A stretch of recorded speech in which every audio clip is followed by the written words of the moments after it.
Hello, everybody, and welcome to a recap of every single battle that happens in the Wheel of Time, Robert Jordan's fantasy epic. If you are unaware, there was recently a 16-hour two-part summary dropped here on the channel, getting into every single detail of what. Some people, after seeing the overall size of it, were a bit turned off, and I don't entirely blame them, and they just want to see the infamous last battle of the Wheel of Time. I've done my best to put what you need bare minimum to understand what's happening for these battles in this video, and you can experience some of the most awe-inspiring moments the space has ever witnessed. Now, it's still quite the lengthy video, I am aware of that, and the percentage of it that is just the last battle is very informative of what this reading experience is like. I'm just going to go ahead and say, yeah, spoiler warning, but you knew that when you clicked on this video. Now let's jump on into it.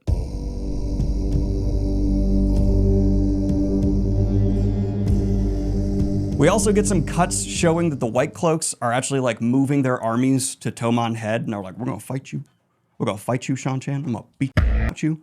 We're gonna fight you good. And as they arrive on Tarmon Head, they figure out that Padan Fain is in Falma with the Seanchan. But Perrin reads part of the dragon prophecy, and she's like, 5 will ride forth. Only 5 people can go. It's not gonna be me. I'm not going with you. And Rand's like, it kind of makes sense because we need a smaller party to break in. We can't come with all these Borderlanders. That would be a problem because they're still with, remember, a bunch of Borderlanders. So the party ends up being Rand, Mat, Perrin, Huron, our sniffer, and Ingtar. And what Perrin says as they go off to go into the city is like, hey, that last part of the prophecy, I didn't tell those guys. She's like talking to herself. Only 4 will return. Dun, dun, dun. Someone's gonna die. So they end up getting into Falma, and they see a palace where High Lord Trolloc is staying. And Mat is close enough to feel the dagger, and he's like, the dagger is right there. So they need to break into this palace, and they do. At the same time, their plan to break out Egwene is finally happening. We see Elaine is stealing apples because she's a noble, doesn't care about like little shops that have very high overhead and small profit margins. But from here, they figure out a plan where Min has made contact with him as well because she was actually taken with Egwene, and she's actually allowed to visit Egwene, and she seems like a servant, so the Seanchan just let her go. The Seanchan are arrogant as hell. So she's able to go visit Egwene and communicate a plan where Baldomin, remember, he's there in dock, she's made a plan with them, and Baldomin has said that he will help them escape after they get Egwene out. And so they end up finding a Suldam and Damani who are just out on patrol, and they all jump them. And they just this woman. They take her, they free her Damani, and are like, run away! And Nynaeve takes the collar and puts it on the Suldam. Suldam being the one who has the bracelet, Damani being the one on the collar, if you couldn't tell from like linguistics. So they end up collaring one of the Suldam, and Nynaeve wears the bracelet, and she's like, now I can hurt you. And she does. They also switch her dress, and so Nynaeve looks like she's a Suldam, and they break into the palace. They get to Egwene's cell, and right when they're like freeing Egwene, they get the collar off her. Egwene's dom, I guess, torturer, whatever you want to call it, comes in. The one who was holding Egwene's collar and trying to teach her, who you saw in the show, Rena, I think is her name. And when she walks in, Egwene loses her mind because she has been being tortured by this woman in horrific ways, and I don't want to get demonetized. So immediately she grabs a pitcher and just wham, hits the woman, just bang her. She tells like Nynaeve, she's like tearing up. She's like, she hurt me, oh my God. And it is a rough read. But they take Egwene's collar and then they put it on Rena and they leave her there. And Egwene's like, I figured something out. See, there's 2 types of women who can channel. Those that are born with the spark, meaning they will channel, and those that can learn if they're given the proper lessons. The Suldam are the latter. The Damani are the former. Turns out the Seanchan are a bunch of channeling where they think people who can channel are like, need to be controlled like naturally, otherwise they're like destructive. And she's like, you can channel. Blowing up her whole ideology. Also from here, they're breaking out, but they run into a patrol of Seanchan soldiers, and Egwene just unleashes the one power on them because she also got an upgrade. During all this time that she's been kept prisoner, the Seanchan have been basically forcing her to learn battle spells because that's what you want to use Damani for when you're invading a land. And she gives them a taste of their own medicine. But you're probably wondering, why aren't the alarms raised and a bunch of people coming to arrest them? Well, the White Cloak army's here, and this is going to take us back to Rand and our party. You see, Rand and the party break into the palace, and right when they open the chest and Mat gets his dagger and the horn is secured, High Lord Trolloc comes in, draws his blade. Uh-oh, it's a Blade Master blade. And he's got a bunch of soldiers with him, and he sees Rand's Blade Master blade, and he's like, I'm arrogant. Let's you and I duel. Oh no, I'm not really a Blade Master. Oh, it's bad. But he's been getting some lessons from Land, so he doesn't die immediately. But it's not going well. As they're fighting though, Rand remembers that he saw someone who looked like Egwene in the city. If she's here, I gotta win. So he seeks the void, and he gets into his meditative state, and then he actually manages to turn the fight around and kill High Lord Trolloc. You'd think that'd be the star of the show at this point in the book. But Mat does something. You see, Mat got his dagger, and at some point, a Seanchan came up to him, and Mat went, yeah, with his dagger. Full Bilbo vibes. And when it cut that guy, he exploded. He like swelled up with pus and nastiness and detonates. And so that dagger, oh my God. But when Rand finally manages to defeat High Lord Trolloc, we see all of the Seanchan servants commit seppuku? If their lord dies, they die. And Rand, this is psychologically so messed up, but we don't got time for this. Everyone get out because something's happening outside. And yes, something is happening outside. A battle. And at this point, Ingtar turns to Rand and he goes, I didn't know that the arrow was going to be shot at you. I'm really sorry. Excuse me? I see the patrol of Seanchan soldiers just go because I'm a dark friend and I hate myself for it. I am so sorry. I am the reason Fane got to escape. It's entirely my fault. I was spending my whole life fighting in the borderlands for people in the south who no longer even believed that the shadow existed, that Trollocs were a problem, and I became resentful. And seeing all those lives, I never escaped the shadow once. But right here, right now, I can go fight those Seanchan as a Blade Master and give you all time to escape. I let Fane out. I'm really sorry. I'm so shocked. There's actually a rule in the Oath to the Dark One that if he knew he was gonna die, actually fits here, but Robert Jordan doesn't say it explicitly. Very good consistency, Robert. So then Ingtar runs off and single-handedly slows this Seanchan patrol so that they can escape. And Rand, I'm not gonna get into this too much later, consistently after this point, just tells everyone that Ingtar died a hero. He does not tell everyone that he was a dark friend. He gave his life for us, and all you need to know is Ingtar was a hero. And chills. I love this beat. The Shadow is incompetent at times, but it also has people who just joined up because they thought would never be an issue. Like, oh, I get free advantages in life, or they were resentful, angry, lonely, and then they're called on by the Shadow and they hate it. And Ingtar's one of those good people who made a mistake, but it's never too late to walk in the light. But everyone manages to get out of the city, but when they ride up on the hills, they realize the White Cloak army is there, and the Seanchan army is there, and we're stuck between a rock and a hard place. What are we gonna do? Mat takes the Horn of Valyr and he's like, I got this. I can't do a horn sound, so Kayla, put in a horn sound. And yeah, Mat becomes the horn blower, and all of these heroes of the horn show up out of the fog. We got Birgitta Silverbow, we got a one-eyed dude with two swords, I think. It's a bunch of heroes, they're badass. But most importantly, you know who was a hero of the horn because they had an incredibly impactful legacy and changed the world forever? Artur Hawkwing, the emperor of the empire that actually became the Seanchan. Lore time. I didn't have to get into as much lore as Eye of the World, but I got some. You see, these foreign invaders are actually Artur Hawkwing's leftover forces, because after he conquered all the Westlands, he was like, all right, let's expand the empire and go out and conquer some more lands. And he went and conquered all these islands you see here on this map, and then he died and his forces didn't come home because they had to deal with all these islands. After all this time, though, the reason they're coming and invading is these are our lands. I don't care that you made these new kingdoms while we're gone. We're retaking them. These are Artur Hawkwing's descendants. It's basically like Alexander the Great or the Roman Empire's return. And now that emperor is fighting against them. And so you might be wondering how this battle's gonna go. Well, remember, going into it, the Seanchan have lost their leader, and they're about to see their leader in a magical fog, not just their leader, their original OG founding emperor fighting against them. Because Artur Hawkwing, yes, is called on by the Horn, meaning he must fight alongside all these people. And these heroes start calling Rand Lews Therin. They're like, Lews, how's it going, buddy? And Rand's like, I'm not Lews Theron, please? You are, though. Also, we need something to make this more badass. And at that point, they find the dragon banner and they put it on a pole. Cool, all the heroes of the Horn are gonna ride against the Seanchan under the dragon banner. And the White Cloaks are like, what's happening? I guess they're on our side. Well, okay. And so then begins the Battle of Falma. And you have White Cloaks slamming into the Seanchan. The Seanchan, Suldam, and Damani are unleashing one power hell, but you also have some loose Aes Sedai within Falma disrupting them. There's all these White Cloaks invading, and Rand's not really a part of it. Side note, Bail Doman, who is waiting to help all these ladies escape, he sees a battle unleash, and he's like, I gotta leave. So he just leaves the harbor, and no one blames him. A battle with the One Power was happening. Get out, dude. You might be thinking at this point, Eye of the World had a weird ending. I bet Robert Jordan learned his lesson, and this book's gonna have a less weird ending. I'll let you be the judge. Rand transports into the clouds and becomes a giant, and he fights Fireface Balsamon as a giant, and everyone can see them up there, fighting like two kaiju. How is this explained?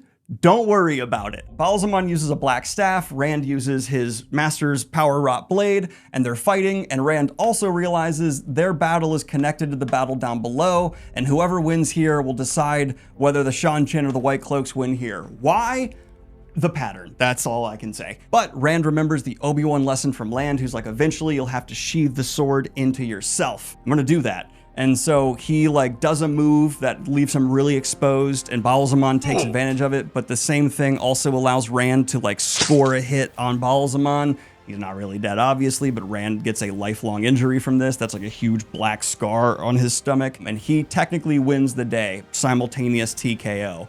And then the Seanchan die and the White Cloak army consumes them. The surviving White Cloaks, you have Child Bayar, and he saw Perrin Ebara during the fight, and he's like, that guy's a dark friend. Everything that happened here, including our leader, who was like a General Bornhalt during this, died. This is Perrin's fault. I'm gonna ruin Perrin Ebara's life. We'll get back to that in the next book, or the one after. From here, we cut to seeing Rand has crashed to the ground, he's unconscious and bone cold, and Min Farshaw is like weirdly drawn to him. And I guess the pattern was like, let's get him help with a hot tomboy, Min. And so Min comes in, grabs Rand, feels he's cold, and puts him in bed. And they cuddle for warmth. It's a little weird. But during this time, two different women show up. First, Egwene opens the door and is like, Rand is drawing me here. You're in bed with him. Sorry. Like, and tries to explain it.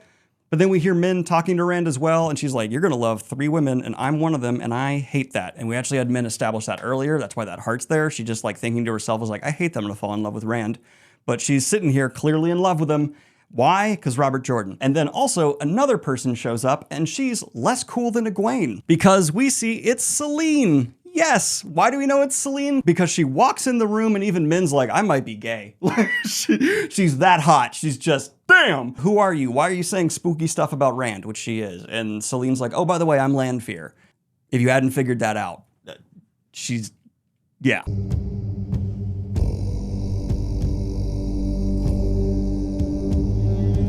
But first, let's get to my favorite scene in possibly Wheel of Time. Not gonna overhype it. Don't overplay it. Stay calm, Daniel. Stay calm. It's happening. Oh, it's happening. Oh, yes! Buckle your butts. As I said earlier, both Gawain and Galad, Elaine's brothers, have stuck around. They are in the White Tower training to be warders, and they are some cocky guys. They're training like super well. They're basically like already blade masters, it's said. Galad especially is one of the best swordsmen in the books. I think the only one from this age who's guaranteed better than him is, well, no, Rand likely, Lan definitely. And they're just kind of showing off. Matt, still half sick and recovering, sees them in front of all these accepted and other warders getting all this praise, and he starts being like, you know, it's kind of impressive, I guess, a little bit, if you're impressed by that sort of thing. And of course, Galad and Gawain see this little farm boy with a quarterstaff, and they have training swords. They're like, come on, you can't take us. Matt is like, I can, though. I really can. No, you can't. I can. How about we bet on it? And so Matt, half starved despite eating enough food to feed 4 men, takes a quarterstaff and beats the piss out of 2 of the most snooty, noble children in existence. Galad and Gai'don get all the attention, all the praise, all the love, and have the whole world open before them. And this farm boy takes a stick and knocks their goddamn teeth out.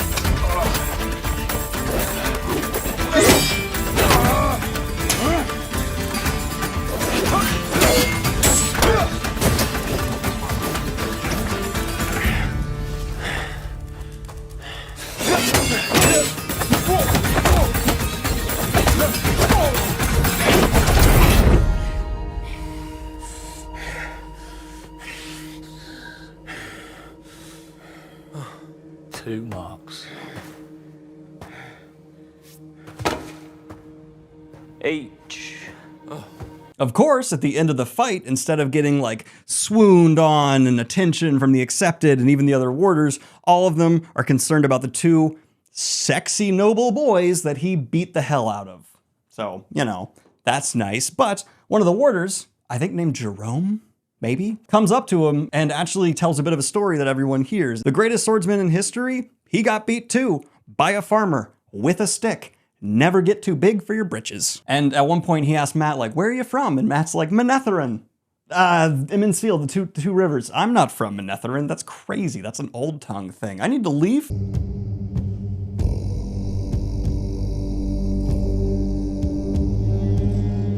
But it is time, my dear Watt fans, to go to the true climax of The Dragon Reborn, and once again enter the head of the Dragon Reborn. Because during all of this chaos, with Aiel flooding into the Stone of Tyr, Matt setting off a bomb, Dark Friends being taken out, stuff happening in the city too, I guess, Rand has found his way to the chamber with Callandor in it. And waiting for him is Bilal. But he's not going to give Bilal what he wants. Bilal draws a power wrought sword and keeps trying to push Rand towards Callandor, but Rand creates his own lightsaber, let's be honest, they're lightsabers, and is fighting back, keeping him put back. I can do this. Moiraine just arrives at this point, having left Fael to die, sees Rand fighting Bilal and goes, hey, I can help.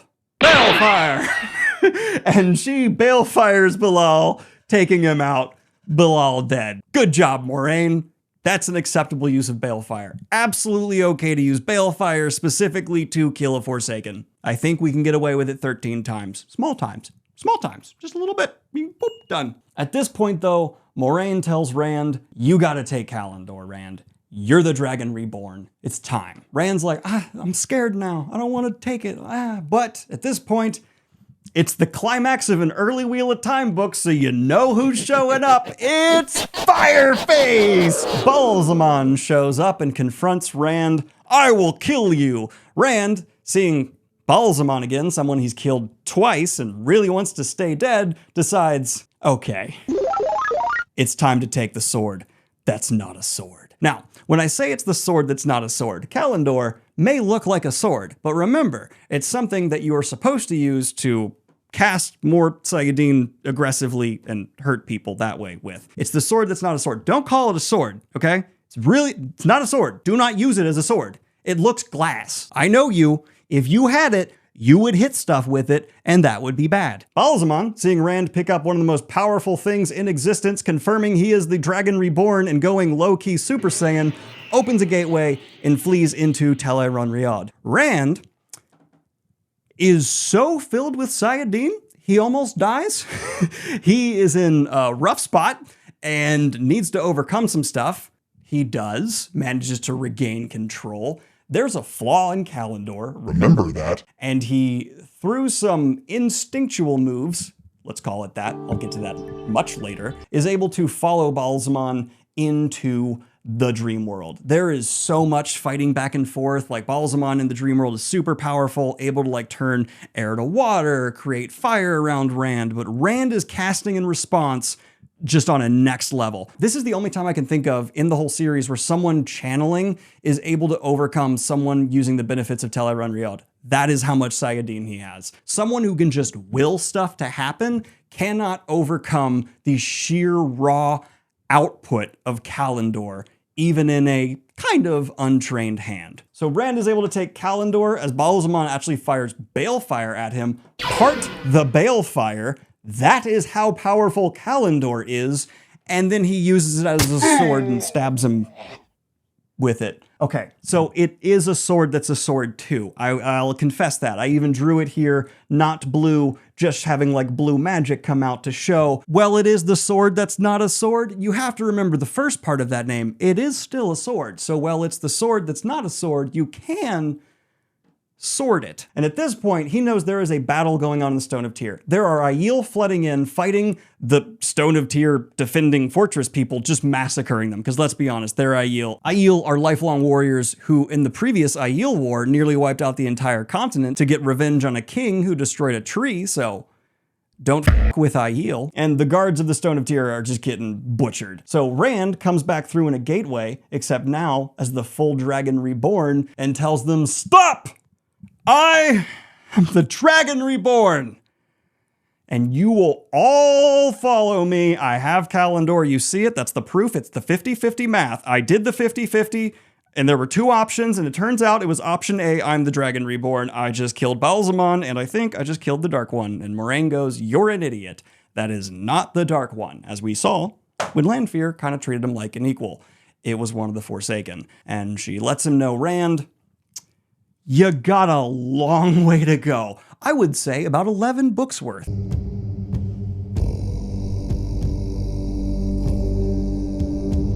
But just when you thought there would never be another Peekaboo edit, you're wrong, because Rand that night has Selene show up in his room, and we, the reader, already know that's Lanfear. And she tells Rand that. She's like, by the way, as this isn't the real me, she changes her appearance to show her true self, a little bit older, but just as hot, if not more so, and then tells Rand, like, yeah, I'm Lanfear. You were hanging out with Forsaken that whole time, and I own you. I own you. You're Luce Theron. You're my lover. I own you. And I want anyone out there to know that's a toxic relationship. If anyone talks about how, like, they own you, even if you're married to them, that's bad. And to Rand's credit, he agrees. And she keeps saying, I'm gonna set you up at the future. I'm gonna like get someone to tutor you in the one power. And Rand, in the middle of all this strange Lanfearian psychological approach, just kind of snaps and in a different voice goes, the only thing you ever loved is power. Where did that come from, Rand? Luce Theron? But just as he starts backing towards Kalendor, wanting to use it as a weapon, and realizes that Lanfear has put a shield between him and the Source and a ward between him and Kalendor, Rand notices a gray man walking into the room, because gray men are shadow spawn that are humans that had their souls torn from them, like in a way, and so your eyes are supposed to slide past them. The problem is, conceptually, that's such an effective assassin in the books that the gray men almost always fail. Robert Jordan had a great concept, but with how much plot armor there is in this series, the gray men end up feeling more like the neon men. They walk into rooms and our cast are always like, I'm not supposed to see that guy right there. I'm not supposed to see that guy. So he, wanting to protect Lanfear, because sexist farm boy instincts, pushes her aside, and that breaks the shield that she was holding on him, which, Lanfear, you're like a master channeler, and someone pushes you and you let go of the shield? Pathetic. Rand summons his lightsaber fire sword, kills the gray man, and is like, why would you come here to try and seduce me and send in a gray man? This is so confusing. To which Lanfear says, that wasn't me. Us Forsaken have real communication problems. And Rand realizes there were Aiel outside his door guarding the door, and a gray man goes, oh no. So he pulls open the door and walks into madness. The Aiel guarding him are dead, as well as a few gray men, but now there are Trollocs in Myrddraal flooding the halls, just blood and gore everywhere. And we see that the Stone of the Tyr Guardians are trying to fight alongside the Aiel to kill the Shadow Spawn, and while there's enough Shadow Spawn that they should just be overwhelmed, because Myrddraal are among them, my god! At the same time, some Myrddraal are fighting Myrddraal, and some Trollocs are fighting Trollocs. And you see this Trolloc here, he's like, dude! We ate out of the same cook pot filled with human flesh once. What? And they're fighting. It's bad. It's chaos. It's crazy. And so Rand summons his fire sword, not realizing he's the Dragon Reborn. and could do a lot more, and runs out to join the fight. And he starts lightsabering people, coming across like Perrin, fighting back to back with Fael. They're already synchronized as a couple. Great chemistry. You love to see a couple have chemistry, not only in the bed, not only in their social lives, but also in their murder lives. He also comes across Lan and Moraine. If Perrin and Fael were kind of synergized, like Moraine's doing a backflip off Lan's top knot to throw a fireball while Lan takes out a Murdral, because he's one of the few fighters who could actually like take out a Murdral. But after running through all of this and using his sword, eventually Rand comes across Lanfear again, who's like, you are stupid. And I don't like to normally do this, but I agree with Lanfear, because she like throws him back against a wall, cuts him off from Sayadine again, and is just pitting him there like, you have Kalendor, and you saw a bunch of people dying. Like, I'm evil, I don't have a problem with that, but you should. And instead of a bagillion spells that could do mass death at once, you made a sword. I'm disappointed. And Rand has to have this moment where he's sitting there like, you're not wrong. So eventually he actually is able to cut the weaves Lanfear has over him, and other things happen to allow him to escape. But he runs back to his room and he grabs Kalendor, and he creates this like crazy shadow spawn hunting lightning storm that goes throughout the Stone of Tyr and just massacres Trollocs and Murdral specifically. And so the fighting kind of just ends, and everyone sees the Dragon Reborn take Kalendor and just go like, and just everything evil die. It's a very good way to get like the common folk, especially who are your guards, to be on your side. Except Lanfear wasn't just kind of right. Rand is going to have consequences to his actions here, because he needs to have a level head at all times. He needs to not just be reactionary. And he was here. He didn't end this as quick as he could. And so as all of this is ending and he's still holding Kalendor flooded with so much power, he sees a little girl that was killed by a Trolloc. And it doesn't look like a pretty death. And so he just loses it. He cannot comprehend a child's death being his fault. And this is the first incredibly hard lesson Rand has to learn after declaring himself, and it's a part of the whole mantra that Lan tells him repeatedly: duty is heavier than a mountain, death lighter than a feather. And so Rand, unable to accept that this child is dying or dead, takes in all of the power he can from Kalendor, and he tries to heal death, and he fails. Rand, you can't. She's dead. Death can't be healed. I can do anything!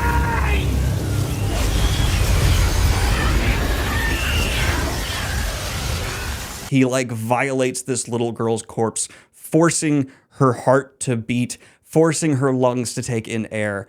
And Moraine has to scream at him to stop. And even Lan is shaken by this. And at one point, Lan's even going to come up to Rand, and Moraine like holds him back. Like, Rand is not stable and good when he's holding Kalendor, because one of the flaws of Kalendor is that while it amplifies the one power, it amplifies the taint on the one power equally. So Rand is kind of losing his mind doing this. Absolutely gut-wrenching scene.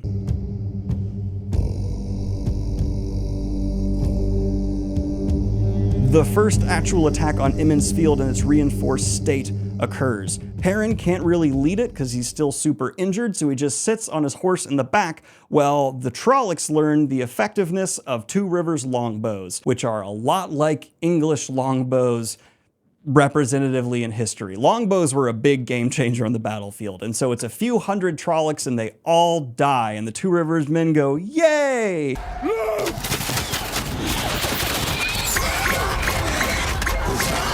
Maxim again! No! No! No!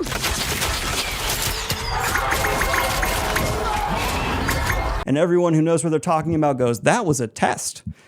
And their test nearly broke us. And on the other side of the village, we actually hear more alarm cries coming out. And it turns out that a couple of idiotic Two Rivers people that they put to watch the rear guard, because they knew they were the stupid, idiotic, dumb Two Rivers people who like hate Aes Sedai because they think they're dark friends because they're stupid, dumb idiots, started firing arrows at some wagons that were coming up, thinking they were Trollocs. Turns out they were Tuathalan. They were the Tinkers? How do you mistake these colorful ass wagons for what? Okay. So Perrin welcomes in the Tuathawan, and they apparently have had a really rough time. After Perrin left with his like bandage situation, they were attacked. And so after being attacked, they were then attacked by the people they went to help save them. So they've basically been driven into Emond's Field. And they've been so pushed to the edge that one of them, Aram, the annoying one who I don't like that much, ends up picking up a sword, abandoning the way of the leaf. And with what we learned through Rand's storyline, there's a lot of significance in this. Perrin and Fael then see that the White Cloaks, led by Dane Bornhald, have arrived in Emond's Field. And Dane Bornhald demands Perrin come out and face the justice of the light. And Perrin's response is like, I'm trying to save Emond's Field from an army of Trollocs, you doofus. Also, how have you not figured out that Padan Fain is a dark friend? And Dane Bornhald goes, wait, you're telling me, hold up. You're saying this guy, Padan Fain, this lovely gentleman right here, who I think may have been trying to assassinate me, you're telling me he is a dark friend? I could see that. I'm really proud of that Padan Fain drawing. At this point though, Loial and Gaul get back from their adventure. Gaul is seriously hurt, but they successfully closed the way gate, so no more Trolloc reinforcements for come. Though Loial warns Perrin, he's like, there are thousands of Trollocs at this point. Like, we got it closed, but there was a big stretch of time before we did, and thousands of Trollocs are now here. Roughly the same time, a boy from God knows where arrives and just tells Perrin, like, we're coming, and then he's injured, so he dies. And they're like, who's coming? That's ominous or helpful. Perrin goes to sleep though, and he ends up in the wolf dream fighting Slayer Poo-Poo Head one more time, successfully lands an arrow shot on him, and Lord Luke then flees the village once Perrin's awake with a wound right where Perrin shot Slayer. You know, these two guys might just be the same guy. I know I might sound crazy. Also, Slayer teases Perrin at one point by saying, I've been killing all these wolves, and oh my god, so many Trollocs died before we were able to get the Waygate open, because when Perrin, Gaul, and Loial, and Fain, and Fael, and Bane, and Chiad first got here, they did like close the door behind them in a way where it was very difficult to open, but now Loial and Gaul like straight up destroyed it. Like, it cannot be opened again, so all the Trollocs are definitely dying, because Maten Shin, it feasted, baby. But Perrin does manage again to shoot him, and Lord Luke flees, and at this point he wakes up and he tells Fael, there are thousands of Trollocs in Emond's Field. We're gonna die. Like, we have maybe a few hundred villagers, a few hundred White Cloaks, Tinkers, that's no help, a couple of Aiel, and an Ogier. We're gonna die. Please leave. This is not your home. I need to die with my people. You can go. And Fael says, if you marry me. All right. So Perrin and Fael get married, and after she leaves, obeying the promise, surprisingly, Perrin sees that the White Cloaks are leaving, and he goes, hey, Dane Bornhald, I'd like to play a game with you. Have you ever watched Deal or No Deal? And Dane Bornhald says it's my favorite show. But he makes an offer to Dane Bornhald where Perrin says, if you help the Emond's Field folk repel this invasion and we all live, I will let you take me prisoner and have your justice of the light kill me. So, deal or no deal? Dane Bornhald goes, deal. And then we have the Battle of the Two Rivers. The Trollocs swarm from the forest, enough to darken the fields. And while the Two Rivers longbows rain down arrows, some of them flaming onto the horde, it's still enough to break into the actual village, past the palisades they've made. Perrin sees friends of his die. They get so desperate that the women's circle ends up sending out women to fight alongside the men. Perrin's like, where are the White Cloaks? They're not helping. They're not helping. The White Cloaks are hoping Perrin's forces will all just be wiped out, and then whatever's left they'll deal with. They're horrible people. So it's looking bad. Perrin's looking like he's going to be sacrificed to just kill Trollocs and Fades, Eyeless, Murdral. It's looking horrid. And then finally a horn sounds. It starts raining arrows all over the Trolloc army from the other side, because Fael kept her promise technically. Perrin said leave Emond's Field. She left Emond's Field, went to Devon Ride, and a couple other nearby towns, got all the leftover people. They came together, made a big old army. And you know how I said it's Two Rivers longbows, not Emmons Field longbows? So now the Trolloc army's in a valley of death, and it rains arrows down at an ungodly rate. And finally, the Trolloc army is defeated and destroyed. And Perrin rides out, and Fael starts being like, I did not break my promise. I swear. And he just picks her up in the most Perrin move possible. He loves picking up small people, puts her on his saddle, and gives her a good old kiss. Loves that woman. They may have started in the most obnoxious way possible, but this ending is wholesome as hell.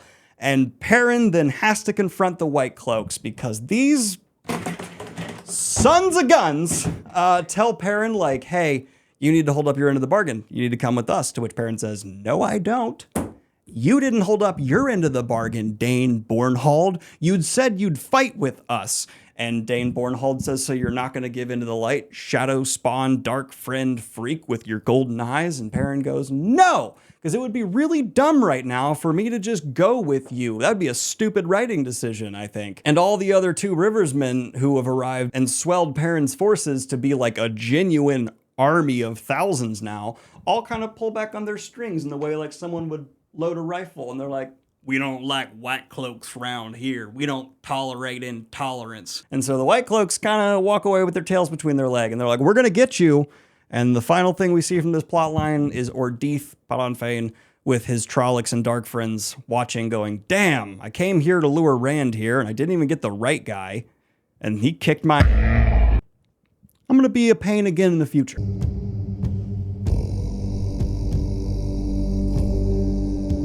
Birgitte shoots an arrow through Moghedien, which if you get damaged in Tel'aran'rhiod, you're damaged in the real world. So Moghedien disappears after that, but at the same time, she somehow makes Birgitte disappear from the dream.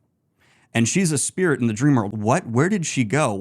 Oh no, is she gone? Like a wolf? But we cut to seeing Moghedien awake amongst her Black Ajah sisters, and Liandrin's like, here's my chance. I'm gonna take out Moghedien and become a Forsaken myself. And so she tries to attack a wounded Moghedien, and Moghedien...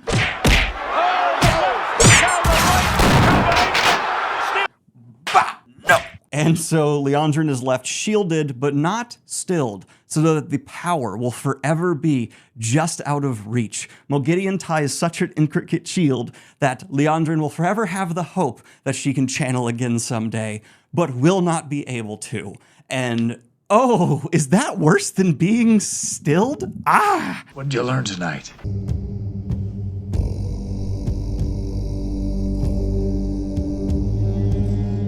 This causes a riot, and it is directly Nynaeve's fault. You see, Nynaeve told two radical organizations led by mad people to reserve something for her. And so when a ship arrives at the town, the Children of the Light try and commandeer it. And then Massema's Dragonsworn try and commandeer it. Riot. Galad gets to them first and escorts them to the ship. A bunch of Massema's men try and attack Galad and the Borderlanders that are with Elaine, Nynaeve, Tom, and Julian Sandar. And Galad turns out to be one of the best swordsmen in existence. If you remember his fight with Mat, that was already kind of established. And so he just ends up slaughtering a whole bunch of peasants. Just so many untrained radical peasants who joined up with Massema just because they wanted to be a part of the dragon prophecy and were religious fanatics. It's a cool scene. It's a lot of death of like some untrained people, but it's also cool. Even the Borderlanders like Uno, who have dealt with combat their whole life, look at Galad's performance and respect.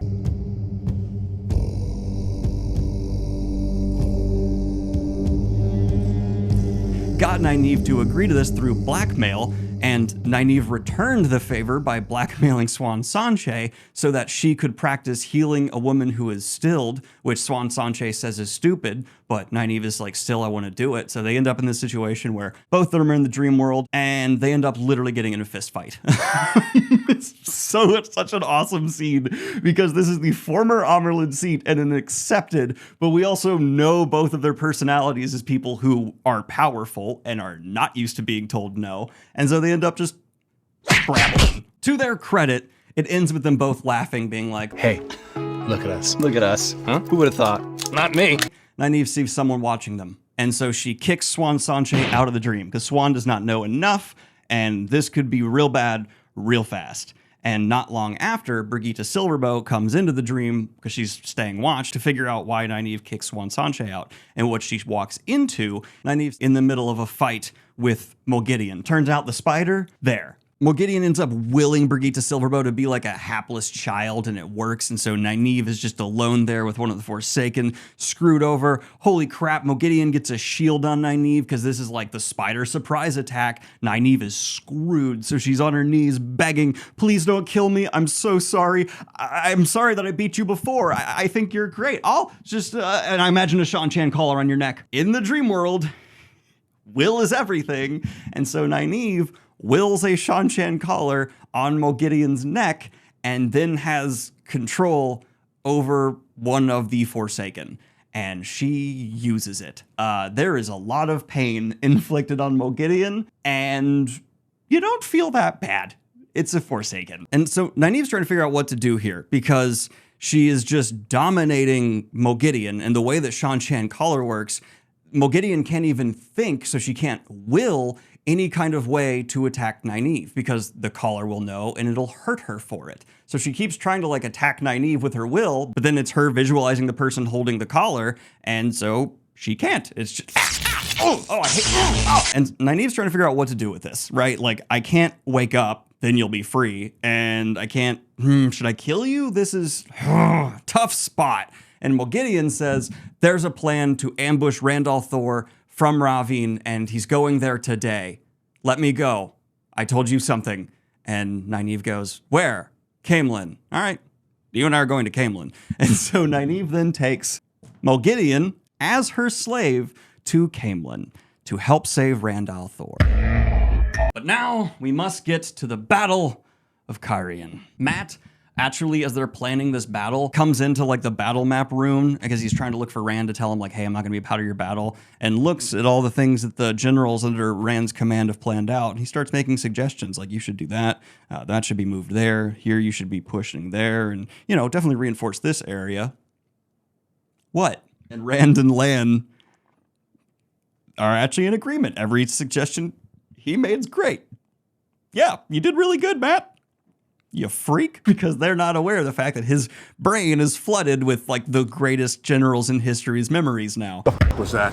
So it's time for the Battle of Caemlyn to start. There are well over 150,000, I believe, Shaido under Couladin's command. There are well over 100,000 Aiel under Rand's command. There are about 100,000 Aiel just standing off to the side like, I wonder who's gonna win.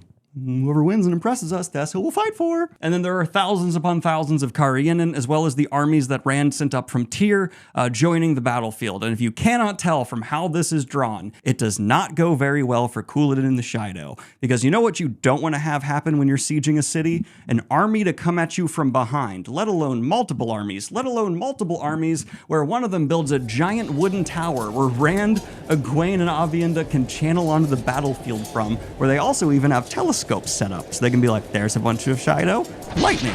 There's a bunch of Shaido, fireball. And they do this for quite some time. And while yes, the Shaido have wise ones, none of them are as powerful as these three channelers up here who have a huge advantage with their height.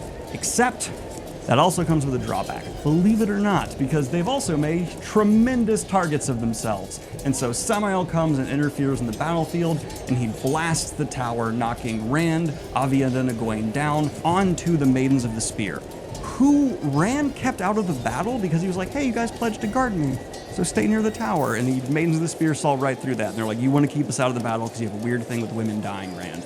And yes, that is true. Rand has a weird thing, even with warrior women, to send them into combat.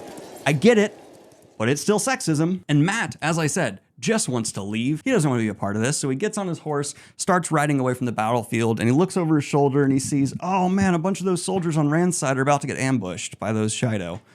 All right, I'm gonna go talk to those guys. And he rides on down, and he talks to Talmanis, is a leader of the nobles that he runs into that are heading this army. And he's like, you guys are about to get destroyed by these Shaido. And they're like, what? Oh my God. And Matt starts giving like really good battlefield advice. So they're like, we'll do it. You lead us. And Matt, yeah, I'm a friend of the dragon. You know that. Sure, I'll fight with you this one time, just this one time, and then I'm leaving. 2 seconds later. So he fights for the rest of the battle, leading massive charges into the Shaido army. And we'll cut back to that because Rand is now almost knocked out. His wound on his side that he got from Balsamon is reopened. And Aviendha is standing over him like, I really care about you. I know we've had a weird relationship, but don't die. And Egwene's also in rough shape. Sammael, you're a jerk. But Rand decides to rally and lead the Maidens of the Spear into battle because he's like, you're right. I can't hold you back. Let's go. I'm sure this will never be a problem for me again. Foreshadowing. Mat, though, he has a genius idea where he decides to have his men start yelling on the battlefield, protect the Dragon Reborn, which makes Couladin go, ho, ho, ho. And that means Mat ends up in a fight with Couladin, and Mat kills him real quick. Kind of off screen in the book, actually. We just have Mat remembering it later, so. Cool. But this proves that Mat Cauthon is now one of the greatest generals in existence, and he is partially responsible for the victory over the Shaido. And we see that Rand continued to fight on the battle until he was well beyond exhausted. And he ends up like falling off his horse after letting go of Saladin. He has so much of the taint running through him, and he's in horrible shape. And the last thing he feels before he goes unconscious is Osmodian, the Forsaken, healing him. Because Osmodian knows if he goes, I'm going to be in a bad spot. And the results of the battle end up with 20,000 Shaido taken prisoner. Good job. Well done, Rand's forces. And the last thing we get from Mat in all of this is the maiden he's been hooking up with is like, come on, let's go. Rand, once he's recovered enough though, goes into the city of Caemlyn, where he's welcomed by the people with like, woo, yeah, you saved us. The nobles though, they end up bowing, but they're also a little, you know, this is the Dragon Reborn with a bunch of Aiel, and we do not have a great relationship with the Aiel, and the Dragon Reborn being here has some implications. I don't like living through historical events, and as someone who's done that a lot recently, I agree. But Rand does not take the throne of Caemlyn, and instead he says it's for someone else. And if you've noticed, there's still quite a bit on this board to go, because while we did just have a massive climactic battle, it's time for some more. While they're kind of regrouping in Caemlyn, Mat begins to form his own army called the Band of the Red Hand, and Rand receives a letter from Elaida, the new Amerlin seat, that's like, hey, we're gonna bring you into the tower so that we can protect you for the last battle. Yeah, Rand's not gonna do that. It's like worded in a way that's like fawning and phony. Elaida's an idiot. It doesn't work. It wouldn't work on anybody. But Rand also learns during this time of a rumor, we know as the reader is not true, that the Queen of Andor, Queen Morghese, is dead, and Ravin, Lord Gabriel, has taken the throne. Now, Mat during this time has been having some dice like roll around in his head whenever he needs to make important decisions. It's kind of like slowly built towards where he starts saying like, it feels like there's dice rattling in my head, to the point where he goes, there are dice rattling in my head. He is chilling with his Maiden of the Spear, trying to just have a good time, and he mentions that Rand is planning to go to fight Ravin in Caemlyn, the capital of Andor. And at that point, the woman he's sleeping with punches him, kicks him, beats the hell out of him, and is clearly a dark friend. And I've been foreshadowing this because she's been wearing the black veil of the Aiel the whole time, and even when she's not in combat. That's what I've been trying to let you know. She's been a dark friend this whole time. I foreshadow stuff too sometimes. Yay! But as Mat is over her like, why? Why would you do this? She takes a knife and tries to stab him, but Mat's luck factor is this insane. Are you ready? She tries to stab a naked Mat and manages to just hit his necklace, the Foxhead medallion. And there's a flaw in the smithing of her knife that causes it to break. That's how lucky Mat is. And she's dying because in the middle of like fighting for his life, he threw a knife, he immediately regretted it. He's similar to Rand, he does not want to kill a woman, and he feels horrible about this. But the last thing she says to him is, you have the Great Lord's luck. And saying the Great Lord instead of the Dark One confirms this is a dark friend. Okay, I've been sleeping with the enemy. Kind of like it. No, I don't. That's called foreshadowing. But as he decides on his path forward, which is to stay by Rand, the dice rattling around in his head stop rolling.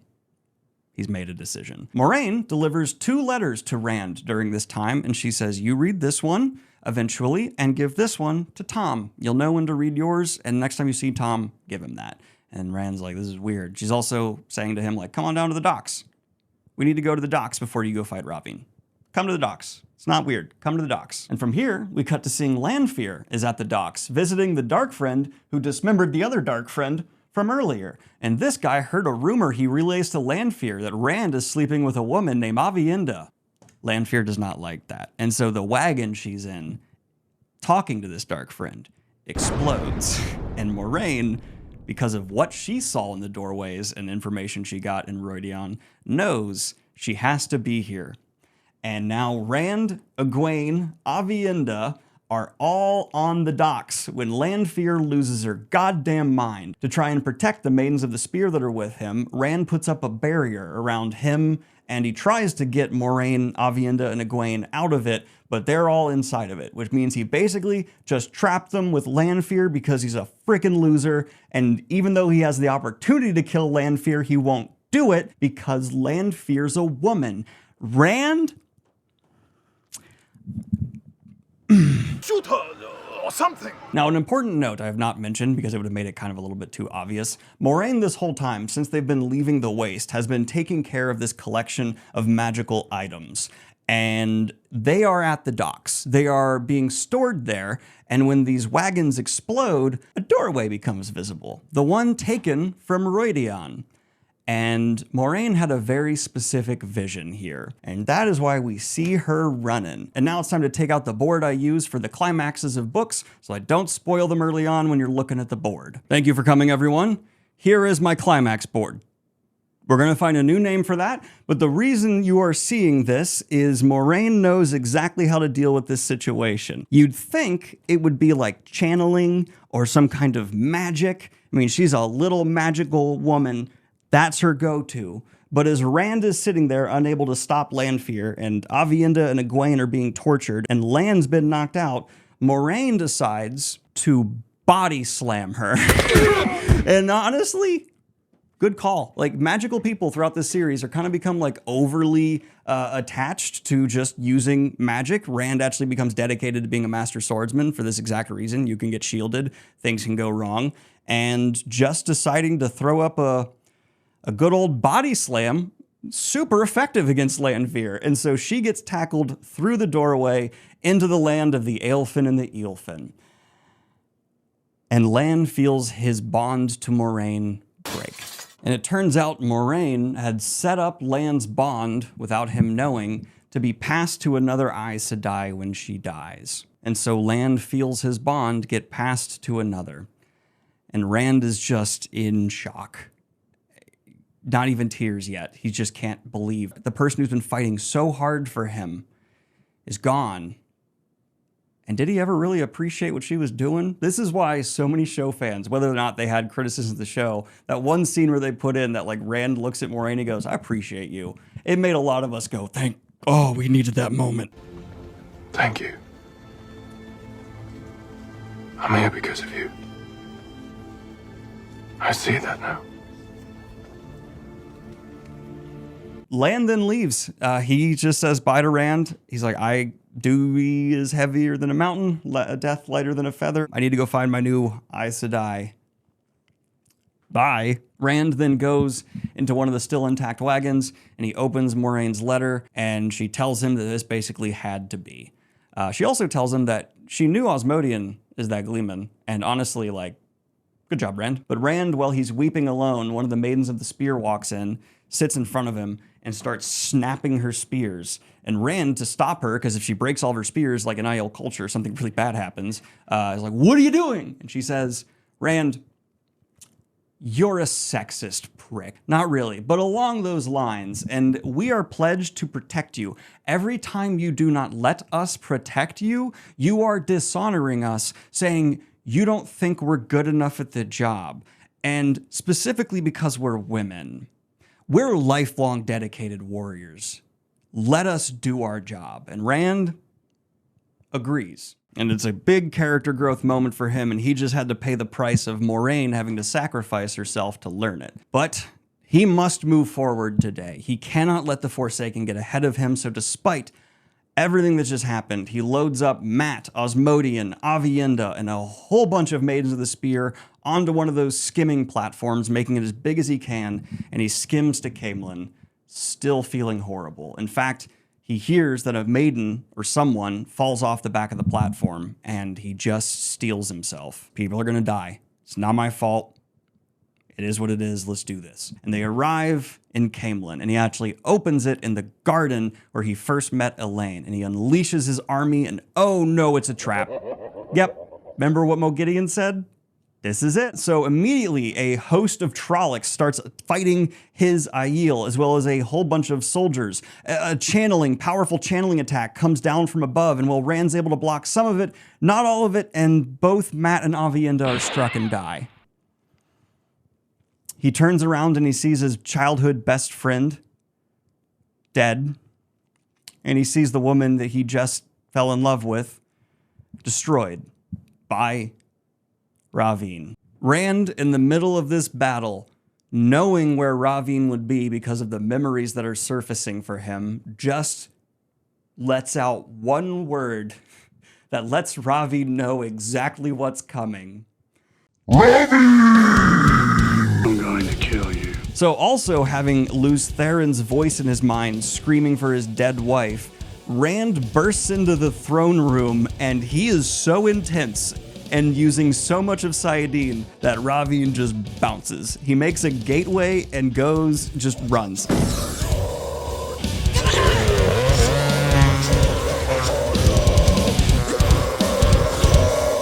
After Rand just plows through a whole bunch of his forces, he like freezes a Myrddraal so cold the Myrddraal explodes. Rand's doing stuff with the power there is no way he would know how to do. And so Ravin just bounced because he realizes he's not just fighting Rand al'Thor. He even runs away to physically enter Tel'aran'rhiod, which we've been told is a very evil bad thing. At the same time, Nynaeve has entered Tel'aran'rhiod in Caemlyn with Moghedien, and Moghedien will not shut up. She keeps saying, like, I'm not going to help you in this fight. It's too dangerous. We need to get out of here. So Nynaeve, using the bracelet, starts torturing Moghedien, and I feel zero sympathy for the spider. Nynaeve, with Moghedien's, does see that Ravin has the advantage, and he is turning Rand into an animal that Rand can't channel. Rand doesn't know the dream world yet. This is a bad spot, and so Nynaeve just blasts Ravin with a lot of fire, which distracts him enough for Rand to turn back into a human, know where Ravin is now because he sees a random fire burst, and just unleash the biggest burst of balefire that he can. And it almost hits Nynaeve. It doesn't, but it comes close. And after this, Nynaeve comes down seeing just an absolutely destitute Rand. He is not the farm boy she babysat, grew up with. There's all kinds of noting of just how hard he's become, how jaded he looks, the sadness in his eyes. And so she tries to heal him, but while doing it, feels the wound in his side and just how much pain Rand is in every single day. And this is really emphasized to us, the reader. Rand has a terminal physical pain. He is just almost, like most people would be nearly incapacitated. And it's a representation in the text of the weight on his shoulders at all times. It's horrific. But he tells Nynaeve, tell Elaine, I don't love her. I don't want to be with her. Everyone around me dies. He doesn't say that, but that's the implication to us, the reader. And even getting past notes from Egwene, from Elaine in the dream world, she's like, Elaine loves you. And so he's just rejecting it. Like, absolutely not. No, I'm too dangerous. And Rand leaves. He just exits Tel'aran'rhiod and goes back to the world. And finishing up with Nynaeve, we see that she realizes how to take care of Moghedien. She makes a cup of that fork root in the dream world. And she forces Moghedien to open her mouth and just makes her drink it. And because she willed it to be fork root tea, it is, and makes Moghedien stay asleep. And Moghedien said something earlier that let her know she was one of the refugees they brought with them on the boat that's still in Saladar. She has successfully taken Moghedien prisoner in the real world. Cutting back to Rand, he comes back and finds Mat and Aviendha just fine. And he just gives him a big hug. He's, what the hell? Oh yeah, Balefire. He balefired Ravin so hard, he undid Ravin killing Mat and Aviendha, and Osmodian. He also died, but who cares? And so Mat doesn't remember dying, but a whole bunch of people remember seeing Mat dead. And there's a weirdness around that. Aviendha as well. She's a hard warrior. She's like, okay, that's messed up, but like, let's just keep moving forward. And so the last declaration we get from Rand as he is ascending in power is he declares to General Bashir, Fail's dad actually, who is a major deal in the Borderlands, who's here to also serve Rand. He was in Caemlyn. He says, we are going to announce amnesty to all men who can channel. They will no longer be hunted. It is not fair. I'm a man who can channel, and yes, I'm going to go insane one day. But you know what's even worse is if we just leave them out like wild rats. So instead, I'm going to form my own tower. We're bringing in everyone, and I'm going to do my best to train men who can channel. And Bashir, I know you hate him. I know you've been hunting him, but Mazarim Taim, the false dragon, when you find him, you bring him to me. Rand's going to recruit a false dragon.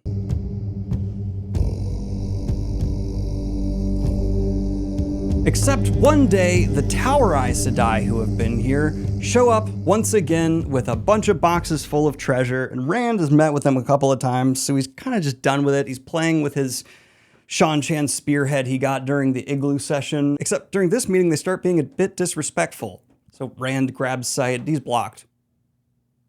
And those aren't servants carrying those chests, they're additional hidden Aes Sedai. Not good. Not good. Not good. Not good. Rand is then forced into one of the chests. As you can see, a Red Sister carrying a package.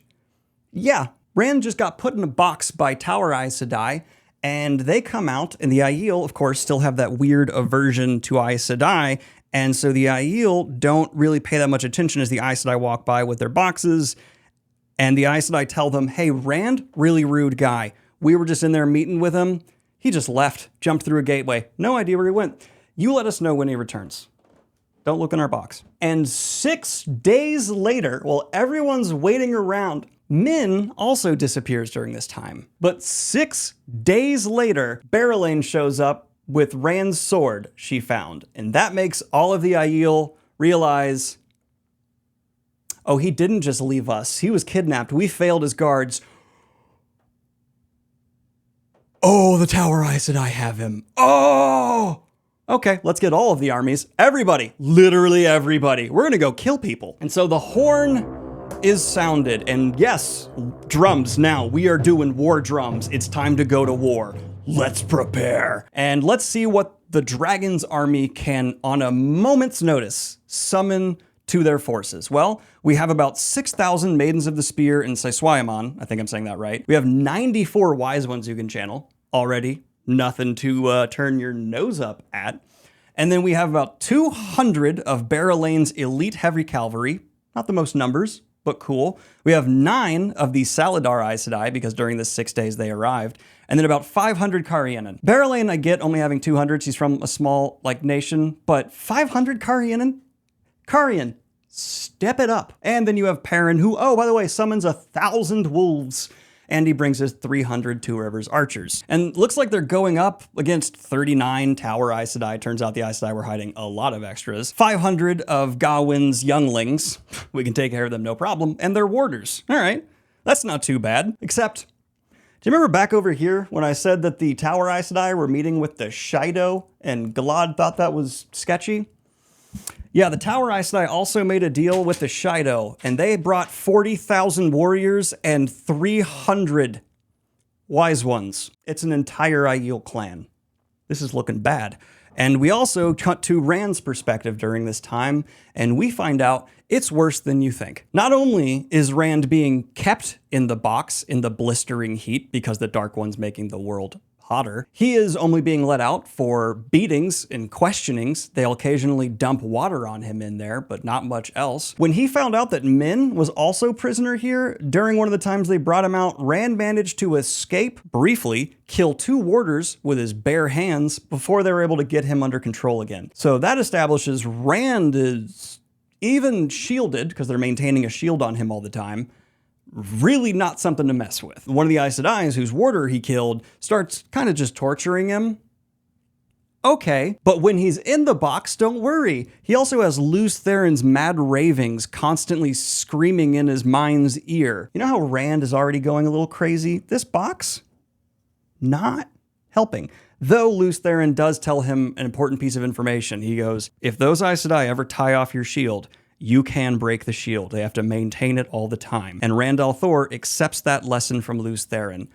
What? The mad voice in his head just taught him something? In fact, Rand and Lews kind of start conversing during this time. Now, Gawyn, who's witnessing all of this because he leads the younglings, he's still hating Rand. Hates that guy. Killed my mom, I believe, without questioning it all. But also, this treatment, not a fan of it. I might have to have some thoughts. Gawain's a f***ing idiot. You see, there's a Shido nearby here in the camp. And why would the Shido be important right now? They're just escorting the Aes Sedai, right? Because they want... Why would they want the Dragon Reborn to be taken by the Tower Aes Sedai? Oh, they don't. In fact, this is all a false flag operation because some of the Shido Wise Ones kill one of their own to make it look like the Aes Sedai attacked them. Yes, this is a situation where Alex Jones would actually be kind of right. Amazingly, he's an idiot. And because of that, the Shido then turn on the Aes Sedai because Sivana, who leads the Shido, wants to capture Rand and collar him and force him to be her Karakarn that she uses to rule over all the other Aiel. Does it sound like Sivana's crazy? Oh, she is, don't worry. She's just as crazy as Couladin, the last man that she got killed, manipulating to lead the Shido. She was with all of that too. But the field is set, and through gateways, the dragon's army arrives and finds 40,000 Aiel swarming a circle of wagons that the Aes Sedai have built a shield around and are for a moment barely holding off this overwhelming Shido force because 39 Tower Aes Sedai and 500 younglings with a handful of warders is not enough, obviously, to hold off 40,000 Shido and 300 Wise Ones. In fact, this force is so great that even with this, it's not looking good for anybody but the Shido. But, well, it's time for me to get my climax board. This is the battle map of Dumai's Wells, the location on the road to Tar Valon where everything's occurring. You have 40,000 Shido and a fragile shield holding them out while 300 Wise Ones are attempting to break it. But through gateways, Perrin's force of not enough to really take out the Shido begin attacking. The cavalry charge. The Aes Sedai, who were going to stay back, actually throw themselves into the Shido army so that they can, with the 3 oaths, still actually kill Shido, because if their life is in danger, they can use the 1 power as a weapon. Perrin's wolves even come, and yes, all these Maidens of the Spear, underneath the shadow of hundreds of Two Rivers archers, charge into the clan that betrayed them. And it's enough to punch a hole, but that's it. At the same time, Rand in the box is feeling something change because the Aes Sedai are desperate to hold this shield. So the women that are holding the shield on him start tying off the shield because they need to go focus on other stuff. And he is able to reach and almost crush their knots.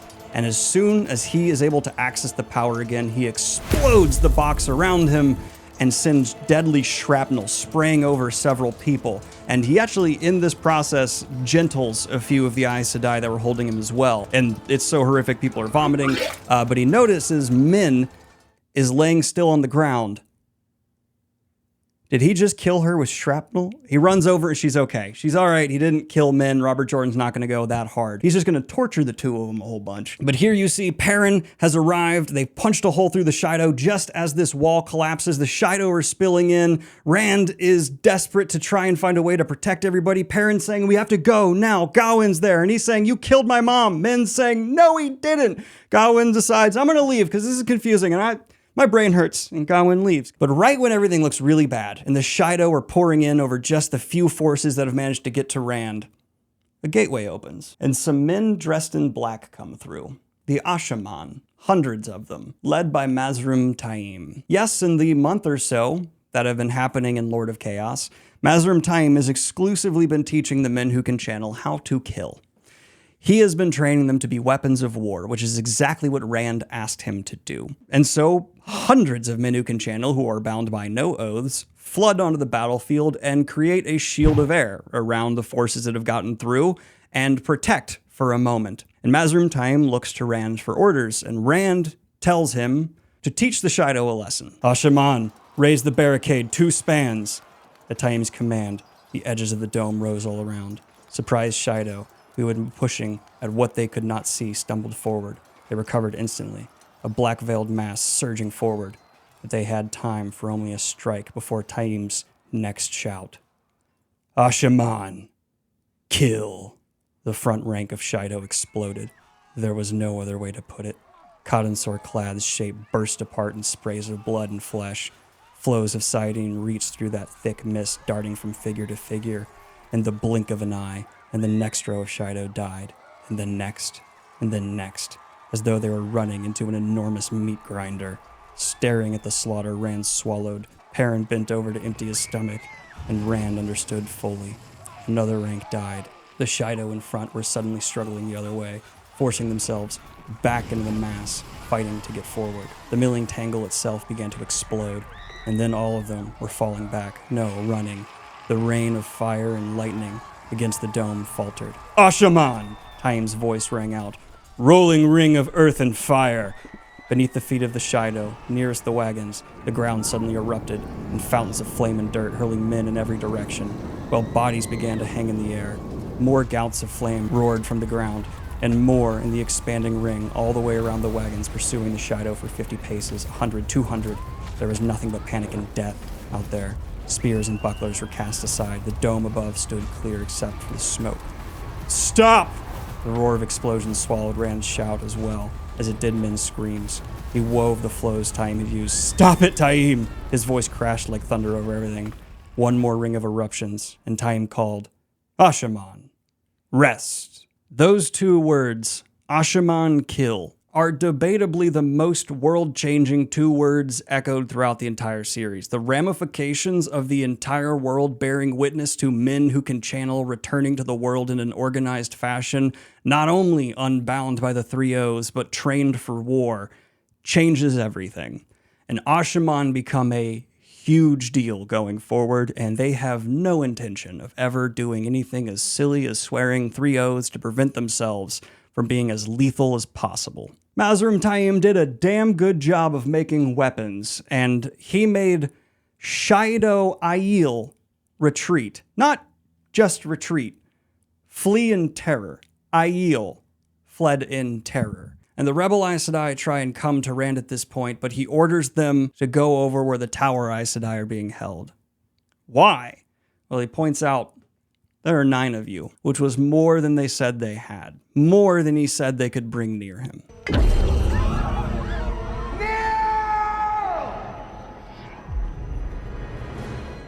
And fulfilling prophecy, Rand has all of the Aes Sedai who are still alive and present swear fealty to him at Dumai's wells.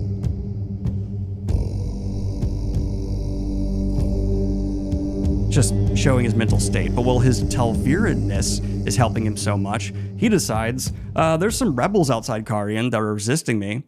Maybe I can just go resolve that. Let's go hang out with them, men. And so Rand travels to the rebel camp in disguise, with only a couple people there knowing who he is. Cadsuane's there as well, because why not? And even ends up getting challenged to a duel with blades. And so Rand ends up in a fight, except right as he's about to win, the tent they're in gets ripped away. Guess who's also among these rebels? It's Padan Fain. And I've seen some of your questions. What is Fain's powers? What can he do? Well, there's a mist. Mist bad in the Wheel of Time. All over this camp now. And if you guys seen the movie The Mist,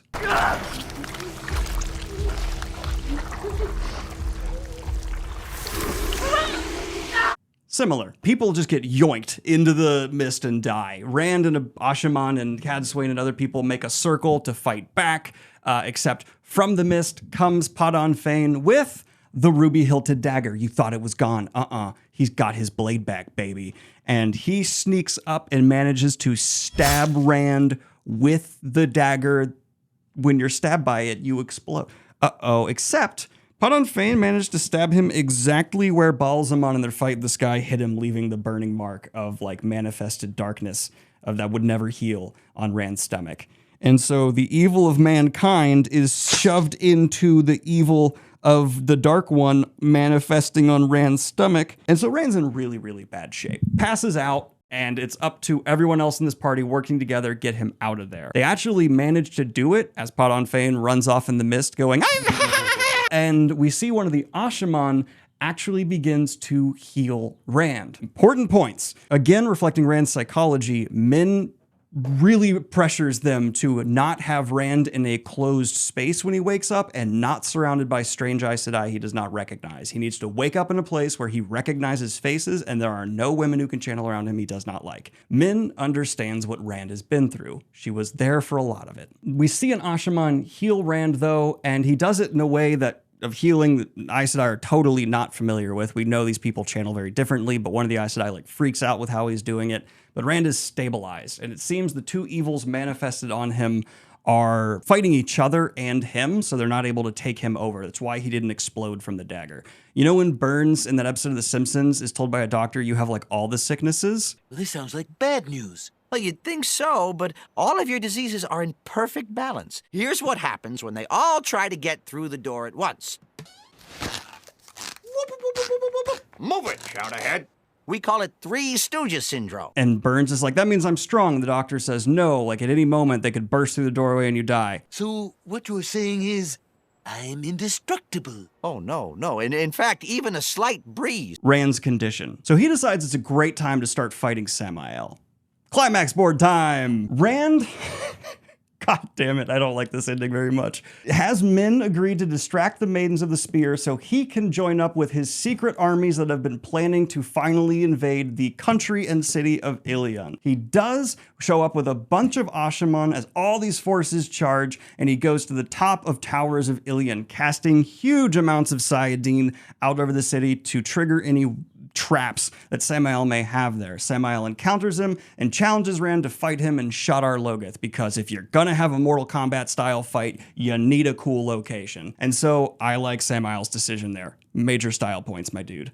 They end up in Shadar Logoth, and Rand is now surrounded by a bunch of weird stuff. There are Trollocs and Myrddraal here. There is Sammael running around, and of course, Mashadar, the mist of this city that is so dangerous. So him and Sammael are taking shots at each other with all these weaves and lightning and stuff as they're going about it. And Sammael actually gets the upper hand on Rand at one point, but this random stranger shows up and just gives Rand a hand. Hey, friend. Now, you don't know me, but I'm going to help you with this situation. And at that point, the mist of Shadar Logoth is actually about to be a problem again. So both this guy, strange man, who could this be, and Rand shoot balefire at the mist at the same time, and their balefire touches tips. This is just balefire, YouTube. You cannot get me in trouble for this. This is balefire streams touching tips. And suddenly Rand sees double, that strange man sees double, and then he off. He does not want to be a part of this anymore. Rand also sees the Maiden of the Spear that they had to abandon in Shadar Logoth still here. And he is about to get the jump on Sammael, sees that that Maiden of the Spear is actually dying painfully from the mist, and instead he has to go and shoot balefire to save her, undoing the horrible, horrible death she's experiencing, and then just over to Sammael. And did I kill Sammael? It's just all destruction over there. I don't know if I killed Sammael. Well, I'll go back to Ilion. And so Rand goes back to Ilion, and at this point, for the first time in his career, is willingly handed a crown. Rand is given the crown of Ilion, the crown of swords, by the high nobles of Ilion, because of the grain that he sent, despite them being at war. Remember that small detail from books ago? It paid off. Rand being a good guy towards small people makes them like him. These lords saw him sending grain despite all of the tension and went, yeah, it turns out we actually did not know that that guy was a bad guy. Sorry about that. And to make up for it, we know you're cool. Here's a crown. And so this book ends with Rand officially being the King, Dragon Reborn.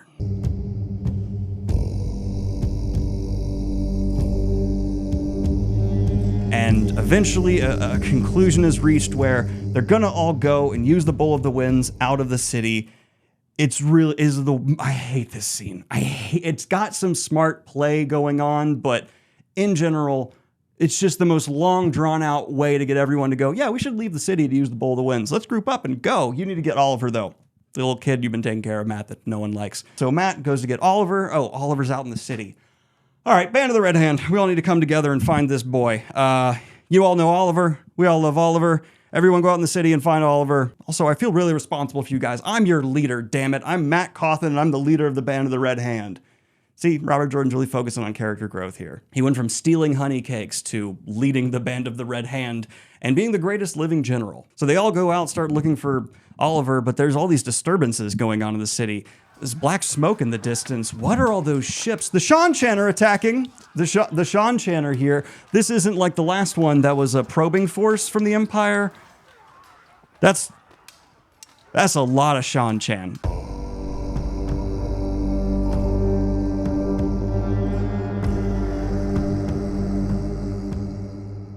And Ebu Dar, not a very militaristic city, falls right away. And there's channeling happening all around Matt. He's running. Oh my God, there's just an explosion of earth and he's got to get out of here. Another explosion. A wall is falling on him. Oh my God, where's my luck? Cut.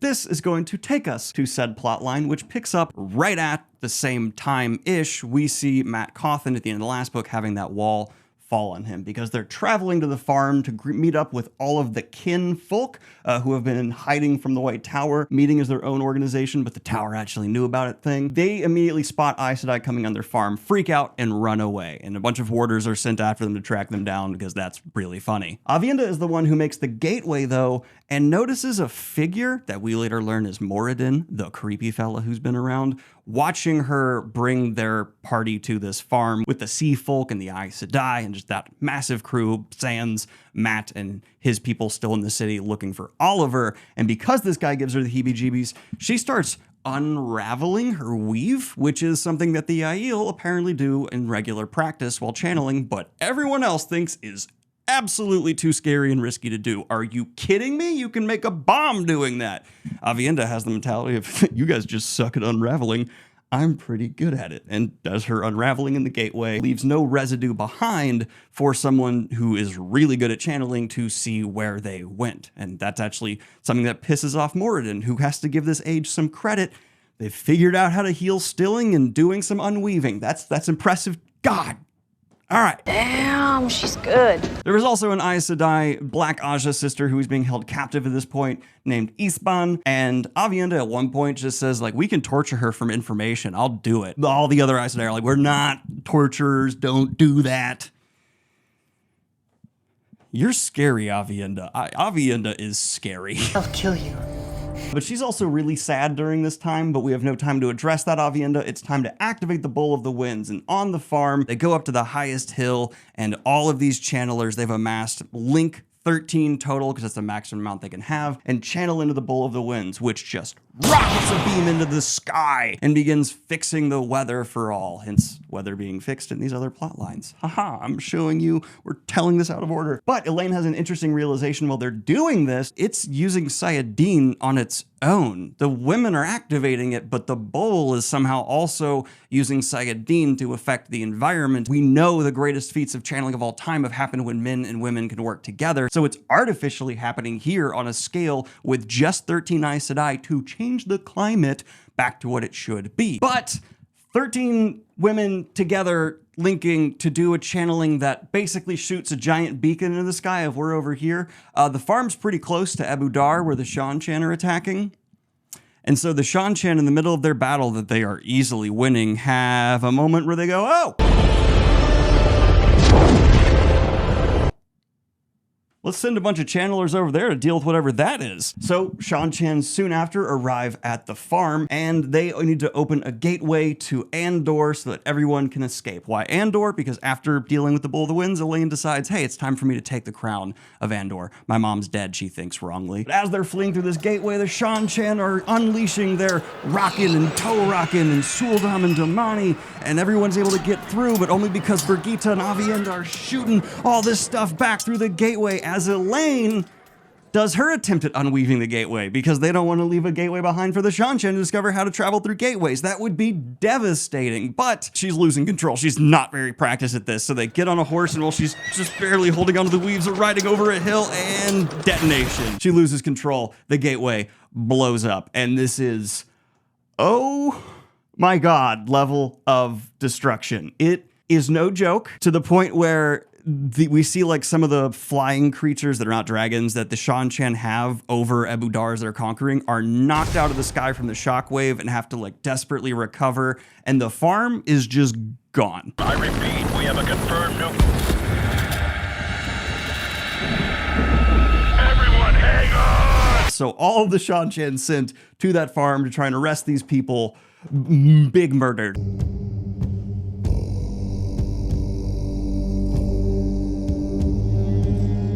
Rand, though, hears of the Seanchan attack on Ebu Dar, and this seems like a wonderful opportunity for Rand to take all of these forces he's amassed that now include the armies of Ilion and use them to repel these foreign invaders once and for all. Last time they were able to get a really good foothold. What if this time, even though they've sent a far bigger army, Rand in a stronger position shows up with Asha'man and the nations united to fight what is a far larger Seanchan force?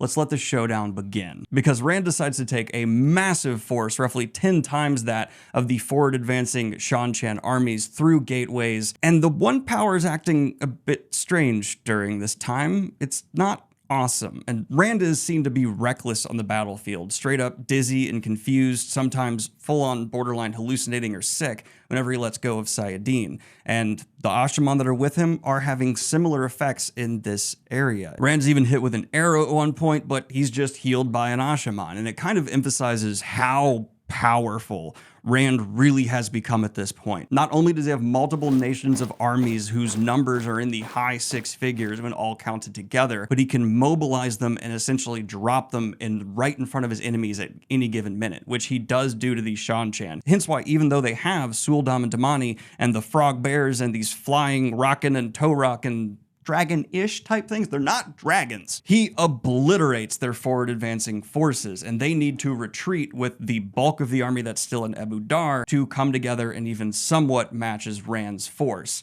And we see that Liandrin is still at Damani, captured by the Seanchan. Not that great. And it's time for the first Rand-Seanchan war. And I really wish the book had focused on this more, and it wasn't just jumping around with Rand at various battlefields, and it actually took its time to explore what would have been a really interesting conflict. Regardless, though, we do get some insanely awesome battle sequences where the Asha'man's power on the battlefield is displayed, and the Suldam and Damani are just overwhelmed. And we see the Damani, though, are also reporting that Saidar feels wrong. I wonder what that could be. But after a whole bunch of skirmishes and back and forth and clashes through the mountains, getting closer and closer to Ebu Dar, finally Rand meets on the battlefield a well-stationed, well-set-up majority of the Seanchan army. They are no longer letting themselves be caught by surprise by his strike tactics, and instead they have really fortified themselves into a position. And uh-oh, Rand has a blue sword. Remember what that means? Yes, Rand al'Thor has brought Callandor, the power amplifier, to this battlefield where everyone is saying Saladin and Saidar feel off. That's suspicious. But now, with all of the Seanchan in one location, Rand decides to take Callandor, and in this incredibly epic scene, unleash its full power on the tens of thousands of Seanchan gathered before him, and the decimation of their ranks is something that nearly drives Rand mad. Because if you recall, Callandor doesn't just amplify the power, it amplifies the taint. And so he is unleashing havoc and suddenly is being tackled to the ground by Davrim Bashir, who through this entire campaign has shown himself to be an incredibly valuable ally to Rand. And Rand is wondering, what the hell? Why is Davrim Bashir tackling him? Well, let's read, shall we? Cradling the translucent blade in the crook of his elbow, Rand rode Tashadar forward a few steps. There was no reason. He had no clearer view from there, except something spidered across the outer surface of the void, the wriggling black web. He was afraid. The last time he used Callandor really used it. He tried to bring the dead back to life. He'd been sure he could do anything, then anything at all, like a madman thinking he could fly. He was the Dragon Reborn. He could do anything. Had he not proved it time and again? He reached for the source, through the sword that is not a sword. Saladin seemed to leap into Callandor before he touched the source through it. From pommel to point, the crystal sword shone with white light. He had only thought the power filled him before. Now he held more than 10 men could have unaided. 100. He did not know how many. The fires of the sun searing through his head. the cold of all the winters of all the ages eating into his heart. In that torrent, the taint was all the midden heaps in the world emptying into his soul. Saladin still tried to keep him, tried to scour away, burn away, freeze away every scrap of him, but he fought, and he lived for a moment longer, and another moment, another. He wanted to laugh. He could do anything. Once, holding Kalendor, he had made a weapon that searched out Shadowspawn through the Stone of Tears, struck them dead with hunting lightning wherever they stood or ran or hid. Surely there must be something like that to use against his enemies here. But when he called to loose Theron, only anguished whimpers answered him, as if that disembodied voice feared the pain of Saladin. With Kalendor blazing in his hand, he did not remember raising the blade overhead. He stared at the hills where his enemies hid. They were gray now, with thickening rain and dense black clouds blocking the sun. What is it he had told Gai'don? I am the storm, he whispered, a shout in his ears, a roar, and he channeled. Overhead the clouds boiled. Where they had been the black of soot, they became midnight, the heart of midnight. He did not know what he was channeling. So often he did not, in spite of Osmodian's teachings. Maybe Lews Therin was guiding him in spite of the man's weeping. Flows of Saladin spun across the sky. Wind and water and fire, fire. The sky truly did rain lightning. 100 bolts at once, hundreds, forked blue-white shafts, stabbing down as far as he could see. The hills before him erupted. Some flew apart under the torrent of lightning like kicked anthills. Flames sprang up in thickets, trees turning to torches in the rain, flames racing through the olive orchards. Something struck him hard, and he realized he was picking himself up from the ground. The crown had fallen from his head. Kalendor still blazed in his hand, though. Vaguely, he was aware of Tashadar scrambling to his feet, trembling. So they thought to strike back at him, did they? Shoving Kalendor high, he screamed at them. Come against me if you dare, I am the storm. Come if you dare, Shaitan, I am the dragon reborn. 1,000 sizzling lightning bolts hailed down from the clouds. Again, something struck him down. He tried to fight up. Again, Kalendor, still shining, lay a pace from his outstretched hand. The sky shattered with lightnings. Suddenly, he realized that the way to top him was Bashir, that the man was shaking him. It must have been Bashir who had flung him down. Stop it! The Seldaean shouted. Blood fanned down his face from a split across his scalp. You're killing us, man! Stop! Rand turned his head, and one stunned look was enough. Lightning flashed all around them in every direction. A bolt stabbed down into the reverse slope where Denahard and the Ashaman were. The screams of men and horses rose. Anielia and Alila were both afoot, trying vainly to quiet mounts that reared, eyes rolling, trying to rip reins free. Flynn was bending over someone not far from a dead horse with legs already stiff. Rand let Saladin go. In the aftermath of Rand's slaughter on both sides, both forces retreat from the battlefield. What he did there was so devastating that both his armies and the Seanchan think they lose. And they're both right. If you lose a certain number of men, your forces are crippled. And the Seanchan retreat back into the walls of Ebu Dar, and the dragon forces retreat back into Ilion. That is what madness in Saladin looks like. As I said, it ebbs and flows with Rand.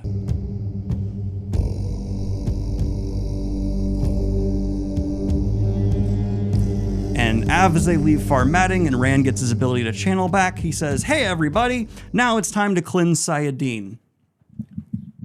When did we earn that? Yeah, it was brought up earlier, but this was it feels very non sequitur-y to me. But even though some people around them are expressing doubt, Cadsuane asks, veteran question, hey, where are we gonna do it? Because Cadsuane, despite always questioning Rand, when he's on the right track, she's a down motherfucker. So Cadsuane asked the true MVP question. I really like the way she asks it in the moment. It's a bro fist between the two. And Rand says, Shadar Logoth.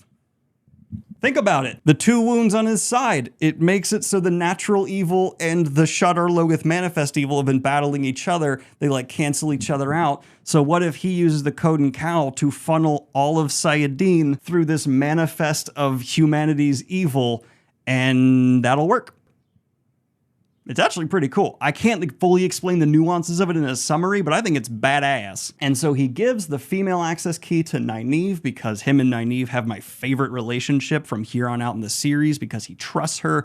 maybe more than anyone outside of his love interests, and they link with each other and nuclear bomb. What do I mean by that? So I need to actually make you understand how powerful what these two are doing right now is, because the Code and Cal, even in the Age of Legends, was never fully tested. Luce Theron screams this at Rand when he's getting ready to do this. If all of Sayadin and Saidar are the Pacific Ocean with the Atlantic, right? They purify all of it. That is how much they are channeling. They channel so much during this that around the world, every single channeler feels them do it. Even to the point where Morgaze, all the way off Prisoner with the Shido, is a next book thing, but it's not a big deal. I just want to demonstrate power level. Even though she can only channel this much and can barely feel it when someone channels next to her, she goes, damn, what? Holy God! It's visually described like reminiscent of a nuclear bomb going off. And we see from the perspective of Forsaken that arrived to show up and try and stop this, that this black void consumes Shadar Logoth and begins one of the most chaotic, insane battles of the Wheel of Time. This is so hard to keep track of. Just scrolling through even the chapter summary on the Watt Wiki, this is how many POV changes there are, because it's not armies colliding, it's individual channelers, some of them Forsaken, some of them Ashaman, some of them good Ashaman, Aes Sedai. They're just going at each other. Sindane's there, which is actually Lanfear, and she's trying to desperately get to Rand to kill him because she's super mad at him and wants him dead, but she's stopped because there's circles of Ashaman and Aes Sedai working together, which, yes, the Forsaken are powerful, but circle men and women combining strength, we know, mega powerful, hence nuclear bomb. And so this battle goes as such. And if you haven't figured out, it's kind of represented the fact that, yes, modern channelers not as good as Age of Legends, but they've been getting better in figuring stuff out, and the Ashaman being in play is a big deal. Before we start all this, Robert Jordan, in my opinion, has a phenomenal sense of humor. And so we cut to the actual statue that these access keys use. It begins glowing to the point where, you know, it's basically a sun just, oh! And there's a guy heading into town trying to sell, I think, his brandy, and he sees this thing start to glow, turns around, goes home. He's gonna drink his brandy. I love that beat. So unnecessary. So Robert Jordan. Lightning, such as Cadsuane had never seen, streaked down from the cloudless sky, not jagged bolts, but lances of silver blue that struck at the hilltop where she stood, and struck instead the inverted shield she had woven, erupting with a defying roar 50 feet above her head. Even within the shield, the air crackled, and her hair stirred and lifted without the aid of the Angreal. That had looked a little like a shriek dangling from her bun. She would not have been able to hold the shield up. A second golden bird, a swallow, hung from her hand by its thin chain. There, she said, pointing at the direction it seemed to be flying. A pity she could not say how far away the power had been channeled, or whether by a man or by a woman, but the direction would have to do. She hoped there would be no mishaps. Her people were out there too, if the warning came with an attack. Though there could not be much doubt.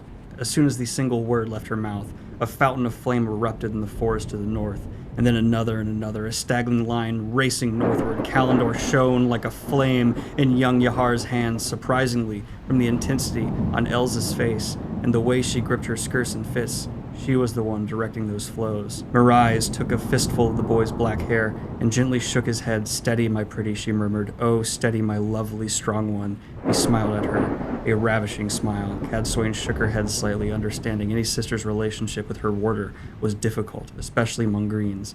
But she could not begin to fathom what passed between Mirage and her boys. And in there, you see revealed one of my favorite twists in this whole thing. Rand, knowing he needs insane protection, takes one of the few Ashaman he trusts and an Aes Sedai that he's bonded to, and hands them Kalendor. Because one of the ways to overcome the flaws within Kalendor is if you have a woman actually taking control, and that prevents the madness issue that Kalendor otherwise brings to the table. And so Forsaken show up trying to sabotage this, thinking Rand's going to be incapacitated, and then there's just someone wielding the second most powerful channel amplifier just ready to go, and that turns the tide. If he could undo what Althor had done at the source, Demon Dread thought as he stepped through his gateway into Shadar Logoth, undo it sharply and suddenly, that might well kill the man, or at least sear the ability to channel out of him. He had reasoned out what Althor's plan had to be as soon as he realized where the access key was. A brilliant scheme, He did not mind admitting, however insanely dangerous. Lews Therin had always been a brilliant planner too, if not so brilliant as everyone made out, not nearly as brilliant as Demon Dread himself. One look at the rubble-strewn street changed his mind about altering anything, though. Beside him rose a half-pale dome, its shattered top 200 feet or more above the street, and above it the sky held, like the light of mid-morning, from the broken rim of the ruin down to the street, though the air was dark with shadows, as if night were already falling. The city quivered. He could feel it through his boots. Fire erupted in the forest. Great explosions spun of Sayadine that hurled trees into the air on gouts of flame that spewed toward him. But he was already weaving a gateway, leaping through. So yeah, Demon Dread's even there, trying to find a way to get it all Thor, but the Asha'man and Aes Sedai are working together well enough in their little circles and rings that they're able to output at such an incredible degree that while the Forsaken may be more talented, they're also all about self-preservation, not going to take a huge risk, and, I'll just wait. Let's just wait. Let's let people tire themselves out. Turns out, that's a crucial mistake. Do you remember how Bethamel was brought back as a woman who can use Sayadine and is hiding among the rebel Aes Sedai? Well, they show up and surprise the hell out of some Asha'man. That's just gotta be a hell of a surprise. Do you remember Olivia? The super powerful, as strong as Nynaeve character? Well, that's who Lanfear brought back runs into, and it does not go well. Yeah, Rand just played all of his hidden cards during this, and it's a good time to play them. The woman struck back at her, and she suffered her second shock. She was stronger than Sindain had been before the Aelfin and the Eilfin held her. That was impossible. No woman could be stronger. She must have an Angreal too. Shock lasted only the time it took her to slice the other woman's flows. She did not know how to reverse them. Maybe that would be enough advantage. She would see Lews Therin die. The taller woman jerked as her cut flows snapped back into her. But even as she shifted her feet with the blow, she channeled again, snarling. Sindain fought back, and the earth heaved beneath her feet. She would see him die. She would. We also see Moghedien witness all this happening, see this gargantuan pillar of a void coming out of Shadar Logoth, and decide, that's not my strong suit. All right, I'm gonna wait this one out. Retreating to the back of the hilltop, away from the shining key and the strange door, Moghedien sat down to do what she had done so often in the past. Watch from the shadows and survive. We also get reminded of just how incompetent the Shadow can be, because a Black Ajah sister hidden among the rings that are protecting Rand is legitimately trying to protect Rand, because as far as she knows, her orders are to make sure that the dragon lives to see the last battle. And in one of these circles, she sees someone attacking and trying to sneak up on Gahar with the Kalimdor, so she blasts the hilltop and kills Agenor. Brought back as Osanger. Dark Friend just killed it for a second. But we see it all end from Moghedien's perspective. Lying on her belly atop the high vantage point, with her chin in her hands, she was watching the great dome. Black no longer seemed to describe it. There was no term for it now, but black was a pale color by comparison. It was half a ball now, reaching like a mountain 2 miles or more into the sky. A thick layer of shadow lay around it, as though it were sucking the last light out of the air. She could not understand why she was not afraid. That thing might grow until it enveloped the entire world, or perhaps shatter the world, as Arengar has said it might. But if that happened, there was no safe place left, no shadows for the spider to hide in. Suddenly, something writhed up from that dark, smooth surface, like a flame, if flames were blacker than black.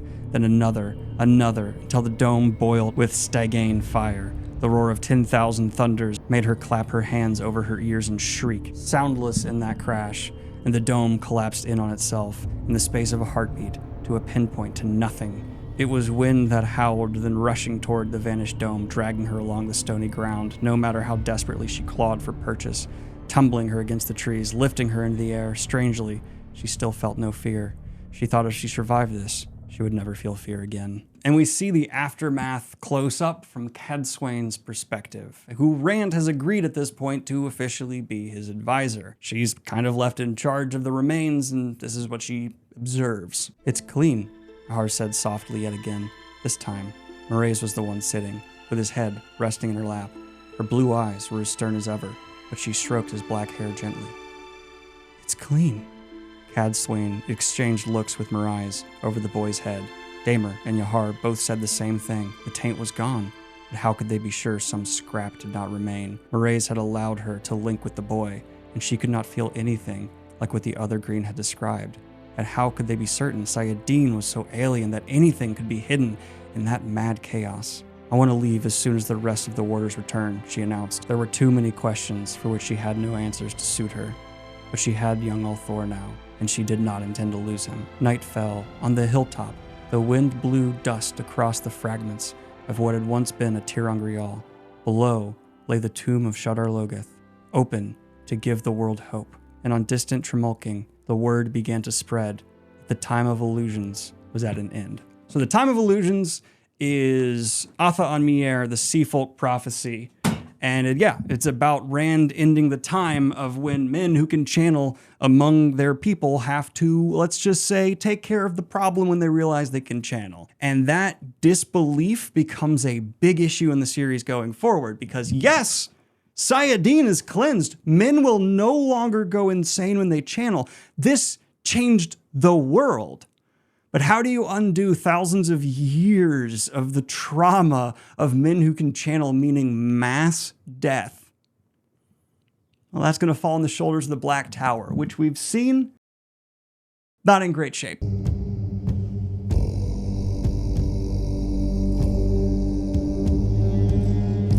Now, this book opens with us following Galad Damadred, Elaine's eldest brother, as he is on his way to meet with Eamon Valda, this character who you recognize for being one of the most super duper evil White Cloaks, and also the abuser of Morghese, Galad's mother. Now, Galad has a lot of friends that happen to be White Cloaks, and so when Eamon Valda did a bunch of horrible stuff to his Modare, word spread. Galad heard it and decided to just start walking. He's just heading towards Eamon Valda, just getting closer and closer. And this is the opening of the book, and it slaps so hard. Oh my God, I love this because we know how insanely badass Galad is with a sword. We just saw him a little bit ago massacre an army of people, dancing through them to the point where even Borderlanders were going, damn! And now he's heading towards one piece of shit. And this is drawn out in the best way possible. We spend a long time with Galad, with him just being like, I just want to talk to him. I just want to talk to him. I just want to talk. All right.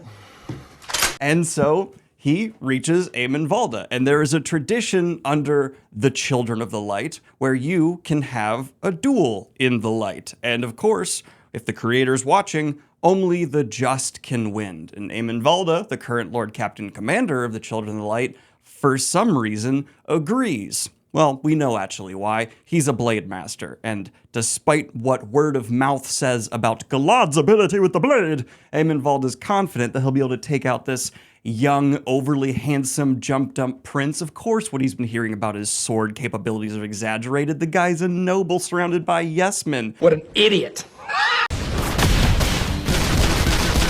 So despite Eamon Valda putting up a somewhat decent fight, Galad decapitates a motherfucker.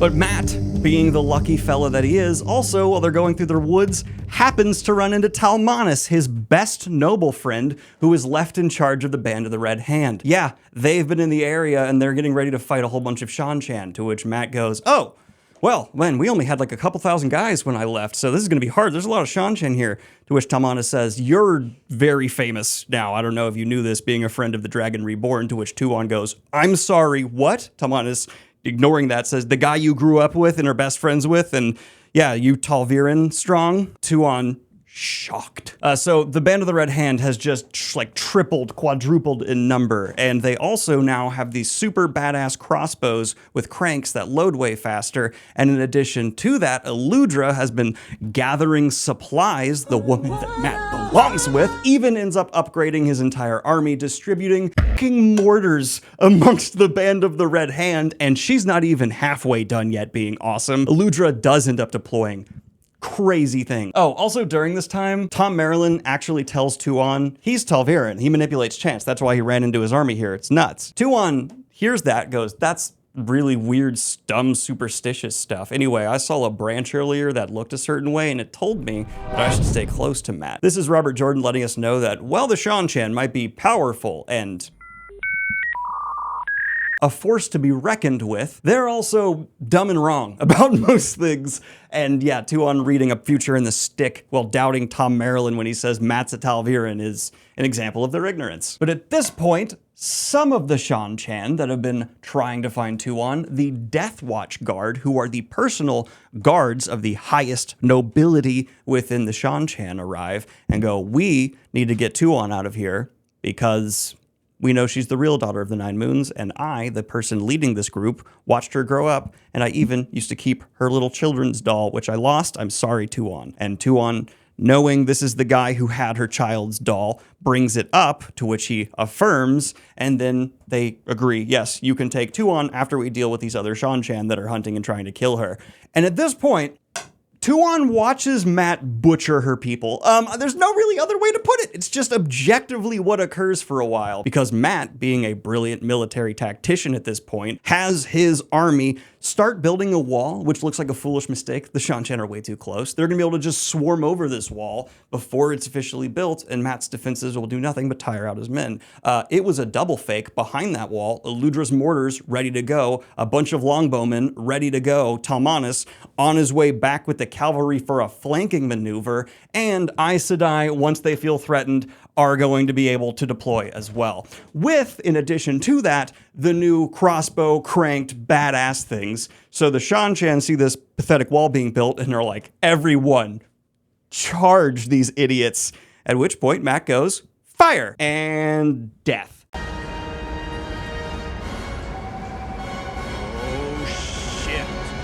It's said that the Seanchan began having a wall of their own, a wall of bodies. And Tuon watches all of this, and I'm not gonna lie, it's like in Baldur's Gate when it says Tuon approves. It's complicated, let me explain. She doesn't like seeing her people die, but these are most likely dark friends, and they were trying to kill her. And on top of that, she was expecting Matt to be leading a ragaband little thing, not really an efficient fighting force. So when she found the Band of the Red Hand to be this pretty massive army that he's able to take command of, and they love and adore him, which is apparent in the moment they arrive, hey, all I can say is competence is sexy. And so she repeats the words, you're my husband, you're my husband, you're my husband. And now Matt and Tuon are officially married. She saw how good he is at butchering and she locked that down. I don't remember which order those events occur in. It doesn't matter though, because Robert Jordan, I reject the idea that Tuon is a good person. You put it forward repeatedly here, and I'm sorry, do we forget that earlier she just collared people?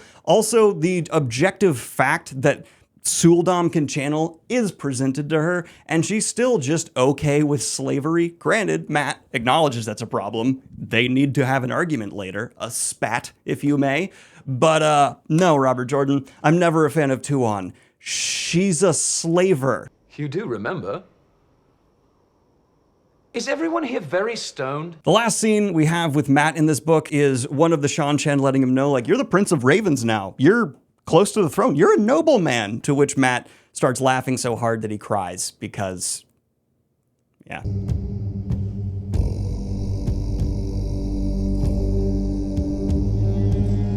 Egwene, of course, goes to sleepy time right away because she has to tell Siuan Sanche about all this, and she does, but she is violently woken up, and it turns out, yep, uh-oh, attack on the tower. And Siuan just saw Egwene violently wake up. She wakes up and sees, oh my god, there's people attacking the tower. Gareth Bryn, we need to launch a rescue mission, now! And so her and Gareth Bryn and Gawain team up together with some of the best soldiers, put on fake tower guard uniforms, go across the river, and break into the White Tower. During that, Egwene decides to show everyone why she should be Amyrlin. And that's only if Amyrlin's like a showcase of power and talent. And I'm not saying it should be, but if it is, Egwene earns it here. Because this whole time, Elida has sucked. So all the novices and accepted have really come to like Egwene because she's been forced to live amongst them as well. And she's taught them cool stuff and been understanding and not an abusive, horrible person. And so she forms a circle with the novices and accepted. And she tells them to go get all the magical items that the tower keeps in its vault and unleash all the weapons to help defend the tower. You know that scene in The Matrix where it's like, we need weapons?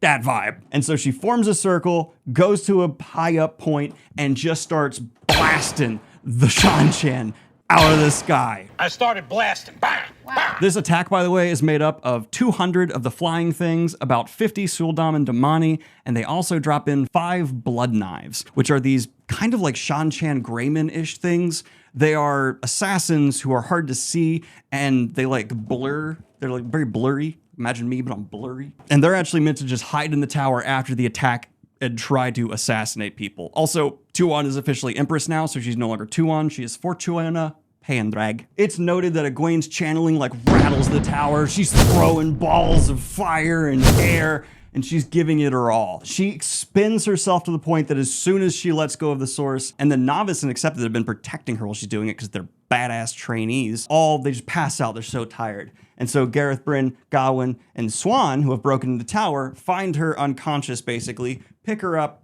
and go, okay, let's open a gateway and get her out of here. And they open a gateway and they get her out of there. Egwene, so mad that they saved her, because if she had stayed in the tower at this point, she would have been in the perfect political position after uniting all these people to overthrow Elaida. Oopsie poopsie. Also, right before they went in to do all this, Swan bonded Gareth Bryn as her warder because she was asking Gareth Bryn to disobey the orders from Egwene not to rescue her, and he said, I'll do it under 2 conditions. One, I'll tell you now, bond me as your warder. And Swan, thrilled, does it right away, and also feels that Gareth Bryn loves her just as much as she loves him. Aww, they're loving. And then there was a second demand. And after they're out of here and they're safe, Gareth Bryn tells her the second demand, marry my ass, and they get married. So many people getting hitched. It's kind of wholesome and offsets the terrible stuff from earlier.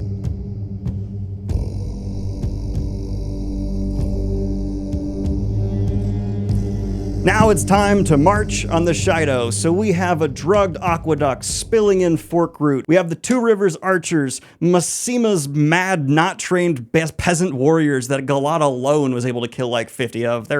We have a bunch of Aiel. We have the Mayenners and Kyrienners. And Galena's back here fucking over Fael because she told Fael to meet her in a rickety abandoned house with the oath rod so she could get the oaths taken off her that she was forced to take to Savannah. Once Fael hands it over, Galena goes, great, stay down here in this rickety basement of this house that's about to fall over. I'm gonna go upstairs because I heard something. And Fael and Morghese are stupid enough to stay down there. And so Galena kicks something over, causes the house to cave in, and bounces. And then the entire battle, not all of it, but most of it, Morghese and Fael spend in a basement trying to get Morghese to use her tiny little bit of ability of the One Power to wave a scarf unnaturally so that someone will realize they're down there. The battle's awesome though, because after we see Fael is rescued from Roland, who saw the scarf thing with a few other people that have pledged themselves to Fael, because a bunch of the guys shine have pledged themselves to Fael because they know she's working on an escape plan. After that happens, we see Perrin, Dynasty Warrior bosses, the Shido. He is on the front lines of his army charging in. The Shido are surrounded, all the wise ones. And then he's just... I will say though, right before the battle begins, Tam al'Thor from the Two Rivers people comes up to Perrin and asks him, hey, is Rand al'Thor the Dragon Reborn? Perrin, did you not tell Tam about Rand this whole goddamn time? So he tells him, yeah, your son's the Dragon Reborn.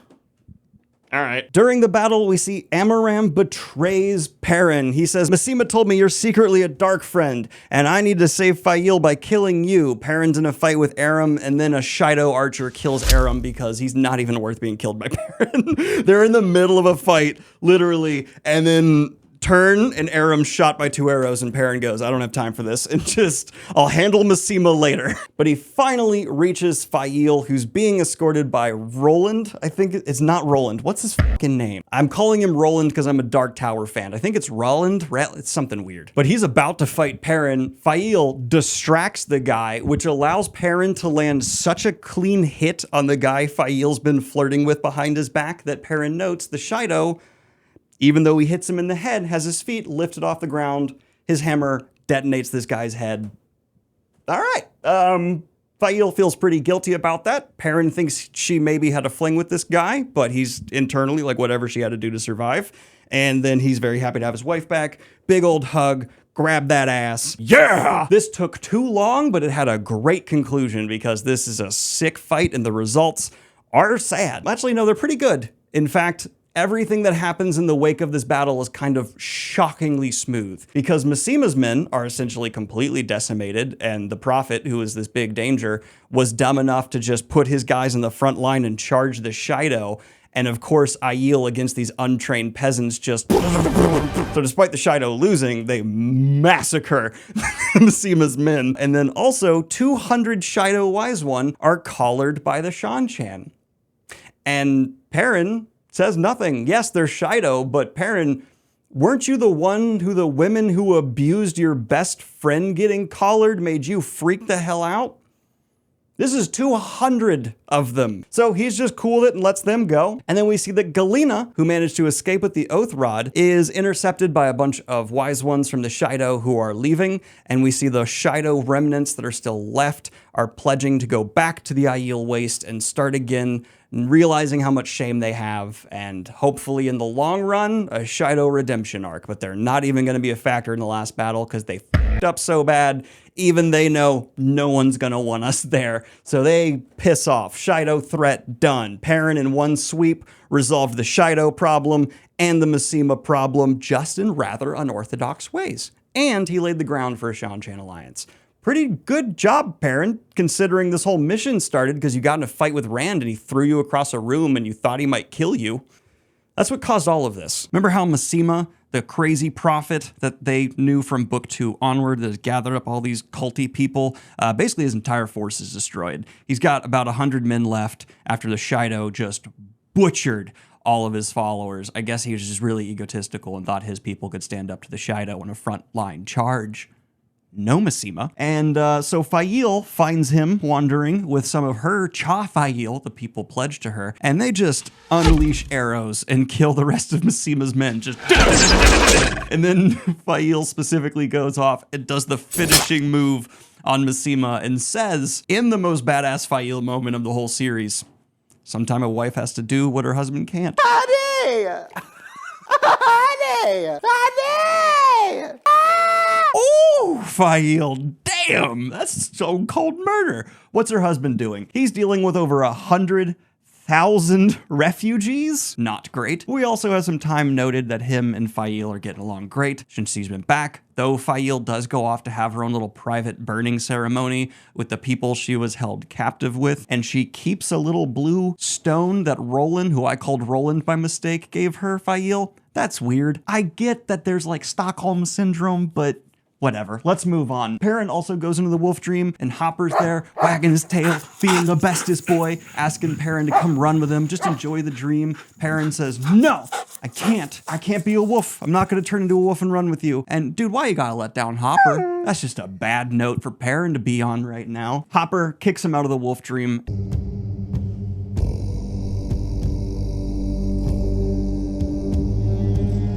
But if you remember, there's that sketchy dark friend who saved Elaine from a faux assassination attempt in the last book. Elaine has started seeing through his shenanigans and has hired a man to hire a man to follow him. And this is when we meet Hark, the best street ruffian in all the streets of Caemlyn.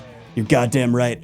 Hark has slit thousands of purses in his day. He even keeps a whole bunch of his trophies in a chest. The law finally caught him, but he has one more way to see his way out of this. And that's to follow this possible dark friend on behalf of Elaine to figure out where he's going all the time, because they've sent other people after Mueller, whatever his name is, and they all end up dying. So Hawk is hired to go not die doing this very die-y task. We hear now, though, that 60,000 additional troops from other houses are headed to Caemlyn. None of them are committed to either Elaine or Emilary. None of them, though, are publicly committing to Elaine or Amarilla's side, both people vying for the throne. And in addition to that, yeah, there's still 200,000 Borderlanders just sitting in Andor that has every noble very nervous. Well, because yeah, I would be too. The murders keep happening of the kin within Caemlyn, though, so Elaine eventually assigns the kin to have a buddy system, which when I read this as a kid, I went, that's a little silly. As an adult now, though, that's a great strategy, Cotton. Yeah, absolutely. If bad stuff's happening, buddy systems are very effective. After a good few days, though, Hark's done his job. And guess what, Mueller? He's been harked. We have a full case file of evidence now proving he's been meeting with some Aes Sedai in an inn. Put 2 and 2 together, those are Black Ajah's sisters, and he's a dark friend. Go get him, Elaine. I always pictured this guy for some reason, not always, but since I saw the character, as Jake Peralta from Brooklyn Nine-Nine. He just is described as a super average dude who's happens to be a really great criminal. So you take the cop out of Jake Peralta, put criminal in, and he's this goofy, super successful serial purse slitter pickpocketer.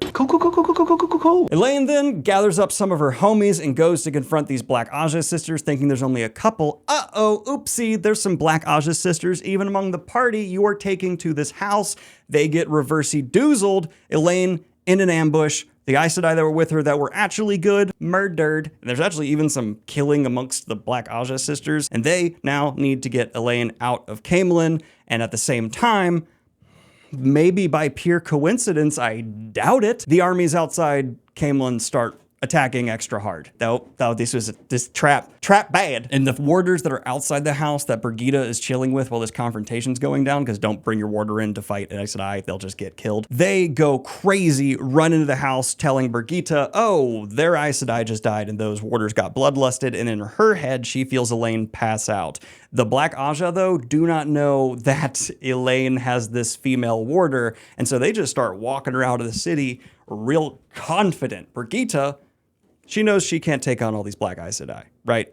That's beyond her. She has a bow and arrow, hunter for the horn, but they're channelers. So she intelligently goes back to the palace and gets all these Atha on Mier and Aes Sedai that have been training and practicing together and makes a very good point. These deals and negotiations you've been trying to do with Elaine about getting some land in Andor, yeah, none of that'll happen if she's managed to be smuggled away to be killed, so we're going to now open the gateways she's been teaching you and all these other Aes Sedai have been teaching you to a location I specify because I can feel her, and we're going to ambush the Black Ajah, and that works out perfectly because the Black Ajah could not see that coming. Who would have known the person you kidnapped literally had a GPS tracker mentally with a hero of the horn? And so, yeah, double reverse Uno card, a bunch of soldiers, because they actually take soldiers from within the city, sparing them at a very bad time, pour through gateways to confront the Black Ajah sisters, massacre that party after Birgitte Silverbow talks the Atha on Mier, wave binders into using the power, and they free Elaine, and then they realize they have a great opportunity because Robert Jordan's a veteran and knows military strategy. And the people who are suddenly pressing the city have remained pretty strategically spread out. But in this big push, they crammed all their forces up tight against the city walls of Caemlyn. So Elaine's army just got a bunch of soldiers outside the city. Let's flank them. So they just press in on the soldiers that are trying to break into Caemlyn. And I don't know if you've studied the battle where Hannibal was able to press the Romans and just annihilate their forces, but that starts happening to the rival noblemen's people. And after a little bit of time, they surrender, represented by these guns coming out of portals to show, you better stop. And Elaine, after this victory and her rival being defeated, has enough noble houses pledged to her to secure the crown of Andor. And one of the last thoughts she has is how long until the last battle's gonna start? Because they have a lot of work to do.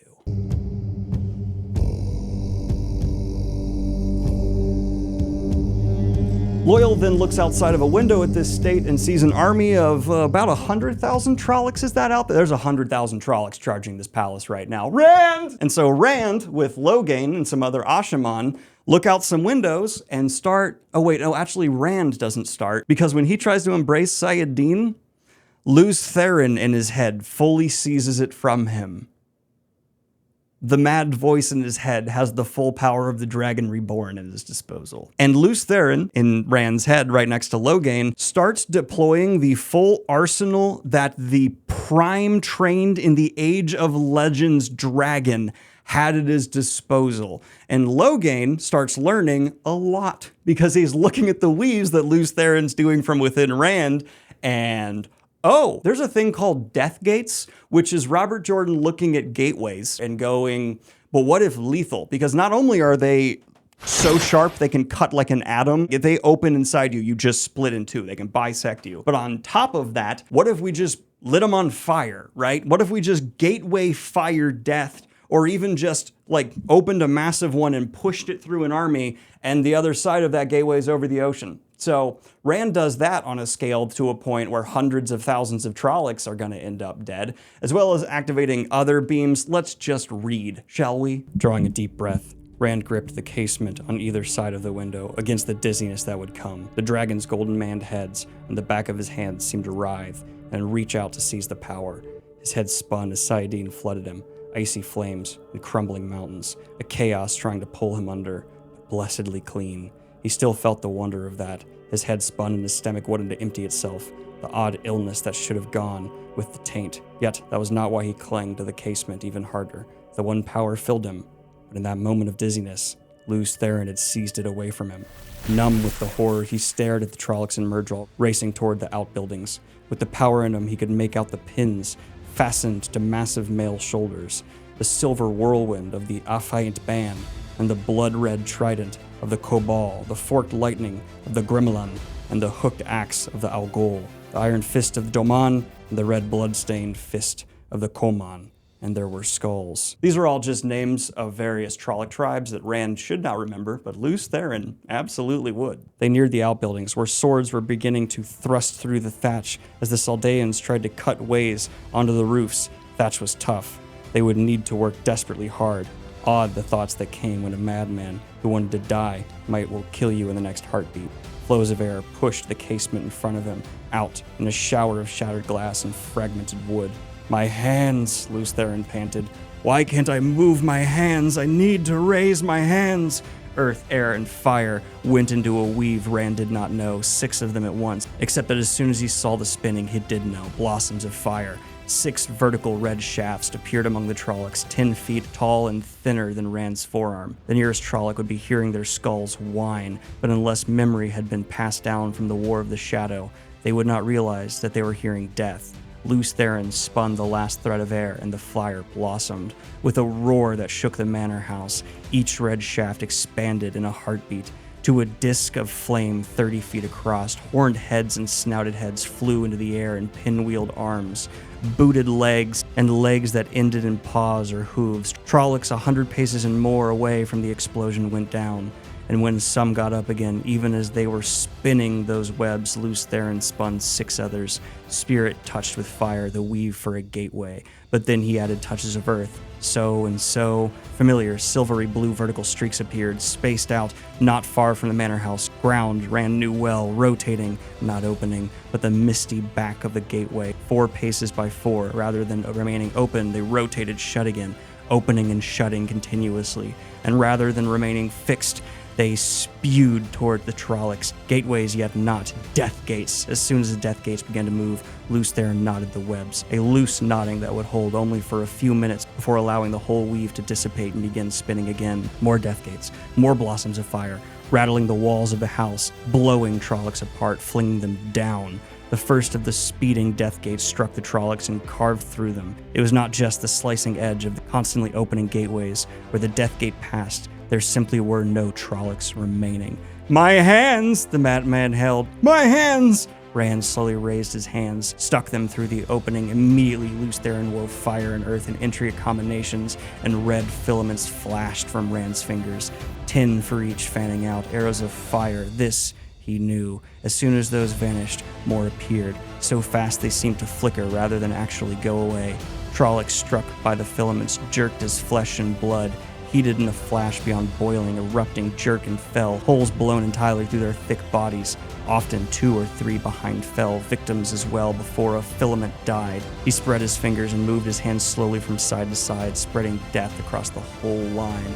Blossoms of fire appearing that were not his weaving, and death gates slightly smaller than Lews Therin's, and arrows of fire that must have been Logain's. The other Ashman were paying attention, but few would be where they could see those last 2 webs spun. But this takes us to a rather awkward moment where once the battle is done, and that entire army of Trollocs is all but eviscerated, Lews Therin won't let go of Saladin, and Logain's sitting there next to Rand asking him, "Why are you still holding the power?" he asked suddenly. "And so much of it. You're trying to show me that you're stronger than I already know it. I saw how large your death gates were compared to mine, and I'd say you're holding every drop of Saladin that you can safely." The certainty caught everyone's attention. Men tucked their knives away and leapt down from the table. The bond, suddenly so full of fear, it seemed to throb with it. Harlan and Anela exchanged worried glances. They went back to staring out the windows. They did not trust Trollocs to be dead until the corpses were 3 days buried. Olivia took a step toward him, frowning, but he shook his head slightly, and she turned back to the window, though her frown remained. Rand, of course, tries to make it seem like, no, it's not a madman in his head holding Sayadin, but people can definitely tell something is absolutely wrong, and finally he gets Lews Therin to agree to let go by making a promise. "We can die at Tarmon Gai'don," Lews Therin said, and suddenly the power drained out of him. "He released," Logain said, as if he were suddenly on Cadsuane's side. "I know," she told him. He whipped his head around in surprise. "Min can deal with you in your own way if she wishes," Rand said, starting for the door. "But don't threaten her." Yes, he thought. We can die at Tarmon Gai'don. So yes, Sayadin is cleansed, but if you haven't realized, Rand's already well down the tainted path, and on top of that, Lews Therin in his head is not some manifestation necessarily of madness. This thing inside of him is disseminating information, even showing him new weaves. Lews Therin's real, but Rand is also a little crazy. Two things can be true at once.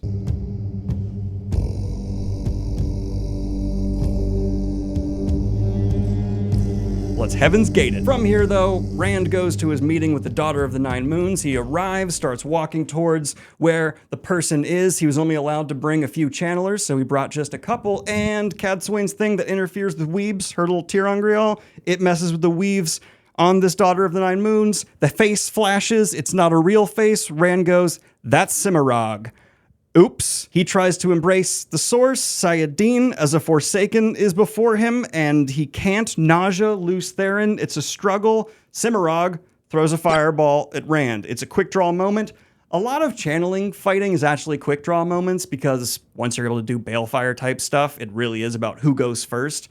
And Rand's not going first, and Min is with him right behind him. So desperately, Rand does all he can, and he brings the Dragon Scepter up to his face, and a fireball collides with him. And this looks bad, because a bunch more channelers begin pouring out of the estate that they were heading toward.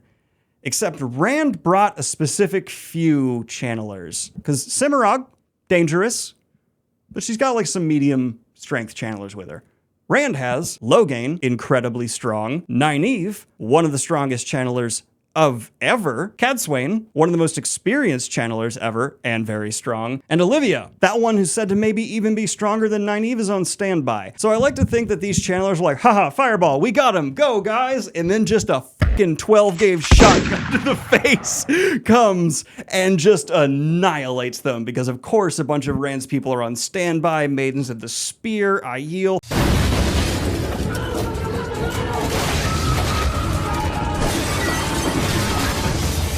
And so Semirhage is taken prisoner, and Rand, his hand's blown off.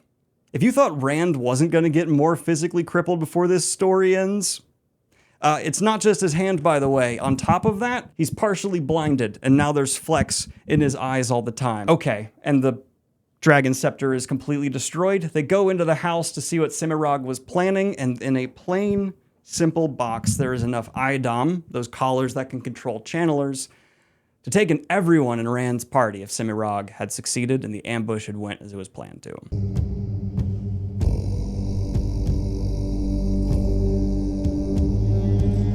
So he decides, after hearing from Dane Bornhald, who, if you remember right from the Two Rivers plot line, hates Perrin, that he needs to go and fight Perrin. Now, you would think Galad Damodred, the super duper everyone should be good guy, will approach Perrin in a rational, reasonable way. No, in fact, he takes some of Perrin's men hostage, who are just camp followers, and when Perrin sends a little message like, hey, please give that back, please give my people back, Galad's response is, we need to fight. You and I are gonna fight on battle. Perrin's response is pretty reasonably, let's negotiate, let's have some conversations, to which Galad goes, no, I'm a big boy and we're gonna fight. Galad, not only does he have Aes Sedai, he has Asha'man. Again, Perrin's people are trying to raise the banner. Perrin, take that down. And also, hey, White Cloaks, can we not? I would destroy you. I have Mayenners, Karienners, Two Rivers folk, Asha'man, Aiel, like, you're White Cloaks. I will annihilate you. Please don't make me do that. And the White Cloaks go, we're gonna fight you. During all of this, Perrin is really reunificating with Faile. They both kind of go over the traumas they've went through recently. Perrin talks about feeling like he's not a good enough leader. Faile talks about all the horrible things she had to do to survive in the Showdown camp. And really, they just love each other. And Perrin has learned to properly yell at his wife, Robert Jordan. We see during this time, Perrin is also doing some super training montages with Hopper in the Wolf Dream to get strong enough to fight Slayer. He also, during this time, fully calling him out for this, during his sleep is also just playing with wolves. They do this game where they hunt deer and like tackle them down in the wolf dream, satisfying their hunting instinct, but they don't want to kill deer in the wolf dream because that means the deer would be dead forever. Because if you die in the wolf dream as an animal, you just don't get to have an afterlife. So that's like a fun game they play. Now, Barrelane and Faile, now that Faile's back in the camp, have a bit of an awkward relationship because everyone thinks Perrin boinked Barrelane. Well, Faile was prisoner from the Showdown, and they have to figure out a way to squash those rumors. Faile's like, we could just fight to the death, to which Barrelane says, that's anything but that. And eventually they come to the realization that they can just pretend to be friends, and if everyone sees them being good with each other, then they'll assume, no, Faile has no reason to be mad at Barrelane. Female plot lines from Robert Jordan. There's a big problem though during this time. There's some interference with gateways and just using the power in general. Also, when Perrin goes into the Wolf Dream, there's a giant dome around their position preventing him from getting in and out. Huh, this is bad. What's this? I'll tell you. Because we see at the beginning, Grendel actually survived Crazy Rand bale-firing her whole estate because it wasn't her who put the compulsion on Rand's individual, but instead it was Arengar. And so one of the Forsaken died, but not Grendel. And guess who's mad about that? Moradin. That's not Rand here, that's Moradin. He has red hair because he's supposed to look a lot like Rand. And he eventually, after Grendel explains to Moradin that all of this was planned, and now Rand, after bale firing the whole state, is going to feel horrible about killing all those innocent people. I'm playing a psychological game, Moradin, obviously. For some reason, Moradin buys that and rewards her with a dream spike and Slayer, who we know is Lord Luke. That's what Perrin is seeing, a dream spike in the dream world, which essentially creates a dome that if you are in the dream world and you go into, you can't escape from, like you can't wake up. And if you're in the real world, you can't create gateways. And this is going to lead into the most evil thing you've ever heard. It tops it all. So back over with Perrin, they're just casually talking about the catching up that goes on through gateways. All of our characters are learning stuff very quickly once they have gateways because, you know, word spreads, people gossip, and information's important. And he just casually mentions, like, isn't it crazy that Morghese was, like, being controlled by Ravin? To which Morghese, hiding as a servant nearby, drops shit and goes, what? She did not know that. That is news for her. Imagine one of the worst people from history. You were boinking them. Not happy. Bad. Very bad. And so she runs off and has some really bad trauma that she actually talks to Talonvor about. He's planning on leaving because, you know, she's not into him. And she asks him to not. And it's like, you giving the guy some hope? Address that later. Because Hopper is telling Perrin, Young Bull, Perrin's wolf name, you are not ready to fight Slayer. More training montages, more hunting deer together. Let's get you in Young Bull shape. And Perrin has a realization that I get why people love it. I just can't get over the silliness of it, where he says, I know the difference between a hammer and an axe. An axe is meant for killing, while a hammer can create and kill. Counterpoint, an axe can create as well. Chop wood, now it is chopped wood. Whittling, now you got sharper stuff. I'm just making a counterpoint. So it's come to the day where they've agreed to fight the White Cloaks because the White Cloaks fight like Redcoats during the Revolutionary War where they go, we will fight here on this day. And Perrin, okay, we'll fight there on that day. And as the White Cloaks line up, Perrin goes, Ashaman, warning shot. And Galad did not realize he has Ashaman. He thought he had Aes Sedai, who could not fight in battle because of 3 oaths. And after seeing the Ashaman, Parlay. Parley. That's the one. Parlay. Let's parlay with them. Let's actually have a conversation. So they then go and have a conversation, and Galad, upon entering the pavilion, sees Berylane, and you know, he just respects her mind so well. Before she even says a word, before she opens her mouth, Galad walks in and goes, "Auga, I love that woman's 2 round, voluptuous brains. Oh my God, how could she serve the shadow? Huh." And I know it seems like I'm exaggerating this, but they're in the middle of a potential bloody conflict, and Galad spends an unreasonable amount of time thirsting over Berylane before even addressing Perrin. But to his credit, right back to him, Berylane's going, "Waterfall." Tears run down my thighs. Like she is ready. And so, you know, they're both set up for something. And then he turns, and after thirsting over this woman so hard, goes, "Oh my God, that's my mom!" Because Morghese is there, and he is so confused.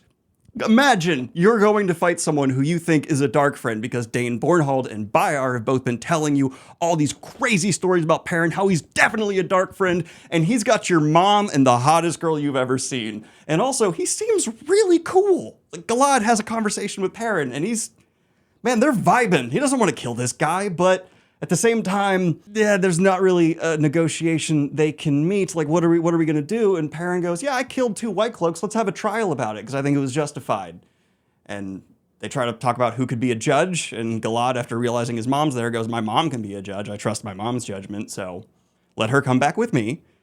And then we'll meet in a few days and we'll have a trial." And that's right. Second to last Wheel of Time book, we're getting some Judge Morghese. In the dream world, though, Perrin gets some bad news because aside from some bubbles of evil doing devastation to his camp, people's pocket knives are attacking him. Terrifying. He goes outside this giant orb that's in the dream world that's now moved away from his camp, but still being used for something, and he hears someone butchering wolves in there. It's Slayer. You know how I've said many times here on the channel, to make a great villain that your reader is gonna hate, you have to give them a personality, right? We get no personality from Slayer, really, aside from him being just kind of an ass. Then he does this one action, and I hate to admit it, but I am absolutely wrong. You can make your antagonist do something so god-awful that you inspire readers to hate them. And having Slayer move around Teleron Riod, the wolf dream, trapping wolf spirits and butchering them in an area Perrin can't reach, I hate him more than any other antagonist in the history of fiction.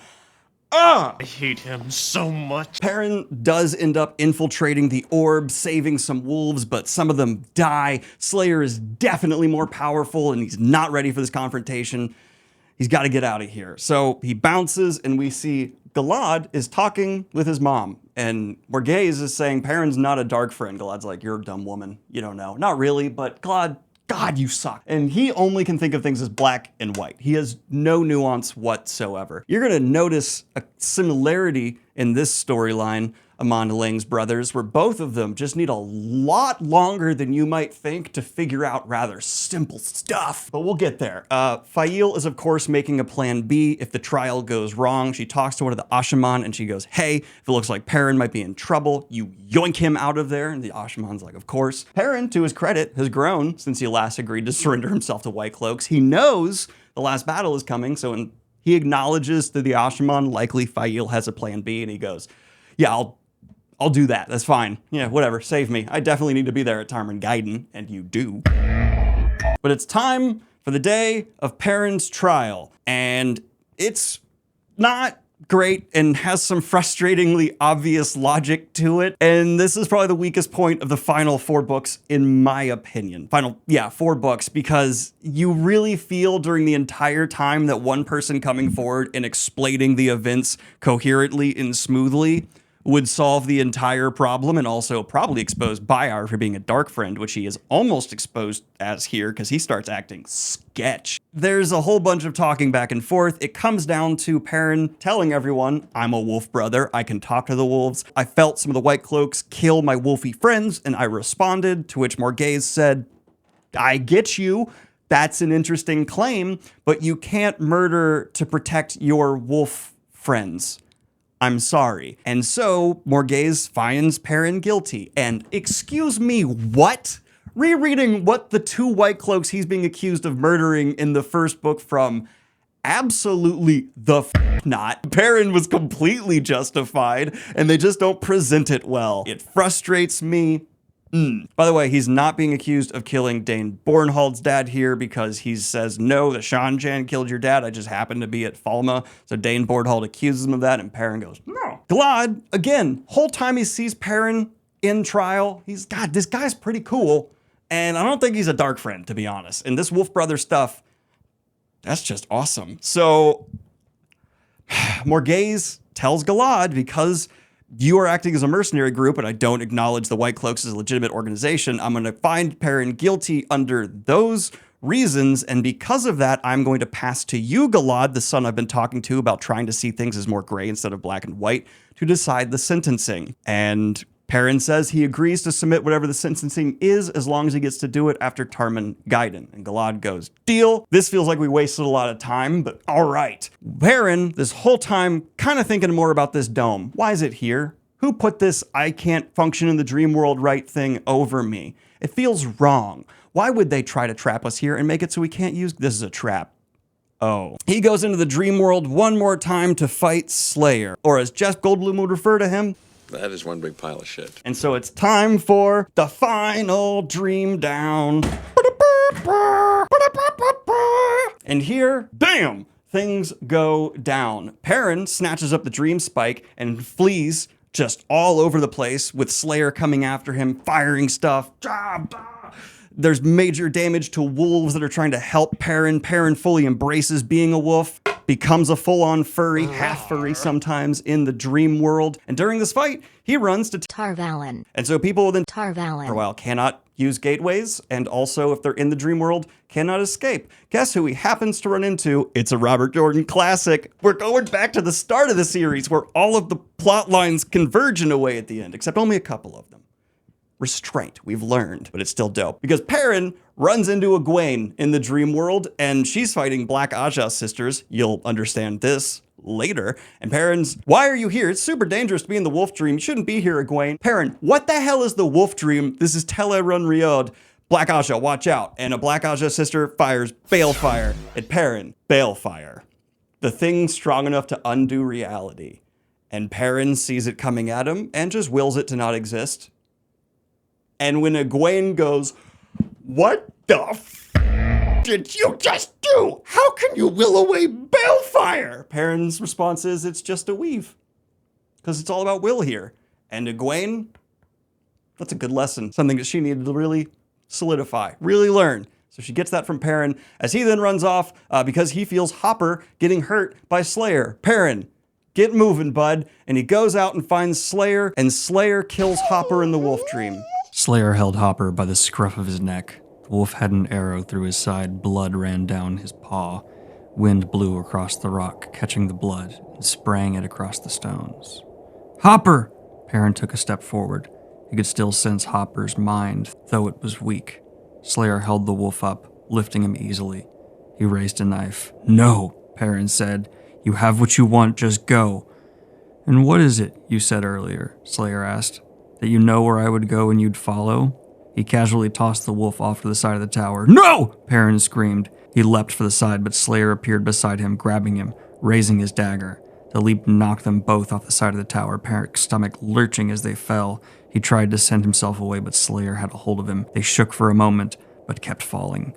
Slayer was so strong. He smelled wrong, like staleness of wolf's blood. His knife sought Perrin's throat, and the best Perrin could do was raise his arm to block, thinking of his shirt as being hard as steel. Slayer pressed harder. Perrin felt a moment of weakness, the wound across his chest throbbing. As he and Slayer tumbled, the knife split Perrin's sleeve and rammed into his forearm. Perrin screamed. The wind was so loud. It had been mere seconds. Slayer pulled the knife free. Hopper! Perrin roared and kicked at Slayer, pushing him away, breaking his grip. Arm aflame, Perrin twisted in the air. The ground rushed at them. He willed himself to another place, and he appeared just below Hopper, catching the wolf and crashing into the ground. His knees buckled. The ground around them shattered, but he lowered Hopper safely. A black-fletched arrow zipped from the sky and pierced Hopper's back, passing all the way through the wolf and hitting Perrin in his thigh, which was bent at the knee, just beneath the wolf. Perrin yelled, feeling his own pain mixed with a sudden wash of agony from Hopper. The wolf's mind was fading. "No!" Perrin sent, eyes wet with tears. "Young bull," Hopper sent. Perrin tried to send himself away, but his mind was fuzzy. Another arrow would soon fall, he knew it. He managed to roll out of the way as it struck the ground, but his leg no longer worked, and Hopper was so heavy. Perrin pitched to the ground, dropping the wolf, rolling. Slayer landed a short distance away, long wicked black bow in hand. "Goodbye, Abara." Slayer raised his bow. "Looks like I will kill 5 wolves today." Perrin stared up at the arrow. Everything was blurry. "I can't leave Fail. I can't leave Hopper, I won't." As Slayer released, Perrin desperately imagined himself strong, not faint. He felt his heart become hale again, his veins filling with energy. He yelled, head clearing enough to make himself vanish and appear standing behind Slayer. He swung with his hammer. Slayer casually turned and blocked it with his arm. Perrin fell to one knee, the pain in his leg still there. He gasped. "You can't heal yourself," Slayer said. "There are ways, but simply imagining yourself well does not work. You do seem to have figured out how to replenish your blood, however, which is useful." Perrin smelled something. Terror. Was it his own? Slayer growled, then stepped forward and kicked Perrin in the stomach. His chest wound flared. Another kick followed. Perrin was growing dizzy. "Go, young bull," Hopper sent, his voice a weak. "Flee. I can't leave you, and yet I must leave you." "No!" Perrin blinked through tears as another kick landed. He screamed raggedly as Hopper's sending, so comforting, so familiar, faded from his mind. Gone. Perrin screamed in anguish, voice ragged, eyes stained with tears. Perrin willed himself out of the dream world and away, fleeing like an utter coward.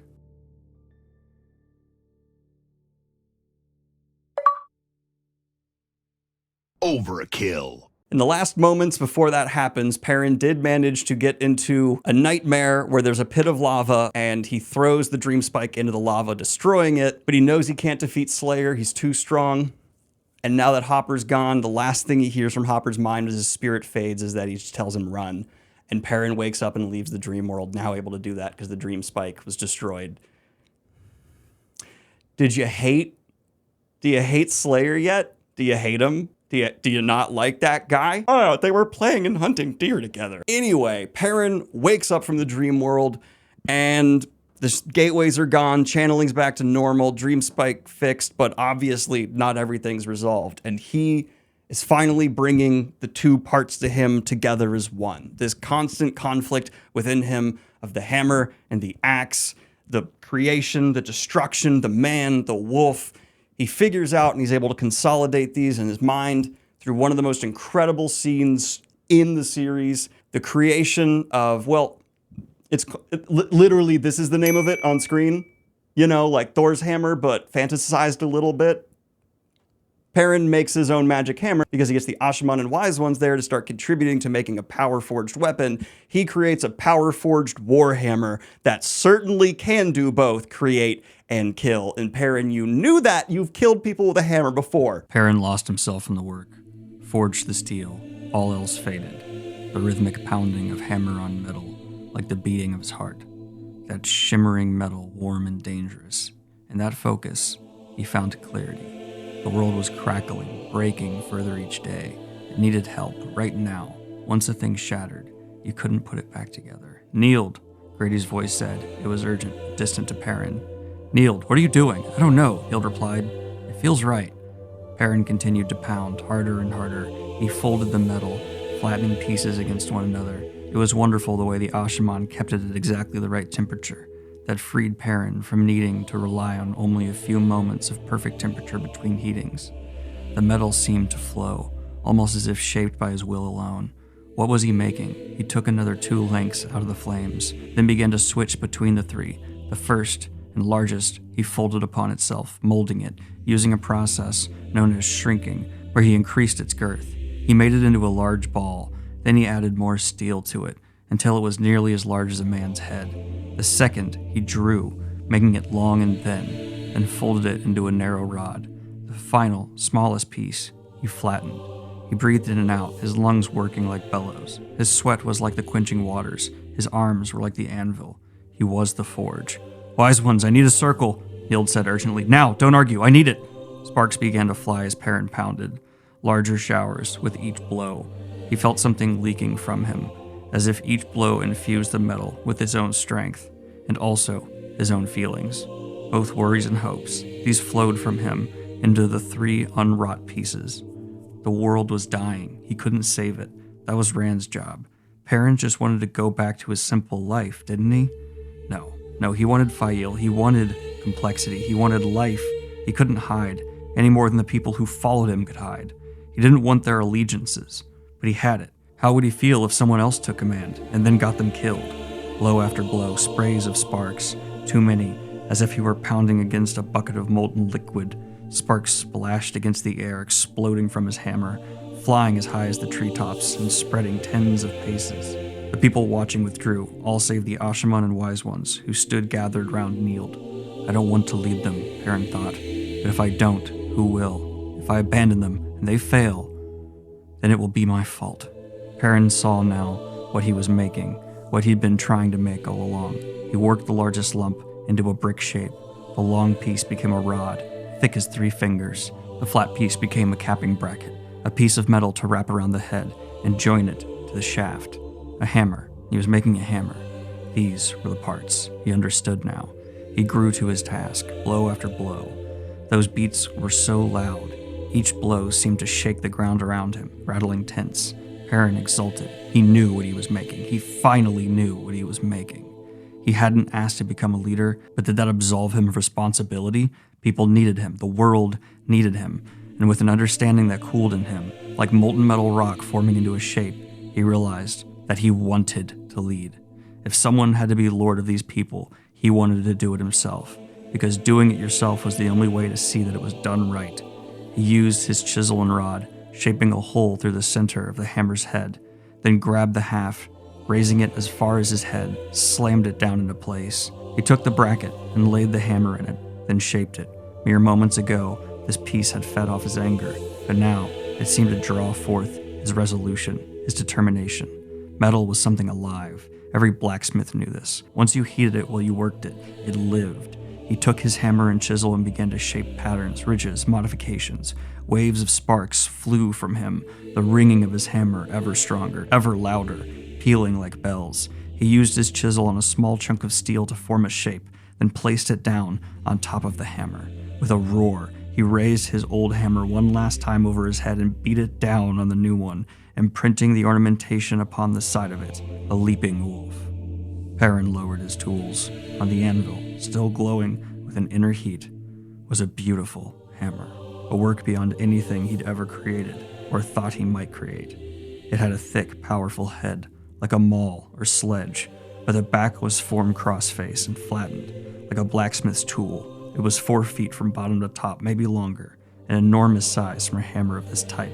The haft was all of steel, something he'd never seen on a hammer before. Perrin picked it up. He was able to lift it with one hand, but barely. It was heavy, solid. The ornamentation was of a crosshatch pattern, with the leaping wolf stamped on one side. It looked like Hopper.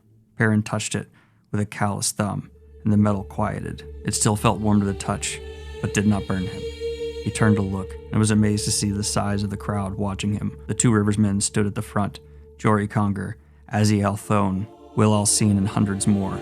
Gildain, Karianan, and Doran's Mayenners, watching, quiet. The ground around Perrin was blackened from the falling sparks. Drops of silvery metal spread out from him like a sunburst. Nield fell to his knees, panting, his face coated with sweat. Grady and the women of the circle sat down looking exhausted. All 6 wise ones had joined in. But what had they done? Perrin felt exhausted, as if all of his strength and emotion had been forged into the metal, but he could not rest. Will, weeks ago, I gave you an order. Burn the banners that bore the wolf head. Did you obey? Did you burn every one? Will Alcine met his eyes, then looked down, ashamed. Lord Perrin, I tried, but... Light, I couldn't do it. I kept one, the one I helped so. Fetch it, Will. And then he starts directing his army to prepare for battle because he's done some thunkumacating and he realizes the trap's gonna be sprung soon. So Perrin has all of his armies align on top of a ridge that has a massive looking down vantage point on where the White Cloaks are. And Barrelane freaks out. And quite frankly, Barrelane, you've been pretty cool in some ways during this series, super not cool in others, but way to show you definitely don't understand Perrin as a person. Because she starts screaming, don't ambush Galad, don't kill all the White Cloaks, please Perrin, I understand, but you are in the perfect position to just massacre them and this is gonna be horrible. And Perrin's just, what? I'm here to save them. And then, yeah, they detect a man channeling down there and there's gateways opening, letting in fists of Trollocs and Murdral. And so Perrin has his forces in this epic battle come down and just actually ambush the ambush that was set for him, just butchering, and he sees Galad's about to be overwhelmed, so he rides in with his cavalry and saves Galad, who has a broken ankle, and they agree that like, okay, you're badass, I like you, dude. And Galad, having recently learned lessons from his Modare about maybe seeing things a bit more gray, starts to realize he respects the hell out of Perrin and decides to give him a sentencing right there. Yeah, I know I could wait to sentence you till later, but in the middle of this battle, I'm gonna go ahead and call it. Just the family of the victims you killed, give them 500 gold marks each and call it even. And they fist bump, new alliance formed. Galad accidentally says I love you to him, takes it back. Not really, but that's the vibe. And I do want to say, all of this is kind of undercut for me on a reread, especially by Barrelane just thinking he's gonna massacre the Children of the Light. Barrelane, what? Jesus Christ! Imagine showing up getting ready to save. You've never been a brutal butcherer in your entire career, and when your allies just suddenly is, don't murder all these innocent people! Have we ever? What? But they end up destroying the Trollocs. Galad starts spending all of his time with Barrelane. They go, you're hot, I'm hot, you're hot. Do you want to make super hot babies? And they do. And also, Barrelane admits the only reason she was going after Perrin is because he's connected to Rand and she wanted to have security for her nation, which I guess justifies some of her actions, though, come on, Barrelane. Oh my god. Anyway, now that Rand is going to be with Elaine, which Barrelane knows if she marries Galad, she'll have another in, and so she tries to play it off like it's a political seduction. I'm using that incredibly hot man right now. Then Morghese finally kisses Talonvor, and then Lini, their older maid, who's been around this whole time, grabs Perrin and goes, marry them! And Perrin marries Morghese and Talonvor, and then they agree to go through gateways all the way to Caemlyn, and they're getting ready to meet up with Elaine, and right when Perrin is getting ready to start going, just a scene that'll put a smile on everybody's face happens. Here it is. Perrin watched her go, disappearing into the enormous campgrounds. Soldiers, farmers, craftsmen, Aiel, White Cloaks, refugees, almost 70,000 strong, despite those who had left or fallen in battle. How had he ended up with such a force? Before leaving the Two Rivers, he'd never seen more than 1,000 people gathered in one place. The largest portion was a group of former mercenaries and refugees who had been training under Tam and Daniel. The Wolf Guard, they were calling themselves, whatever that was supposed to mean. Perrin began walking to check on the supply carts, but something small struck him softly in the back of the head. He froze, turning, scanning the forest behind him. To the right, it stood brown and dead. To his left, the tree was dwindled. He couldn't see anyone. Have I been pushing myself too hard? He wondered, rubbing his head as he turned to continue walking, imagining things that another little strike on the back of his head. He spun and caught sight of something dropping to the grass. Frowning, he knelt and picked it up, an acorn. Another one smacked him in the forehead. It had come from the forest. Perrin growled and strode into the trees. One of the camp's few children, perhaps. Ahead was a large oak tree, the trunk thick and wide enough to hide someone. Once he grew close, he hesitated. Was this some kind of trap? He laid his hands on his hammer and inched forward. The tree was downwind, and he couldn't catch the scent of... A hand suddenly jutted out from behind the trunk, holding a brown sack.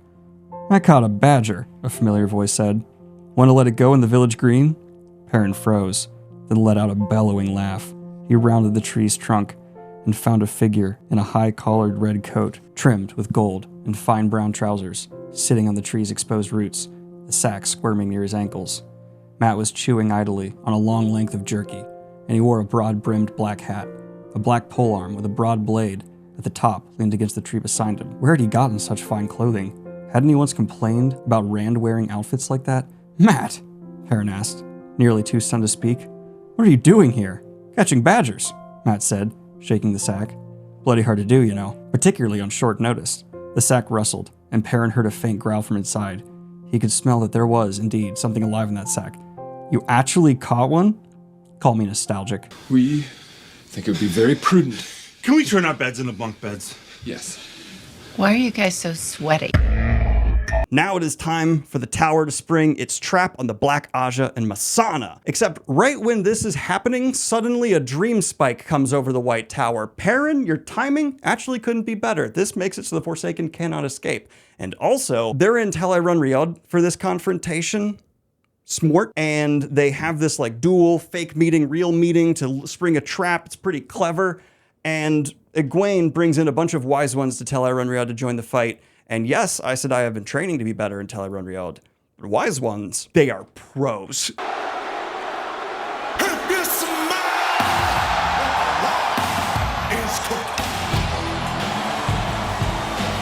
And so the advantage immediately Egwene and her people. And also Perrin shows up, does the thing where he just wills away balefire.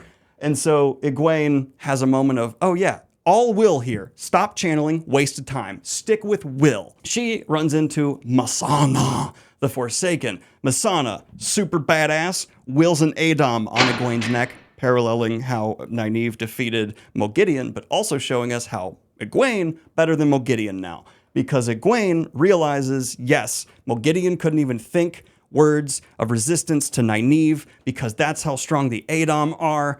I, though, I'm the Amerlin's seat. I have the entire weight and authority of the White Tower behind me. Even if I die here, you will eventually fall to the White Tower. Right there, I'm stronger than this. The Adom falls off. So she's just better than the Forsaken at the Dream World. Her and Masana have a will off. This is a metaphor. She doesn't actually explode Masana's head, but she breaks her mind. It would be cooler if she exploded it. I'm gonna be real with you, but she breaks it, and so basically the same thing of a lobotomy happens to Masana.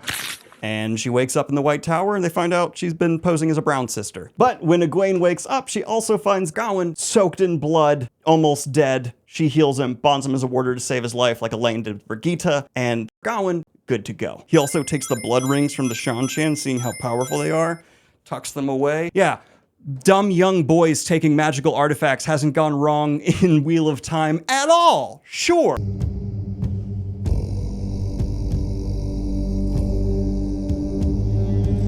Rhoda Itaralda in the Borderlands. If you remember in the last book, Rand made him a promise to go fight in the Blight. Rand would solve the problems with the Seanchan and bring reinforcements to Rhoda Itaralda whenever he could. It's not going well. We see Rhoda Itaralda is having just an incredible amount of shadow spawn come out from the Blight to engage his forces. He has a few Ashaman. It's not enough. Trollocs are doing insane tactics like launching their dead from catapults. So imagine a gargantuan Trolloc just smacking you in the face. And then they use that to hide the fact of Drakkar raining down from above. He sees his pikemen are breaking, charges his own bodyguard in it to try and help hold the line. He hears horns sounding. They're doing these staggered retreats. Just so many instances of them almost being completely wrecked. There's a nearby Borderlander town that should be sending forces, but they just aren't for far too long. And it's past the point where Rand should have sent backup, damn it. Rhoda Itaralda is desperate and just losing and fighting. His leg gets broken, but finally, as he's about to be completely overwhelmed, Borderlanders from the nearby town ride out and save his ass, but that's just a momentary solution. There are still so many Trollocs in the next wave. They're pulled behind the city walls, but oh my god, there's male channeling amongst the Trolloc army. There are dreadlords here. Okay, Rand, you here yet? Nope. Let's get ready. They blow open the wall of the city and Trollocs flood in.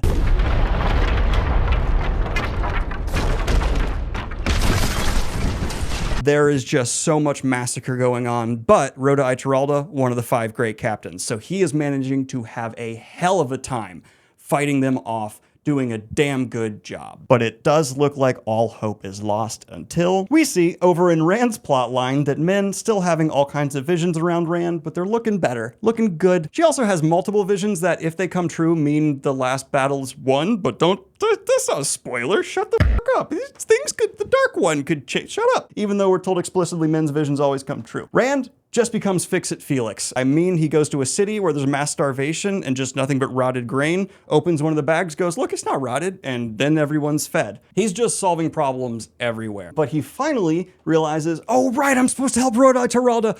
Let's go! And right as Rhodai Terralda is accusing one guy of being a dark friend because he was the reason that the Borderlanders didn't come sooner to help him, Rand arrives, and guess what? That guy is a dark friend. And a Trolloc army is pouring into the city. It looks like all hope is lost.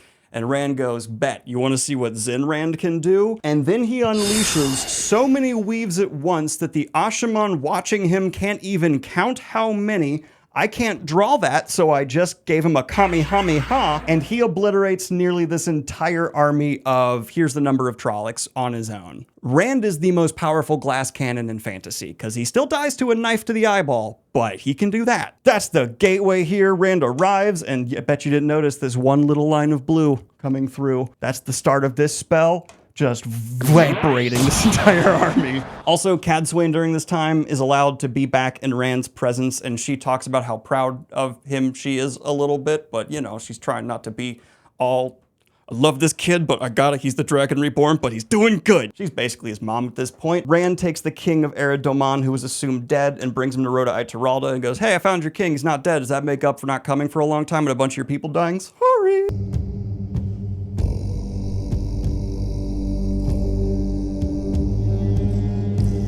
Now though, Matt begins to come up with a plan, because if he is going to be hunted by this Gholam, he's going to have something waiting for it. And so he gets together with some channelers, he gets together with some of the Band of the Red Hand, and they got to figure out a real difficult problem. How do you kill something that is, as far as Matt's ancient memories are aware, unkillable? Well, you don't try to kill it. You see, Matt, very intelligently, begins making a big old fuss out one night, letting everybody know, looking for specifically dark friends, I'm Matt Cawthon, and I'm carousing, dice, drinks, Of course, dark friends at one point, that's Matt Cawthon, let's go get the Gholam. And so the Gholam shows up.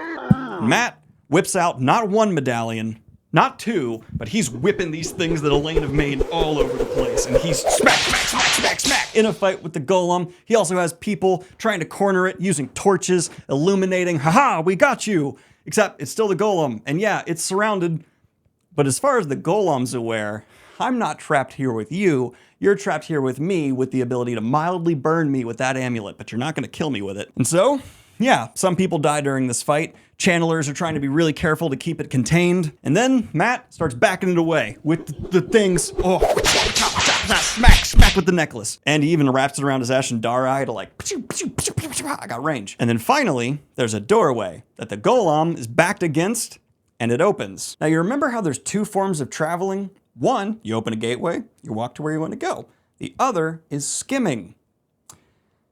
That's a skimming doorway. And so the door opens, and Matt's able to burn the Gholam till it's hovering over an infinite void. And Matt says, I hope you can't die. And then kicks it, poof, and the Gholam is falling through infinity. Close the door.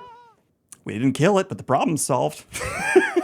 I've often thought about, does anyone in the shadow have the talent to be able to perfectly spot where the Gholam is, understand its velocity, and open a door to catch it? I don't think so, because no one does. Bye, Gholam. That is actually a fate worse than death. It is falling through infinity and can't die.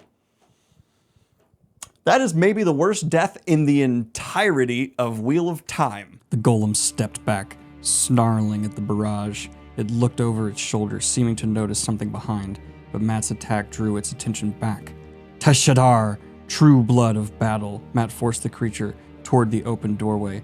At the back of the hallway, the room beyond was entirely dark. No light of the fires reflected off walls in there. Kire Mishimar Tilin Kirier en Mishirama Nielsen Kiri an Mashiyama Indian. Honor for my blade for Tilin. Honor of my blade for Nielsen. Honor of my blade for the fallen. Call of vengeance. The Gholam backed into the dark room, stepping onto a bone-white floor, eyes flickering down, taking a deep breath. Matt leaped through the doorway with a final burst of strength. and slammed the smoldering butt of the Ashandare into the side of the creature's head. A spray of sparks and ash exploded around its face. The creature cursed and stumbled to the right, and there it nearly stepped off the edge of the platform, hanging above an expansive void. The golem hissed in anger, hanging with one leg over the void, flailing to keep its balance. From this side, the doorway into the room was ringed by a glowing white light, the edges of a gateway made for skimming. "I don't know if you can die," Matt said softly. "I hope to the light that you can't." He raised a boot and slammed it into the thing's back, throwing it off the platform into the darkness. It fell, twisting in the air, looking up at him with horror. "I hope you can't die," Matt said, "because I'm going to enjoy the thought of you falling through that blackness forever." Matt spit over the side, sending a bit of bloody spittle down, plummeting after the golem. Both disappeared under the blackness below.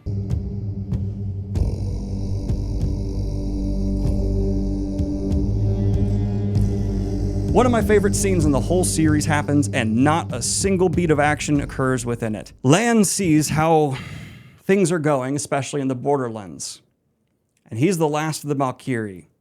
He knows he's the only person who can unite the once great scattered Valkyrie people to once again prepare to fight the Shadow one last time before the last battle. And he tells Nynaeve, "I have to go. It's my destiny. I'm the king of Malkir. We've been married. We've had our time. I have to fulfill what I was born to do." And he has Nynaeve agree to promise to drop him in the Borderlands. But she gets a promise in return. He will not go alone. He will say yes to any man that wants to join him. Lan says, "Sure. I'm not going to make a big public display of this, but sure." So Nynaeve then opens a gateway for him. Lan goes through and realizes he's been dropped at the exact opposite side of the country he wanted to be in. He wanted to go kind of do it solo. "Nynaeve, let me through." Nynaeve leaves. And we see Nynaeve starts jumping ahead of where Lan's going to have to go and finding the people of Malkir that have opened inns, assimilated to other lands, and starts telling them the golden crane flies. Landman Dragarin's on his way. And goosebumps. The people of Malkir begin forming, and oh my god, we will pick up with this later. It is so cool. And we actually, in my opinion, see the last battle start. Because I lied, there's one final beacon of hope. We see that Lan, after Nynaeve dropped him, this is happening throughout the book, all the way at the other end of the Blight, has been trying to make his way quietly to where he needs to be, Tarwin's Gap. Except remember, Nynaeve rang the alarm the whole way. And so he comes across a first group of guys waiting for him. "All right, there's like 3 of you. Fine, you can come with me. I understand you're also Malkiri. Whatever. Let's keep moving." He keeps going. Another group of guys. God damn it. All right, yeah, you're all Malkiri. Fine. No, we're not raising the golden crane in a reflection of Perrin. We're just going to keep going to Tarwin's Gap. If you don't want to live, you can come with me and we'll do this charge. And by the time he gets to Tarwin's Gap, Lan has an army of 12,000 men. All right, let's start the last battle. He charges a massive Trollocs in Tarwin's Gap, and it's a force of 150,000. So technically, he has a greater chance of living than if he went alone.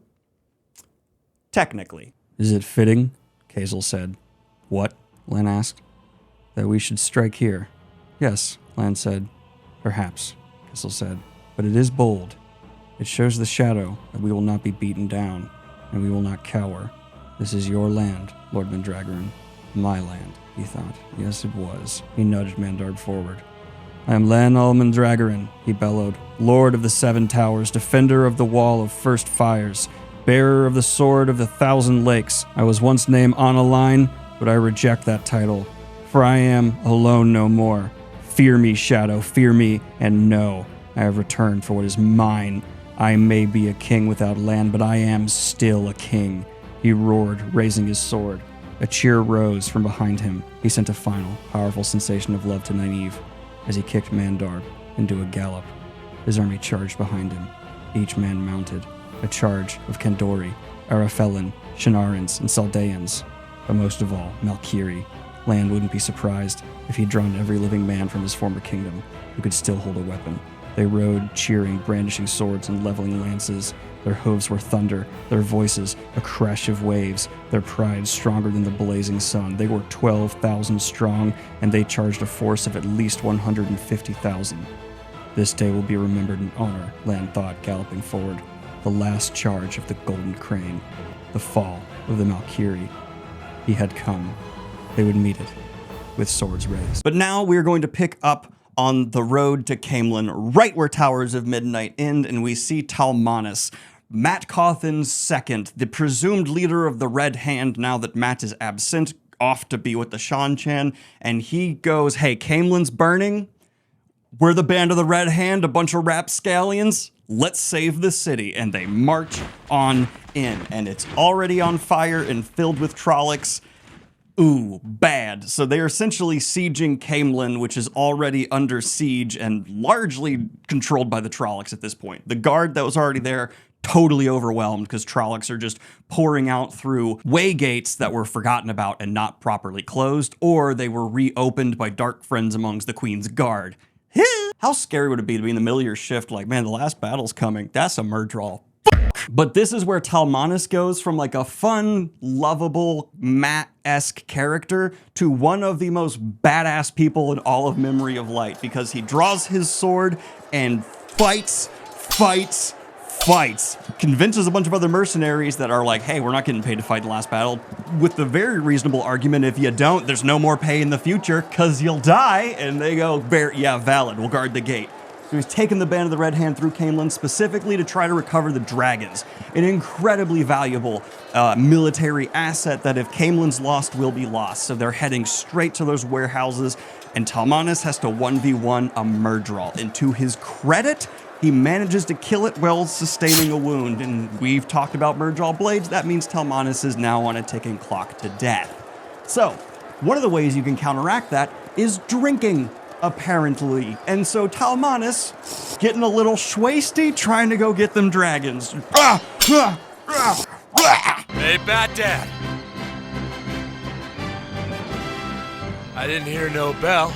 Wonderful guy. But they reach where the warehouse is and are just devastated to see destruction. The Trollocs have already been there. More Trollocs are coming. The Band of the Red Hand looks like they're about to be surrounded in rough shape.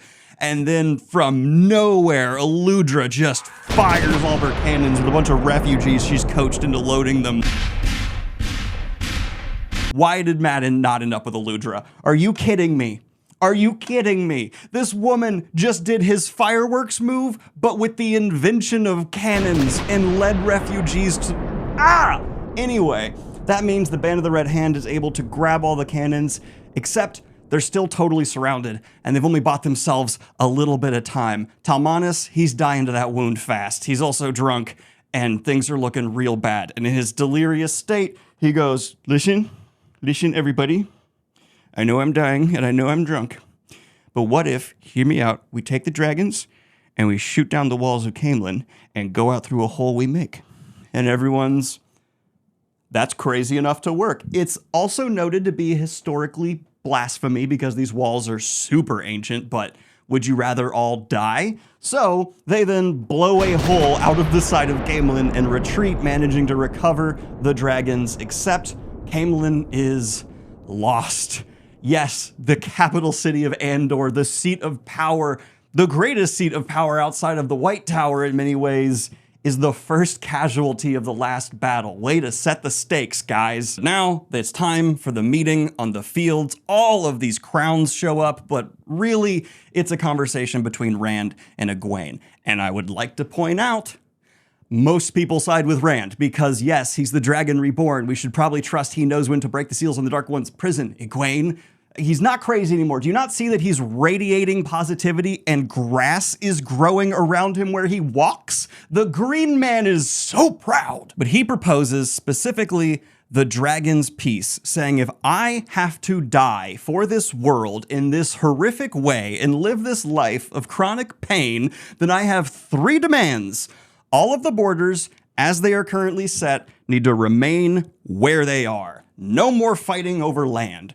That's a big ask. Number 2, we get to break the seals.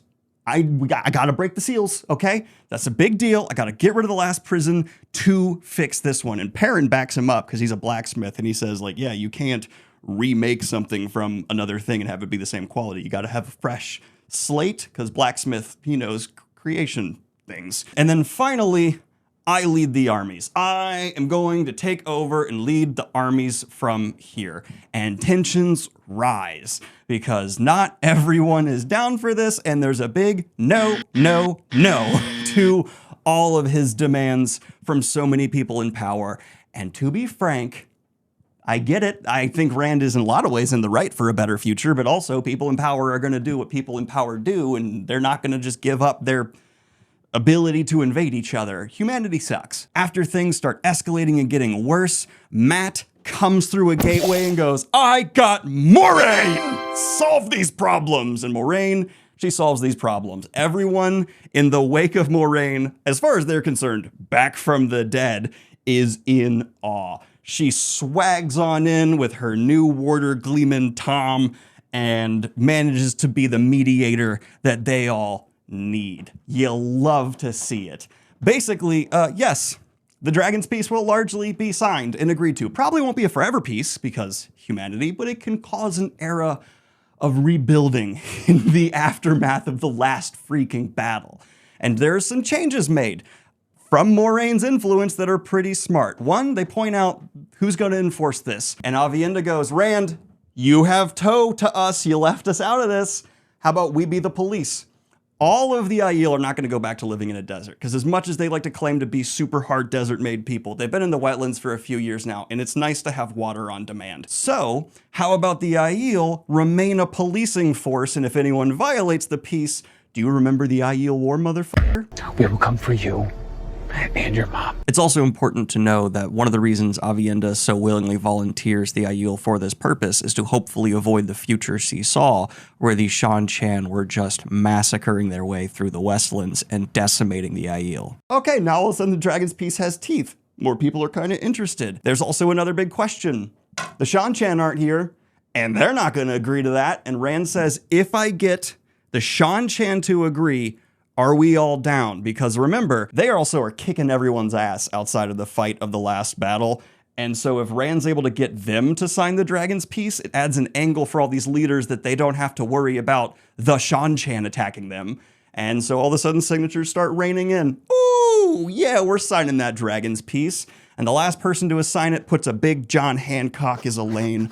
Damn! The world's looking mighty peaceful in the future after this gargantuan war. We continue on from here to now everyone must prepare for battle. An immediate strategy is decided. There will be 4 major battle fronts that all these different nations and peoples are going to be scattered about to be within. The first and most obvious one is going to be Shale Ghul. Rand has to go defeat the Dark One. So Rhoda Itoralda, one of the great generals, is going to lead mostly Aiel into Shale Ghul, because if you're going to go into Mordor, essentially, you want your most hardened fighters, and they have a ton of channelers who aren't bound by the 3 oaths. Seems smart. The second war front is going to be at Tarwin's Gap, which is going to be led by Agelmar. They quickly retreat from here. We'll talk about that later.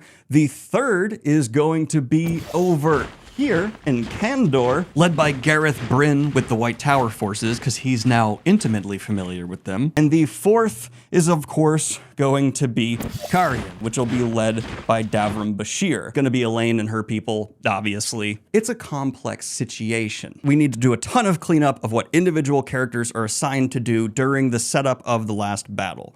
First, we see that, okay, we can't retake Caemlyn, but what if we lure the Trollocs out of there and massacre them with dragons? And this is kind of a test before the last battle actually begins to see how devastating they can be. Also have the commanders who will be in charge of them to get a good gauge of what they can do. And it turns out, after Perrin successfully does a good old, come here, come on, to the Trollocs within Caemlyn, they have all the dragons hidden in cover, waiting for them to come in the kill zone. And then it becomes a kill zone. The Caemlyn forces then go in, and there is a massive fight with Trollocs. And while this battlefront is far from won, very good recovery. Caemlyn's not empty, they don't go into there yet, but it's a step. It's also noted by Birgitta, who witnesses the cannons firing, that this is bad. This is gonna help us win the last battle in the future, warfare's forever changed, and I can see so much massive death, and I'm really disheartened. And at the same time, we also learn that Birgitte is slowly losing her memories from other lives. How sad. Birgitte actually is going through a lot that she's just keeping quiet. She's the character who is dealing with as much as other people, but keeps a smile on her face and doesn't tell everyone because she knows everyone else is dealing with stuff too. You gotta love Birgittes. And I like that during this specific battle right outside Caemlyn, Robert Jordan, or maybe Brandon Sanderson did this, and it's from Robert Jordan's notes, I have no idea. They accurately depict how after a main clash happens in a battle, a lot of times it breaks up into smaller skirmishes, and that's what happens well into the night here. And then to add an angle of psychological warfare to the Trollocs, they take all of their wounded and dead and leave the Trollocs wounded and dead to come find. Only your people died. Which isn't true, but it's scary. Perrin, though, understands after this is done, he needs to go off and protect Rand in the dream world. So he asks Rand to make a gateway for him and his best friend forever, Gaul, to go through, and they do. He immediately meets up with Lanfear on accident, who's now posing as this other person, but he knows it's Lanfear. She's just, yeah, that's Lanfear, I can tell. And she's immediately helping him out, giving him advice. It's odd. But why is that happening? Well, in a previous scene that happened really just before this, Rand in a dream, because this has been happening over several days, by the way, saw that Lanfear was not having a good time in the shadow anymore because of all of her failures. Essentially a life of torture and awfulness before she's deployed again. And she comes to see Rand in the dream world and presents herself in kind of a pathetic way to make him feel bad, relying on the Rand loves women and he doesn't like see him hurt thing. But finally, because she's a war criminal, Rand does a thing with the power where you can actually open up your emotions towards someone and show them how you feel about them. And Rand first asks her to do it for him, and when she says no, he goes, I know you're lying, and then he does it for her, and he shows Lanfear, I feel nothing for you. Neither did Lews Therin. Nothing. Just nothing at all. Stop saying we love each other. I have nothing for you. And then he leaves. I never loved you. And so in response to that, she wants both the Dark One and Rand dead. So Lanfear is essentially player 3 has entered the game for what's happening in the last battle. And the conclusion there is interesting. Now, because Perrin has gone into the dream world to do all this protecting Rand stuff within the dream world, he has promoted Tam to be in charge of all the Two Rivers people, which makes complete sense. Before Rand goes off to begin his fighting around different battlefields, because they're not immediately launching the war on Shale Ghul, they just don't think it's time yet. He even has a night where amongst the camps while other fighting is happening, it's kind of strange to be jumping from these battles to Rand just chilling with his dad, but, you know, war is complicated.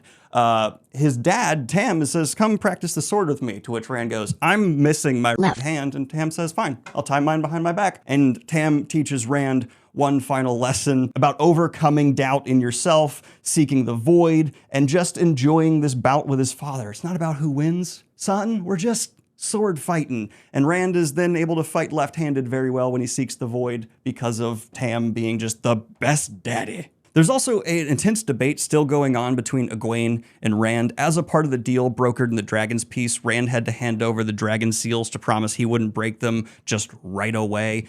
So Egwene has them in her possession and is protecting them, I'm sure very well. But the debate is more centered around, should Rand kill the Dark One or just kick him out and seal the bore? Rand thinks we can kill the Dark One because it's an entity that exists outside the pattern. Egwene counters that no, the Dark One is a part of the pattern. And who's right? I don't know. But as a final part of all of this setup, Rand has completely given up lead of the armies. In fact, it's handed over to all these great captains, and then there's a meta lead of Elaine taking charge. Why not Matt? Well, Matt not here. After dropping off Moraine, he gets a gateway down to Ebu Dar. And in Matt fashion, instead of just walking up to the palace in Ebu Dar that's controlled by the Seanchan that Tuon is staying in and saying, I am her husband, let me through, or anything along those lines, he uses his luck to get past a few guards and then through some shenanigans ends up scaling the palace wall once again and sneaks in to then watch Tuon as she's practicing how to fight with some people. He sees a gray man coming up to try and assassinate her and he's like, damn, she is pretty, casual flick of the knife, kill the gray man. How you doing? Matt got game. Matt got game. Imagine seeing your person you're in love with just casually kill an assassin sent to kill you, and then just, hey. Ooh. And so Tuon doesn't say she loves Matt. She's still playing the whole Seanchan thing, but she says to Matt, it's good to see you. So, you know, that's actually the most they've really shown affection toward each other in some ways. Then they igloo the hell out of each other, and the next morning, Rand needs to come make peace with the Seanchan. And so with Matt there, they're told that someone was trying to break into the palace, and they go see who it is, and oh no, it's not some strange refugee, it's the Dragon Reborn. Tuon immediately says, go get a Suldam. Matt and Rand start bantering. Tuon's freaking the hell out. The Dragon Reborn alone just sauntered into Ebu Dar, into her palace. Matt, though, him and Rand have a little bit of a who's done more badass stuff off, because remember, they have not seen each other for a long time. Way back when Matt said he wanted to get away from the Dragon Reborn because he thought it'd be dangerous, if you look at the grand scheme of the series, he kind of did. But here's what they say. It's good to see you too, Rand said, a hint of a smile on his lips. Here we go, Matt said with a sigh. You've pulled me into trouble again, you always do. I do? Yes, in Roidion, in the Waste, in the Stone of Tyr, back on the Two Rivers. You do realize I went south instead of coming to your little party with Egwene and Marilor to escape. You think you could stay away from me? Rand asked, smiling. You really think it would let you? I could bloody try, no offense, Rand, but you're gonna go mad on all, and I figured I'd give you one less friend nearby to kill. You know, save you some trouble. What did you do to your hand, by the way? What'd you do to your eye? A little accident with a corkscrew and 13 angry innkeepers. The hand. Lost it capturing one of the Forsaken. Capturing? Matt said. You're growing soft. Rand snorted. Tell me you've done better. I killed a Gholam, Matt said. I freed Ilian from Sammael. I married the Empress of the Seanchan. Matt, Rand said. Are you really trying to get into a bragging contest with the Dragon Reborn? He paused for a moment. Besides, I cleansed Saidin. I win. That's not really worth much, Matt said. I love these two together. There's some then negotiations between Rand and Tuon, and Tuon's got a surprising amount of leverage because she does give off the vibes where it's just, I'll let the continent burn if you don't kneel to the Crystal Throne. Rand doesn't do that. Instead, Rand propositions Tuon by saying, okay, compromise that I hate a lot. You get to keep the people you've already collared as Dumai, but you cannot collar anyone else in the Westlands, period, unless they agree to it, is Tuon's counterpoint, to which Rand says, okay, that's odd. No one will. Seanchan also gets to keep the lands that they've taken, and after a few more nuances, Tuon also signs the Dragon's Peace, and now Seanchan came to reclaim all of these lands, but a lot of that we have the right to reclaim these lands was countered by Rand when Tuon said, I'm a descendant of Arthur Hawkwing. I own these lands. He goes, I'm Lews Therin. I owned them before Arthur Hawkwing. Well, shit. So Tuon loses a lot of her wiggle room. As Rand is finally leaving though, Matt's gotta have the last word. It's Matt. He followed, but stopped beside Rand. Seems you have a little bit of the Dark One's luck yourself, he muttered to Rand. I can't believe that worked. Honestly, Rand said softly, I can't either. Thank you for the good word. Sure, Matt said. By the way, I saved Moraine. Chew on that as you try to decide which of the two of us is winning. Matt followed Tuon, and behind him rose the laughter of the Dragon Reborn. Rand's laughing again. Doesn't that make you feel good? He's the Two Rivers sheep herder, and he's gonna die soon. But after Rand makes this deal, we see the Seanchan begin preparing for war. But instead of being scattered against all these different fronts and all these different nations, this military machine is pointed in one direction. And I don't want to admit it, the Seanchan are scary, and they do a damn good job tilting the scales back a little bit more towards the light. Why does it need to be tilted back towards the light? Well, some things have gone well. Other battlefronts, not so much. Though, one is amazing, and Marvel stole it. Because we cut to Lan fighting for Malkyr, trying to reclaim his land with 12,000 Malkyri and other Borderlanders against a far superior Trolloc army, and they have been fighting for days, non-stop, and Lan is about to finally fall when behind him he hears horses galloping. Nynaeve was too far away for Lan to feel much of her through the bond, but sometimes very powerful emotions could still stand out despite the distance. He tried to project confidence in case it reached her, pride in his men, love for her. He wished deeply for those to be the last things she remembered of him. My arm will be the sword. Hooves clattered on the ground. The Trollocs ahead hooted in delight, realizing that their prey had transformed a retreat into a charge of men rushing right into their grasp. My breast itself a shield. Lan could hear a voice, his father's, speaking these words. That was foolish, of course. Lan had been a baby when Malkir had fallen, to defend the 7 towers. He had never seen the 7 towers stand against the blight. He'd only heard stories, to hold back the darkness. The horse's hooves were becoming thunder, so loud, louder than he'd have thought possible. He held himself straight, sword out. I will stand when all others fall. The oncoming Trollocs leveled their spears as the distance between the two opposing forces narrowed. For my sweet land, Malkir, it was the oath a Malkiri soldier took during their first posting to the border. Lan had never spoken it. He did so now, in his heart. Lan screamed, "Lances set!" Light, but those hoofbeats were loud. Could 6,000 make so much noise? He turned to look at those behind him. At least 10,000 rode there. What? He pressed Mandarb forward, through his surprise. "Forward, the golden crane!" Voices, shouts, screams of power and joy. The air ahead, to the left, split with a sudden vertical slash. A gateway 36 paces wide, as large as Lan had ever seen, opened as if into the sun itself. From the other side, the brightness spilled out, exploded out. Charging men in full armor burst from the gateway, falling into place at Lan's flank. They flew the flag of Arafel. More gateways, 3, 4, then a dozen. Each broke the field in coordination, charging horsemen bursting forth with lances leveled, flying the flags of Saladar, Shaynar, Kandor. In seconds, his charge of 6,000 had become 100,000. Trollocs in the front lines screamed, and some of them stopped running. Some held steady, spears angled to impale oncoming horses, bunching up behind them, not being able to see clearly what was happening in front. Other enraged hordes pushed eagerly forward, waving large swords with scythe-like blades and double-bitted battle axes. Those Trollocs at the front holding the spears exploded. From somewhere behind Lan, Ashaman began to send weaves to rip the earth, completely destroying the front ranks of Trollocs. As the carcasses collapsed to the ground, the middle ranks found themselves completely exposed, facing a storm of hooves, swords, and lances.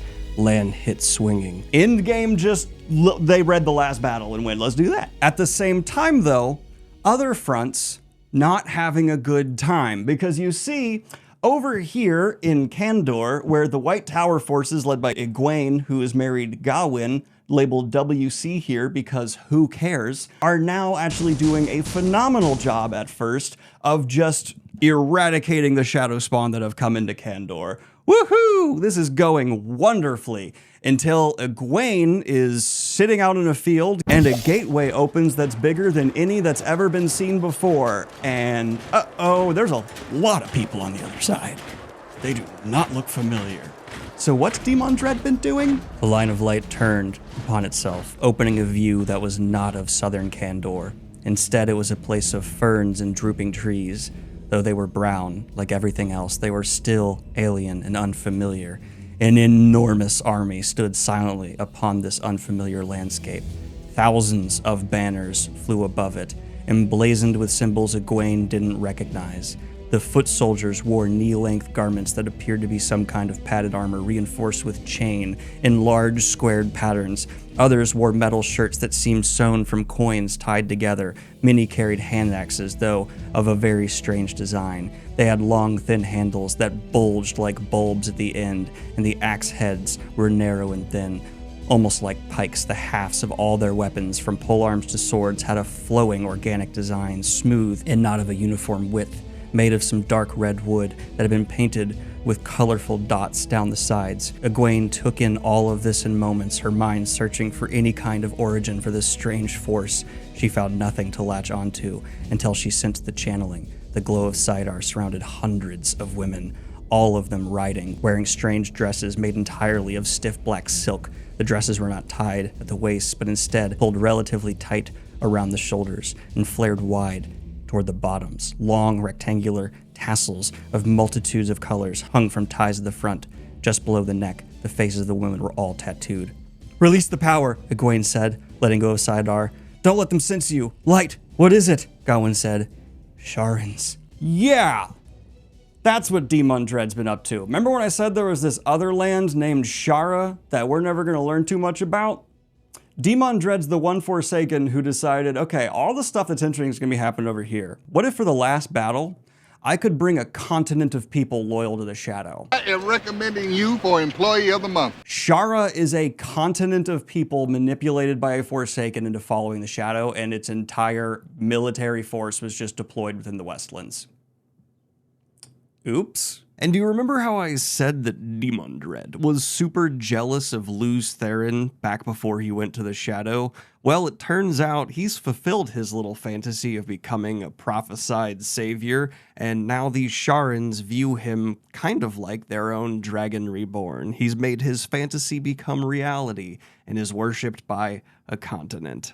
That's why I guess they're okay fighting alongside Shadowspawn, because their version of Christ said it's cool. Are we the baddies? This goes horribly for the White Tower forces at first, of course. Even though they're bolstered by one of the great captains and so many others, they would have been utterly destroyed. Except for at this time, remember the Seanchan learned gateways from Elida. Gateways open up and Seanchan come in to battle against the Sharans, and two foreign forces just clash and collide.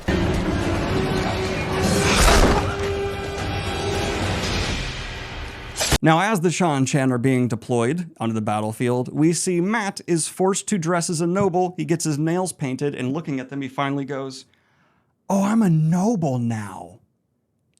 Ew." He just now realized it. Book 14. And he's made the commander of the Seanchan forces. And enough time is bought for the White Tower forces to retreat, and then a very uncomfortable meeting happens, where Tuon and Egwene have to come to some kind of understanding, and the conditions of the Dragon Peace are continued to agreed upon, but Tuon insists, if any woman in the White Tower wants to come be collared, you have to let them, to which Egwene's, okay, no one's going to do that. Also, Egwene takes one of the collars and tells Tuon, put it on. You don't know this. Suldam can channel. You can channel. Put it on, pussy, if you think I'm wrong. Of course, Tuon, don't do that. Egwene tries to tell Matt, like, I'll get you out of here. And Matt's like, that's my wife. I'm kind of here voluntarily. I know it's weird. And Egwene doesn't. She wants to help free Matt. One of the few moments where I'm like, okay, Egwene in that scene, good all around, because the bar against Tuon, very low. Matt still married a slaver. About a week has passed at this point, and we need to pick up with everything that's gone on during this week over at the Black Tower. Because if you remember, Taim, he's cracking down, and he's slowly having more and more Ashaman forced to come over to the Shadow because he has enough Dreadlords from the Dark One hidden among them to have more and more Ashaman suddenly getting this look in their eye. We're like, oh, we're really loyal to Taim. Don't ask where Loghain is. He's just missing. Don't worry about it. Uh-oh.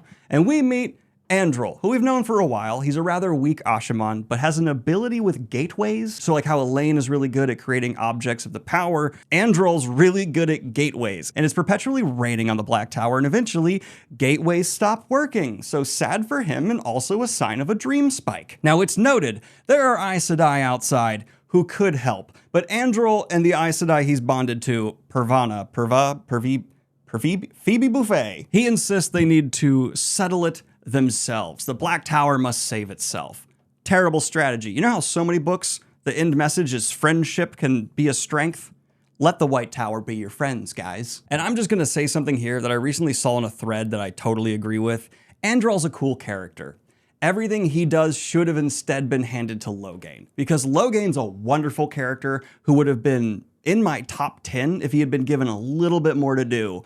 And Androl, as much as I like him, could have been cut, and all this could be handed to Loghain to feel far more cathartic to me personally. Back to the summary. So they eventually, through talking with other Ashaman that are not turned over, find out that where Loghain is being held, and they develop a plan to go get him. During this time, they actually bond each other. Androl bonds an Aes Sedai, and Pervina bonds him back. This creates, because it's a double bond, a psychic link where they can hear each other's thoughts. Turns out if you do a double ×2 Ultra Warder bond, your brains start talking without mouths. Taking a bunch of the Ashaman that are still loyal to Loghain, there's an attempted fight to break him free. Ashaman fight! That Ashaman kill unleashed against each other this time, and the good guys lose. And we cut to seeing Phoebe Buffet getting dragged into the place where everyone's being forcibly turned to the shadow, as Androl wishes that they all would have just died instead of serving the Dark One, which, yes, I agree, that would be a better fate. But he is so weak that Taim, in a I have to prove I'm just as incompetent as the rest of the Forsaken demonstration, doesn't shield Androl, because he's like, you're pathetic, I don't need to shield you. My guy. I seriously believe at this point there is a part of the Forsaken sign-up list where you have to go, and I will prove I am wildly incompetent. Period. And so Androl creates a distraction by throwing a fireball that Taim just swats aside, and then Taim tries to balefire Androl, and at this moment, Perrin, with the help of Lanfear, has shown up, seen what's happening at the Black Tower, takes away the Dream Shard, allowing Androl to make one of his little tiny gateways. And he makes a tiny one that catches Taim's balefire and sends it somewhere else. That's kind of cool. Yeah, balefire, borderline unstoppable, unless you're Perrin just thinking it's not real.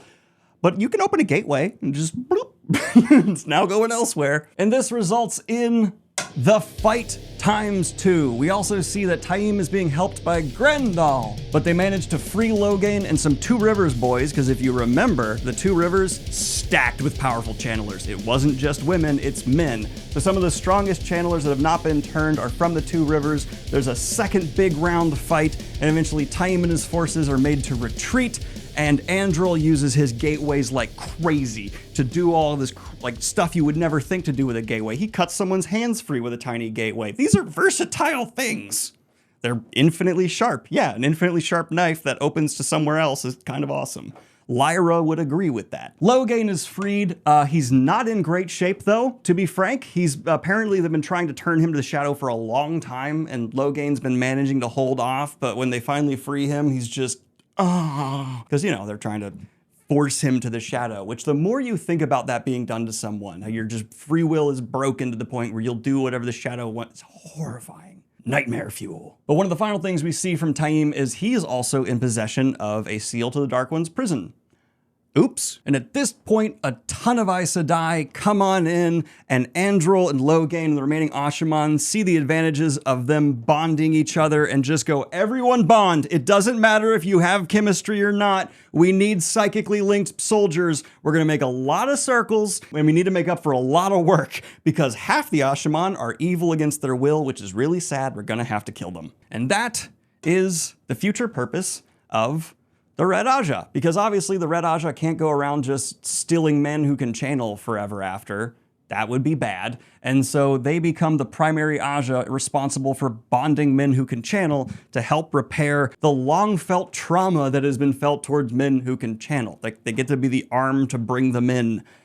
All right, that's a cool shift of mission and won't be awkward at all with your history, I'm sure. But this also just increases so much power, hence the purple beam at the center. Unity. Men and women working together is a good thing, according to Robert Jordan. Huzzah! So more Ashaman go to help in battlefields across the continent. But Daniel, something good just happened. What terrible thing's gonna happen next?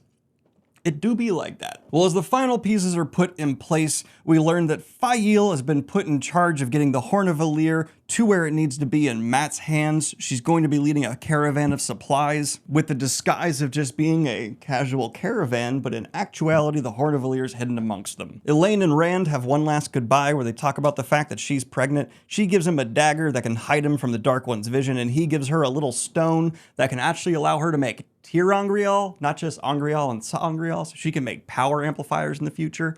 Cool. Will be useful if we live. And also during this time, the Ogier showed up, and they're ready to throw hands. Yeah! You know how cool it is to have Ogier on your side? They sing while they kill you.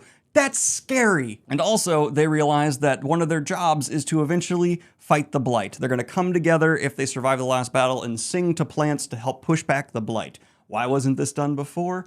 I don't know. Min is also sent at one point to send a message to Mat, and she ends up telling Mat a vision she sees in that moment, to which Tuon hears. Turns out Min's ability is very popular among Seanchan, and Tuon, being an empress, goes, "You work for me now, I'm gonna dress you up to be my personal vision seer around me all the time," to which Min says, "Absolutely not," and Mat tells her, "If you do this, you'll be able to influence Tuon to help Rand. You gotta take the job." And that's Min's future now. Darn. But if you've noticed, all this has been going on, and Rand has not gone to Sheol Ghul because he's kind of avoiding it. And can you blame him? When he goes there, he's going for it all to end. We even see he goes to fight in Tarwin's Gap. He takes on some Ashaman, and it's not fair. I just want to put it that way. These guys have been learning to channel for a few months, maybe a year, and Rand has the knowledge of Luz Theron and is more powerful than all of them. They try coming at him in circles, he just whack! They try shielding him, no, he just John Wicks the hell out of a bunch of Ashaman, but when he starts doing too much on the battlefield, the Shadow realizes where Rand is and deploys swarms of people to try and overwhelm him.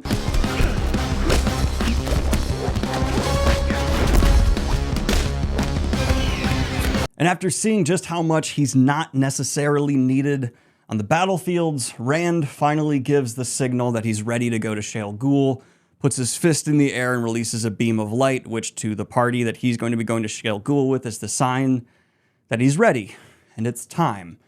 So he gathers them, and he goes to Egwene and has one final, "Hey, let's bury the hatchet" conversation, which is nice, though Gawain's there, and Gawain just shut up in general. And when he goes to look at the seals that he gave Egwene, they're fake. Someone stole them. The Shadow has the seals to the Dark One's prison. The Shadow has... That's so bad. The Dark One can free himself whenever he wants now. Great job protecting him, Egwene. I'm so happy we agreed to that agreement part with you where you would take care of them as the Amerlin's seat. You're so wonderful at your job! And around the time that Rand finally deploys himself, a ton of Aiel, Avienda, Nynaeve, Moiraine, and Rhoda Altaralda with the Bowl of the Winds to help control the deadly weather at Sheol Ghul, we see that in Carrion, Elaine's forces are lined up and massive armies of Shadow Spawn are coming to take on the Children of the Light who've joined her lines, the people of Andor, the people of Carrion, and the people of Gildan. And we have a bunch of archers on the wall ready to fire at them. Yay! All of these battles, I can't get into everything that occurs, but just in your mind, go to every battlefield and thousands of people dying. There's just so much death, oceans of it, to the point where Mayen, Barrelane's country, is made a hospital. The country of Mayen has all of the Yellow Ajah and every Ashaman who has an affinity for healing go to it, and it becomes a triage nation. Unimaginable oceans of blood are being spilled. And as all of these battles develop, a clear problem emerges on every front. Why is Rhoda Altaralda's name all shimmery? Why is Agelmar got handcuffs on, as well as Davram Bashir and even Gareth Bryn? Well, the Shadow knew about the Great Captains, and guess what Grendal's been doing in their sleep? Manipulating them. Compulsion. Just little tiny things. But it would be too obvious if she just made them give blatantly stupid commands. And so instead, they've been having their strategies have fundamental weaknesses, just subtly built in. And over the course of a few days, this is noticed on every front because there are great tacticians around all these people. And Matt ends up accusing Gareth Bryn of being a dark friend for purposely doing this. Lan ends up accusing Agelmar of being a dark friend because they don't know what's going on. Rhoda Altaralda has what's being done pointed out to him as well, and he's just, oh my god, I've made it so many people, including this one queen, are gonna die. And even Davram Bashir is put in cuffs. They eventually realize what's being done to these guys, but every front just lost its commander. Oh my god, how can we possibly recover from that? While we're talking about things going wrong, I also realized I have not told you how big the Shadow's forces are established to be, and to be fair, the book doesn't do it very clearly, but after doing some digging online, I found the best numbers people have been able to estimate, and these seem pretty solid. There are roughly between 1.5 to 2 million Trollocs pouring into the Westlands from the Blight and through the ways throughout the Westlands, 10,000 to 20,000 Myrddraal alone, hundreds of Drakkar and Darkhounds. Demon Dread brought about 200,000 Sharans, including 2,000 to 3,000 Channelers. Several hundred Ashaman have been turned to the Shadow, as well as hundreds of Dreadlords that were bred for battle in the Blight. And of course, this drastically outnumbers the forces of the Light, which, even with the Seanchan included, number less than 1 million. So it's an uphill battle from go. In addition to this, just adding to the stakes of everything going on, a big enough distraction is caused by Aviendha and all these powerful channelers for Rand to sneak into the Dark One's prison. Now, before Rand actually enters the Dark One's prison, one last fella is with him, and it's Tom Marillyn. And Rand asks Tom to sit at the entrance to the Dark One's prison and guard it. And Tom's response is, yeah, I have a tremendous view of the battle down there happening in Shale Ghul. Compose a ballad or two. You got this. And I love you, Tom. I love you, Tom. And so, with Kalendor in hand, Rand enters the Pit of Doom. Remember Shadar Haran, the super creepy Myrddraal? Dead on the ground. Spooky. Don't like that. That was supposed to be a boss, and it's just dead. And Moradin is standing in front of this horrific Lovecraftian form that's the Dark One's prison, and he raises a sword to Rand and says the Dark One needed no vessel anymore.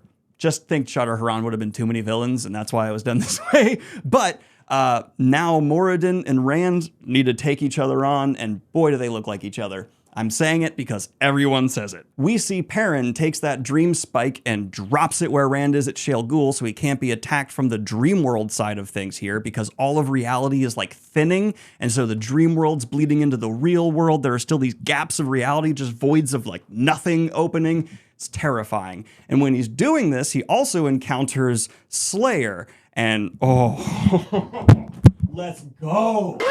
And so him and Gaul take on Slayer. I grew him here grabbing the piece of shit. And he's still being aided by Lanfear. Also during this time, the Red-Veiled Aiel come out and start fighting Aviendha and the Wise Ones and the Gathered Aiel. And Royd Alteralda's forces are positioned poorly at this point because of Grandel's influence. And Aviendha takes over and just has this moment where we don't fight to win, we fight to hold on.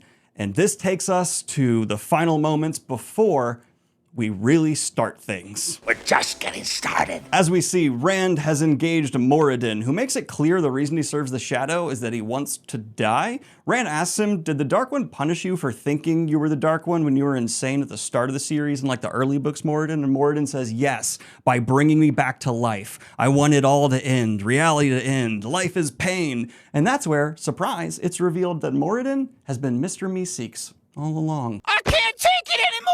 I just want to die! Now, what Nynaeve and Moraine are doing this time are being Rand's hype men as all kinds of buffeting winds, crazy stuff's going on. Nynaeve also notices Alana is here, the woman who bonded Rand, stabbed her so she'd slowly die, and then Rand in this fight with Moradin would feel Alana die and lose control. And that would let the Dark One win. Alana, you should not have bonded Rand against his will. On the Carian front, we cut back to Elaine, and it's looking horrible. They're surrounded on all sides by massive armies of Shadowspawn that Gareth Bryn, because of his compulsion, did not prepare for, even though scouts saw them being flanked. And so even if they try to retreat, they are just going to be butchered, losing 80% of their men, mass casualties. Thankfully, though, that is right when the Ashaman arrive. And in this party, we have Andral and Logain. And Elaine asks, can you get us out of here? We need a miracle. And Logain says, Andral, can you get us a miracle? And Andral says, link me with Aes Sedai. Make me powerful. I'm the gateway guy. I got this.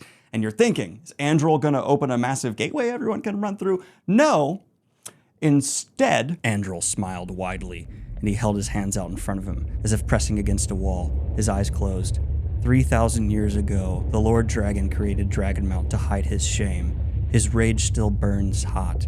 Today, I bring it to you, your majesty. A beam of light split the air, easily 100 feet tall. Moon shadows shied back and Elaine frowned. Why a column of light? What good would that? The beam of light began to twist in the air, rotating upon itself. Only then did Elaine recognize it for the start of a gateway. An enormous gateway, large enough to swallow buildings. She could have moved an entire wing of Caemlyn Palace through the thing. The air shimmered in front of them, the way a gateway always looked from behind. She couldn't see where the gateway was leading. Did they have an army waiting on the other side? She could see the expressions on the slavering Trolloc's faces as they looked into the opening.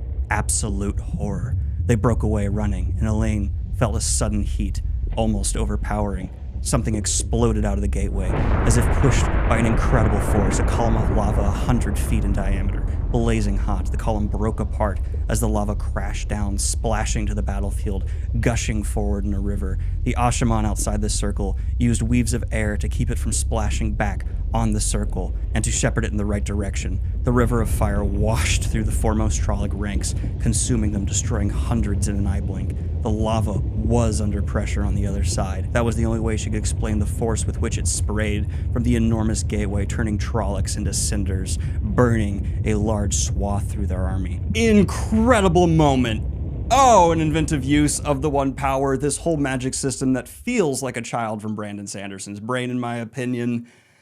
And I'm sorry, it should have been Logain. Give Logain this talent. Give back. I'm leaving it. Also, towards the beginning of the last battle, there was an eclipse, and the sun's been eclipsed this whole time, hence why I've been drawing it this way. Moving on! Fael's caravan trying to escort the Horn of Valir is also attacked. There are traitors and dark friends within. Someone opens a gateway for her to try and escape. She fumbles on through with Oliver and a few others, and it's not taking her where she needs to be, and instead she's dropped with no channelers in the middle of the Blight. With Bella. Bella's there too. So they're pretty much safe, right? Bella the pony. It's also made clear to us at this time that Rand and people in Shale Ghul especially, as well as Perrin, who's in Teleron Riyadh, are experienced time wildly differently than everyone else. Weeks are passing during the entire war that's occurring, while Rand is having a few hours. Also, he ends up touching that horrific line that the Dark One is in, and he falls into it, and he's greeted by the Dark One, who calls him adversary. It's a very clinical term. Perrin, who's been battling Slayer this whole time, is not faring well. Turns out Hopper, the dead wolf, was right. And he ends up with an arrow in his shoulder, and he's so wounded he can't even properly will himself within the dream world physically right, because he came here through a gateway. He is here physically, which, you know, dangerous.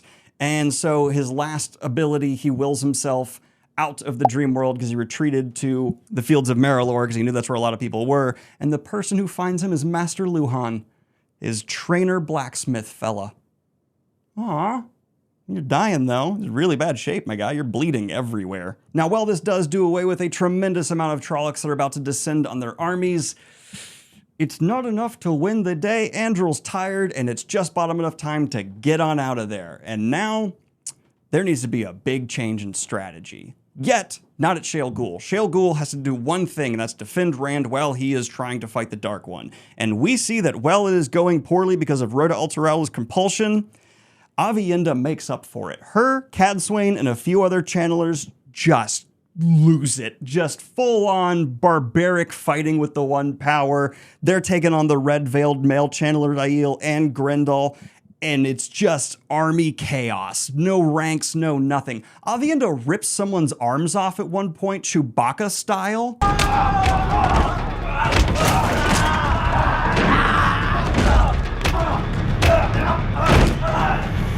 We forget that Avienda is as powerful as a channeler as almost any other female channeler. She just likes using a spear better a lot of the time. I like the way it makes me feel. But I hear what you're asking. I hear what's pulsating in your mind. Who could possibly take over for the 5 great captains and manage to lead all these different battle fronts? If you even have 2 brains in your skull, you know exactly what time it is. Fine. I'll do it myself. I want you to remember that no bastard ever won a war by dying for his country. He won it by making the other poor dumb bastard die for his country. I don't want to get any messages saying that we are holding our position. We're not holding anything. Let the Hun do that. We are advancing constantly, and we're not interested in holding on to anything except the enemy. We're going to hold on to him by the nose, and we're going to kick him in the ass. We're going to kick the hell out of him all the time, and we're going to go through him like crap through a goose. Matt Cawthon takes over all battlefronts. He initially came into the war just leading the Seanchan's armies, but after realizing all the great captains have been tainted, he tells all the fronts, retreat to one location. We are going to have a final stand, and we need to regroup, bring the Seanchan, Aiel, everyone, Two Rivers people, Carian, Caemlyn, just everybody, come here, get in formation. And he is getting ready for the true last battle, with the dice tumbling away in his head. And would you guess who the one person who has a problem with this is for a while? Egwene. Egwene, other people can accomplish incredible things. She keeps thinking of Matt as this rapscal, and he still is, to be fair, but you've become the Amyrlin. Perhaps he's accomplished some stuff. Maybe he wouldn't think he could do it unless he could. I'll leave it alone. Eventually she says, okay, that's fine, and lets him take over. It's time for Matt to lead the last battle. And that's right, we have not reached the chapter yet called The Last Battle. The chapter that's as long as the Philosopher's Stone. That's the last battle. This hasn't been it. The effort that has gone into this, and we haven't started.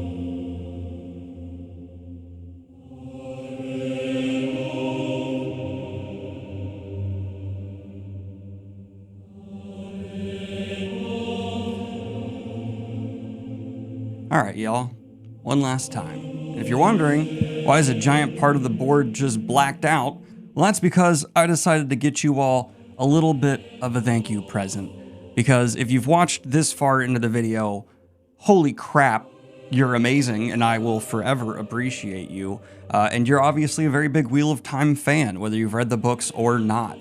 You were at least caring enough to sit through my whiteboard madness.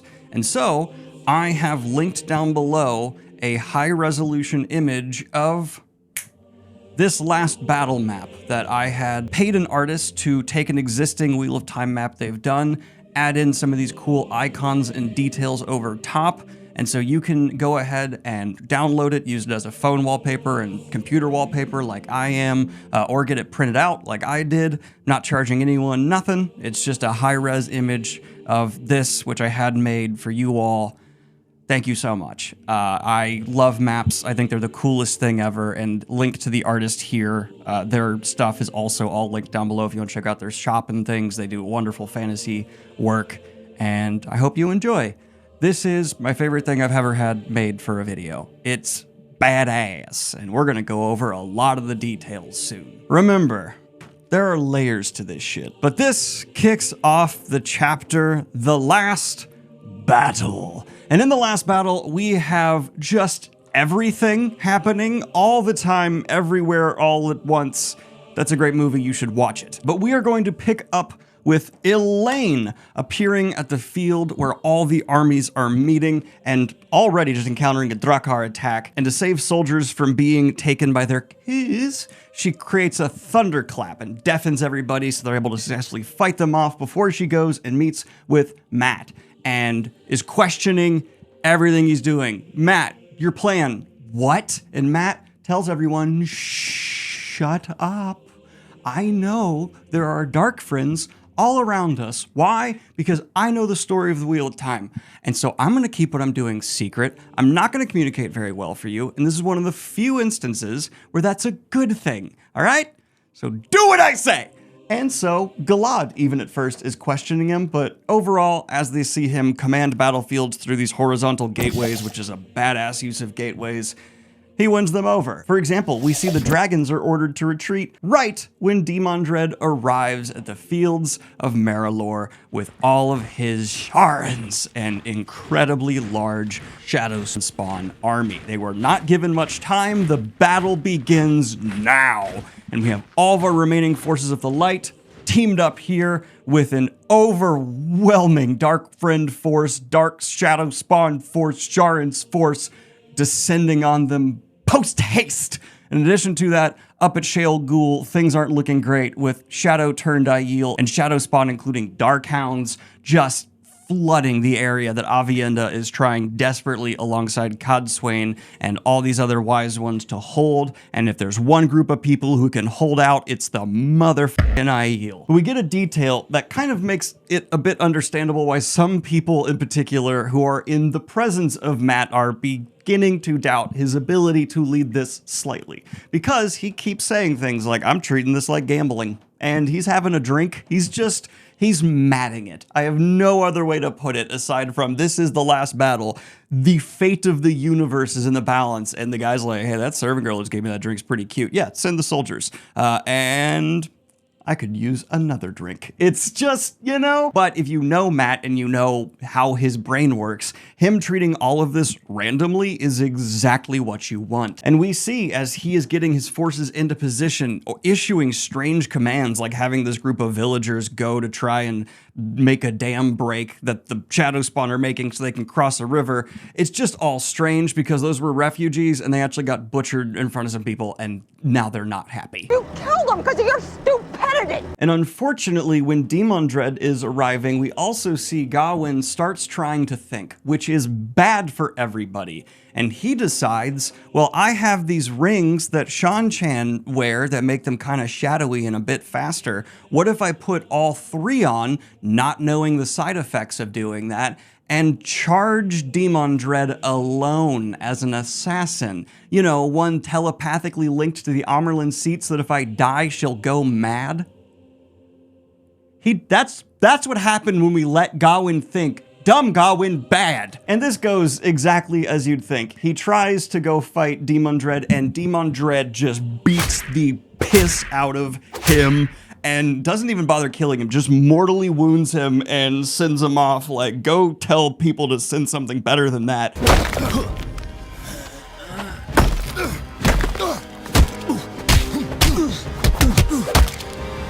Demandred is allowing a slight lull in the fighting though, as he's continually calling out for Lews Therin. He wants to finally fight the man he was so jealous of, hence why he accepts when people approach to fight him. He's always wondering, is this Lews? And he's so disappointed it's not. We also learn that he thinks possibly Matt is Lews Therin Rand because only a general who has the experience that Lews Therin did would be able to deploy troops as deftly as Matt is. Basically, for this whole battle, imagine Matt with that gif of the numbers going around all the time, and he's also got a whiteboard, and he's 10D chessing with their playing checkers. He's doing everything he can, even though they're outnumbered. Like 5-1, I think is what's said at one point. Of course, Egwene feels Gawain get the piss kicked out of him, and so she tries to send her forces in deep to try and rescue him. Well, some people are very actually smartly telling her like, hey, maybe release his bond or pass it to me. Egwene says, no, I must feel if he's alive. But if he dies, damn it, Egwene too. We do see Galad is with Elaine on one of the battlefronts as they're preparing to lead more soldiers into battle, and he receives a missive from Matt, and Matt has given him a Foxhead medallion. The Foxhead medallion, that's right, the really, really good one. And it has a note that says, kill as many channelers as you can, and Matt, you're a genius. That is so smart. Oh! Giving Galad, the swordsman who just butchers his way through crowds of people like it's a dance, an ability to get the jump on channelers. Galad's so thrilled to do murder. Like, oh, yeah! I'm doing it for the light, therefore it's okay. Let's kill people. Oh boy, here I go killing again. But this moment actually does contain a great character beat for Galad as well, because as frustrating as he may be, the total Boy Scout that he is you can never call Galad a hypocrite. And before he opens this letter for Mat, he actually has a conversation with Elaine where she says, "You can do it then," asked Elaine, "kill women." "Perhaps once I would have hesitated," Galad said, "but that would have been the wrong choice. Women are as fully capable of being evil as men. Why should one hesitate to kill one but not the other? The light does not judge one based on gender, but on the merit of their heart," which is extra poignant because Mat's letter reads, "Galad, not much time to be flowery. You're the only one I trust with this mission. You'll do what is right, even when nobody bloody wants you to. The Borderlanders might not have the stomach for this, but I'll bet I can trust a white cloak. Take this, get a gateway from Elaine. Do what has to be done. Mat." And the reason he's pointing out white cloak and Borderlanders there, the Borderlanders are very subservient to Aes Sedai. Galad's gonna have to kill a lot of female channelers among the Sharans. It's essentially a requirement to be a white cloak to be willing to kill female channelers. But after this order is issued, Mat's command tent is ambushed, and we see Greymen and power attacks raining down on it. Him and Min barely make it out alive. Tuon is there fighting as well, and the Empress nearly dies, and Swan Sanche is killed. She is dead. Now, in one of many of Robert Jordan's moments that come full circle for the Wheel of Time series, something beautiful lies in the details of just how Swan Sanche dies, and the fact that she's trying to save Mat when it happens. In one of my favorite character interactions that happens earlier in the series, Swan Sanche says the following to Mat: "You remind me of my Uncle Huan. No one could ever pin him down. He liked to gamble too. He'd much rather have fun than work. He died pulling children out of a burning house. He wouldn't stop going back as long as there was one left inside. Are you like him, Mat? Will you be there when the flames are high?" And not only do we as readers recognize this as a perfect description of Mat's character, showcasing Swan's incredibly accurate read of him, but it foreshadows how she passes, running into a fire, trying to save him. And if that hurt, it's about to hurt a lot more. After this incident, the Seanchan actually retreat. They see how overwhelming the forces are, and Tuon, being the Empress, has an argument with Mat and tells him, "We are going to try to fight from Seanchan. This is a lost battle. You're bad. You made this a joke. You didn't take this seriously. You were drinking. This is all your fault." And the Seanchan retreat, except for a couple that are left with Mat because they were responsible for Tuon almost dying, like they were guarding her during that time, so they have to go die to protect their honor. But the Seanchan bounce, and that is a bad situation. And on top of that, Galad, after making his way through just an ocean of Sharan blood, comes across a bleeding out Gawain. And Gawain's dying words are, "Rand's your bro, half-brother." That came out of nowhere. Don't worry, him and Elaine, not related. Doesn't say that, but there's a moment, I'm sure, in Galad's head where because he just saw pregnant Elaine. Also, this is Demon Dread. And if there's one person who actually has the ability with the blade, while wearing an immunity to channeling, who actually could maybe beat Demon Dread, well, it's not Galad. Demon Dread's forces drop directly on top of Elaine's position. Galad swoops on in and puts up a hell of a fight. He's actually engaging Demon Dread, doing a damn good job, scores a hit. But Demon Dread then cuts his arm off and stabs him, and everything goes black for Galad. So, good try. He actually drew blood, and he had a reason beyond just, well, I'm experimenting with magical objects I don't understand, to attempt this. But don't worry too much about Galad. He is saved through a gateway and falls into Berelane's Tanchican Hills, even though she's from Mayhem, if you know what I'm saying. She immediately is at his bedside in the triage place, making sure he's okay. And he takes off the medallion and gives it to Berelane and tells her that she needs to give it back. Well, it was a good try. But when Demon Dread comes in and unleashes his forces on Elaine, also Mat shows up and helps push back. But if you remember, yes, Egwene connected to Gawain, who just died. And we see she nearly loses her mind, but in some last-minute quick thinking that apparently is emotionally able to stabilize her enough to keep her going, she jumps to Mayenne, where Egwene is, and bonds Egwene as her warder. Because it kind of feels, it's like if you wanted Coke and you get Diet Coke. During one of the lulls that goes on in all this fighting, though, we get two people meeting that just make me so I love that they meet. And that is Lan having an interaction with Tam, where he sees Tam dispatching Trollocs even as an old man in the void, and Lan says, I wanted to know if the guy who gave Rand his sword was truly a blade master. I feel like we'd be really good friends if we got to hang out, and Tam's like, I same vibe. I think you're awesome. I think you're pretty cool. Let's hope they both live. By the way, Avienda is about to have a fight with Grendel. And when I say it gives the energy of one of the fights from Creed, where they're just railing into each other with fists, but with the power. We also see the dragons are continually being worked on and trying to be repaired. Instead of having them move around a battlefield, they've put them in a cavern in the middle of nowhere. And so they are protected from everything going on outside. And whenever they're ready to fire, well, you'll see. But this takes us back to Egwene, and she is finally engaging Mazrim Taim on the battlefield. And she comes in so aggressively that she actually makes Mazrim Taim bounce.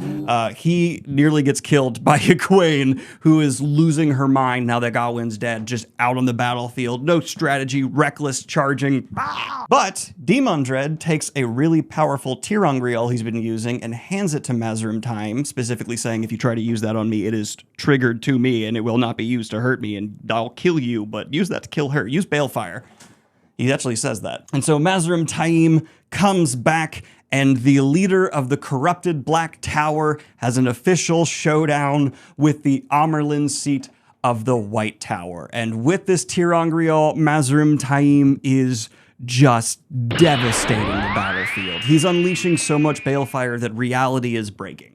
Like, those gaps in reality have been appearing, and now it's like a system glitching and shutting down. The pattern is falling apart, and he's balefiring so many Aes Sedai that waves of Sharans that they killed a while ago are coming back to life and entering the battlefield. And so Egwene, she remembers an interaction she had with Perrin, where he said, Balefire's just a weave. And he's right, and she, being Egwene, someone who, yeah, has done an incredible job of making discoveries on her own right, unleashes an anti-Balefire weave, which actually has been set up for her doing something similar once before, and so it doesn't come completely out of nowhere, and it eats away Mazrim Taim's Balefire, eats into him and turns him into a crystal.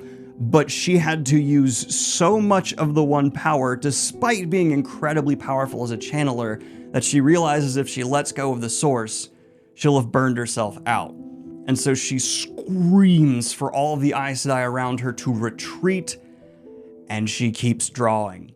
And in an echo of one of her ancestors back in Menetherin, she goes out like the queen, detonates like a bomb amongst the shadow spawn, killing waves of them, and the spell she used is just resealing so much of the damage that all of this Balefire use throughout the series, to be frank, has done.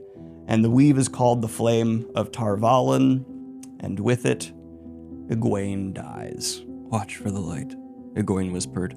Mother! Lilwyn still knelt beside her. Around them, hundreds of Sharan picked themselves up off the ground. Watch for the light, Lilwyn, Egwene said. As the Amerlin seat, I command you, find the seals of the Dark One's prison and break them. Do it the moment the light shines. Only then can it save us. But, Egwene wove a gateway and wrapped Lilwyn in air, shoving her through to safety. As she went, Egwene released the woman's bond, severing their brief tie. No! Lilwyn cried. The gateway closed. Black cracks and nothingness expanded all around Egwene as she faced the hundreds of Sharans. Her Aes Sedai had fought with strength and valor, but those Sharan channelers still remained. They surrounded her, some timid, others smiling in triumph. She closed her eyes and drew in the power, more than a woman should be able to, more than was right. Far beyond safety, far beyond wisdom, this Sangreal had no buffer to prevent this. Her body was spent.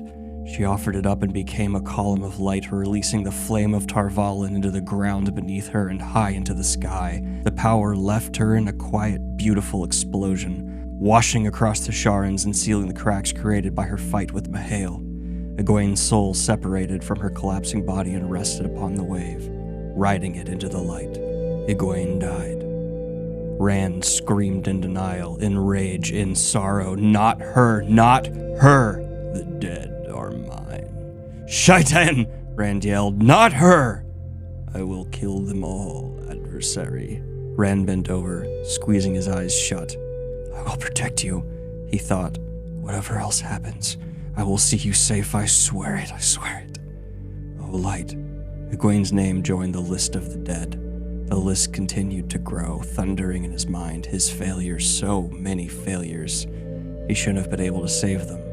The Dark One's attacks persisted, trying to rip Rand apart and crush him all at once. Oh, light, not Egwene. Rand closed his eyes in collapse, barely holding back the next attack. Darkness enclosed him. In the wake of such a tragedy, we also see Elaine is ambushed by Dark Friends, led by the Dark Friend that was among her bodyguard, and he successfully decapitates Birgitta Silverbow, killing the hero of the Horn before telling Elaine that the Dark One doesn't need her alive, he just wants the babies.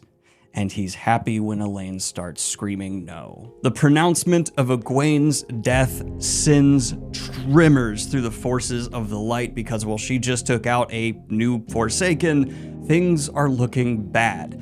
Now everyone is completely pinned down and surrounded on the fields of Marilor. And just to give you an idea of how costly the last battle has already been in its setup, 6 Aiel chiefs minimum are dead, half of the tower's Aes Sedai are dead, and the casualties of just people throughout the lands is already in the millions in the last little more than a week of fighting. There's also been 4 Borderlander cities that had to be burned in a World War II Russia-style tactic where they burned the cities that the people were about to get so that they couldn't have anything within them and couldn't make them bases of their own. This is scorched earth, if we don't win, it's all over strategy. But this takes us to what's going on with Rand, because the last we saw him, he touched the Dark One's prison. Him and Morden's fight sent him into it, and now he has encountered the Dark One, who we said addresses him as adversary. And the Dark One and him, outside of the pattern, I'll get into some of the readings here, start exchanging realities, trying to show their vision of the future versus what actually would be the result of what Rand thinks his created reality would be. It's borderline philosophical, but essentially the first one that the Dark One shows Rand is a horrid nightmare world that's very like, oh, what you traditionally think of a Dark One ruling an earth. Blood, death, murder, forsaken rulers, Rand's loved ones being tortured forever, and Rand goes, no. He proposes another reality, constructs it of what he thinks a world without the Dark One would be. Perrin and Fael's grandchildren are ruling the 2 rivers. It's nice, except the Dark One goes, no, that's not what it would be like without me. If you get rid of me, fun fact, I'm a natural force. There would be no free will. And he shows Rand, one, a world where everyone has 0 conscience and is just killing with the opposite of there being no Dark One, no light. So like even regular everyday people are like, oh, I want that stab, take mine. And then after that, he shows Rand a world that's somehow even worse. And in this world, there is no Dark One. And so Rand runs up to Elaine and he looks into her eyes and he sees there's no free will. It's a lot like when someone's forcibly turned to the shadow and their eyes change, except now it's for the light. He's done essentially what the Dark One is doing to people at the Black Tower. He's forcing people into the light, which it sounds good on paper, but then when you really look into it, that's bad. That's still stripping free will. And so Rand's plan to kill the Dark One's not looking great. He can't do that. Okay, so the Dark One offers one final thing. And with what we know about Rand, especially if he had not found his Zen state, I believe personally as a fan, he would have accepted this option and this would have been where the Wheel of Time ends. Dark One offers to end it. Reality. I don't win, you don't win, we just end existence. Rand says no. Because during all of this, Rand has seen the horrible things that are happening. He witnesses Egwene's death. He also sees Huron the Sniffer killed on the battlefield, Davram Bashir and his wife, Garth Bryn. Yes, all of these characters we see die as Rand is observing the battlefield, seeing so much pain and loss. Making things even worse, we see Fael is betrayed by people around her as she's trying to get the horn out of the Blight. They open a gateway onto the fields of Merilor, but an Aes Sedai who's with them turns out to be a dark friend and tries to steal it. Trolloc's attack. Fael has to ride Bella into the Trollocs to try and assist Oliver escaping, who stabbed a woman in the back earlier. Good job, little man. I'm actually proud of you. He thought to himself, what would Matt do? But now Oliver's running desperately from Trollocs, has to just hide in a small crevasse with the Horn of Valir as Trollocs are reaching in trying to get him. Where can we find hope? My God! Even Avienda in Shale Ghul is about to try and ambush Grendel, but feels someone behind her and turns and fires a fireball and kills Ruark, who was under Grendel's compulsion. Where can you find hope in all of this pain? Rand is drowning in guilt. He sees one man ride out from Matt's army. One man who got delivered the Foxhead Medallion from Barrelane. The last of the Malkiri, Alan Mendragoran, by himself. And we even see Loyal witnessing this occur and start running over and saying, I have to witness the fall of the last king of the Malkiri. And so Lan, with the cover of arrows, manages to get behind the Trollocs line, straight up doing some Dynasty Warriors 1v mobs with Trollocs and Myrddraal, and gets his way to Demon who we've seen clearly likes to take on a boss battle. The guy really enjoys his Elden Ring style gameplay. And Demon asks him who he is, and Lan, under the eclipsed sun, and I imagine taking off his warder cloak because it's like a Western, I just feel like that's appropriate, says, I'm the man who will kill you. This is how his confrontation with Demon goes. Many fans' favorite fight in the entire series. Demon blocked Lan's attack, but he breathed hoarsely. Who are you? Demon whispered again. No one of this age has such skill. Asmodean, no. No, he couldn't have fought me like this. Luce Theron, it is you behind that face, isn't it? I am just a man, Lan whispered. That is all I have ever been. Demon growled, then launched an attack. Lan responded with stones falling down the mountain, but Demon fury forced him back a few steps. Despite Lan's initial offensive, Demon was the better swordsman. Lan knew this by the same sense that told him when to strike, when to parry, when to step, and when to withdraw. Perhaps, if they had come to fight evenly, it would be different. They had not. Lan had been fighting for an entire day, and though he had been healed from his worst wounds, the smaller ones still ached. Beyond that, a healing in of itself was draining. Demon was still fresh. The Forsaken stopped talking and engrossed himself in the duel. He also stopped using the one power, focused solely on his swordplay. He did not grin as he took the advantage. He did not seem like a man who grinned very often. Lan slipped away from Demon but the Forsaken pressed forward with the boar rushes down the mountain, again pushing Lan back to the perimeter of the circle, battering at his defenses, cutting him on the arm, then the shoulder, then finally the thigh. I've only time for one last lesson. I have you, Demon finally growled, breathing heavily. Whoever you are, I have you. You cannot win.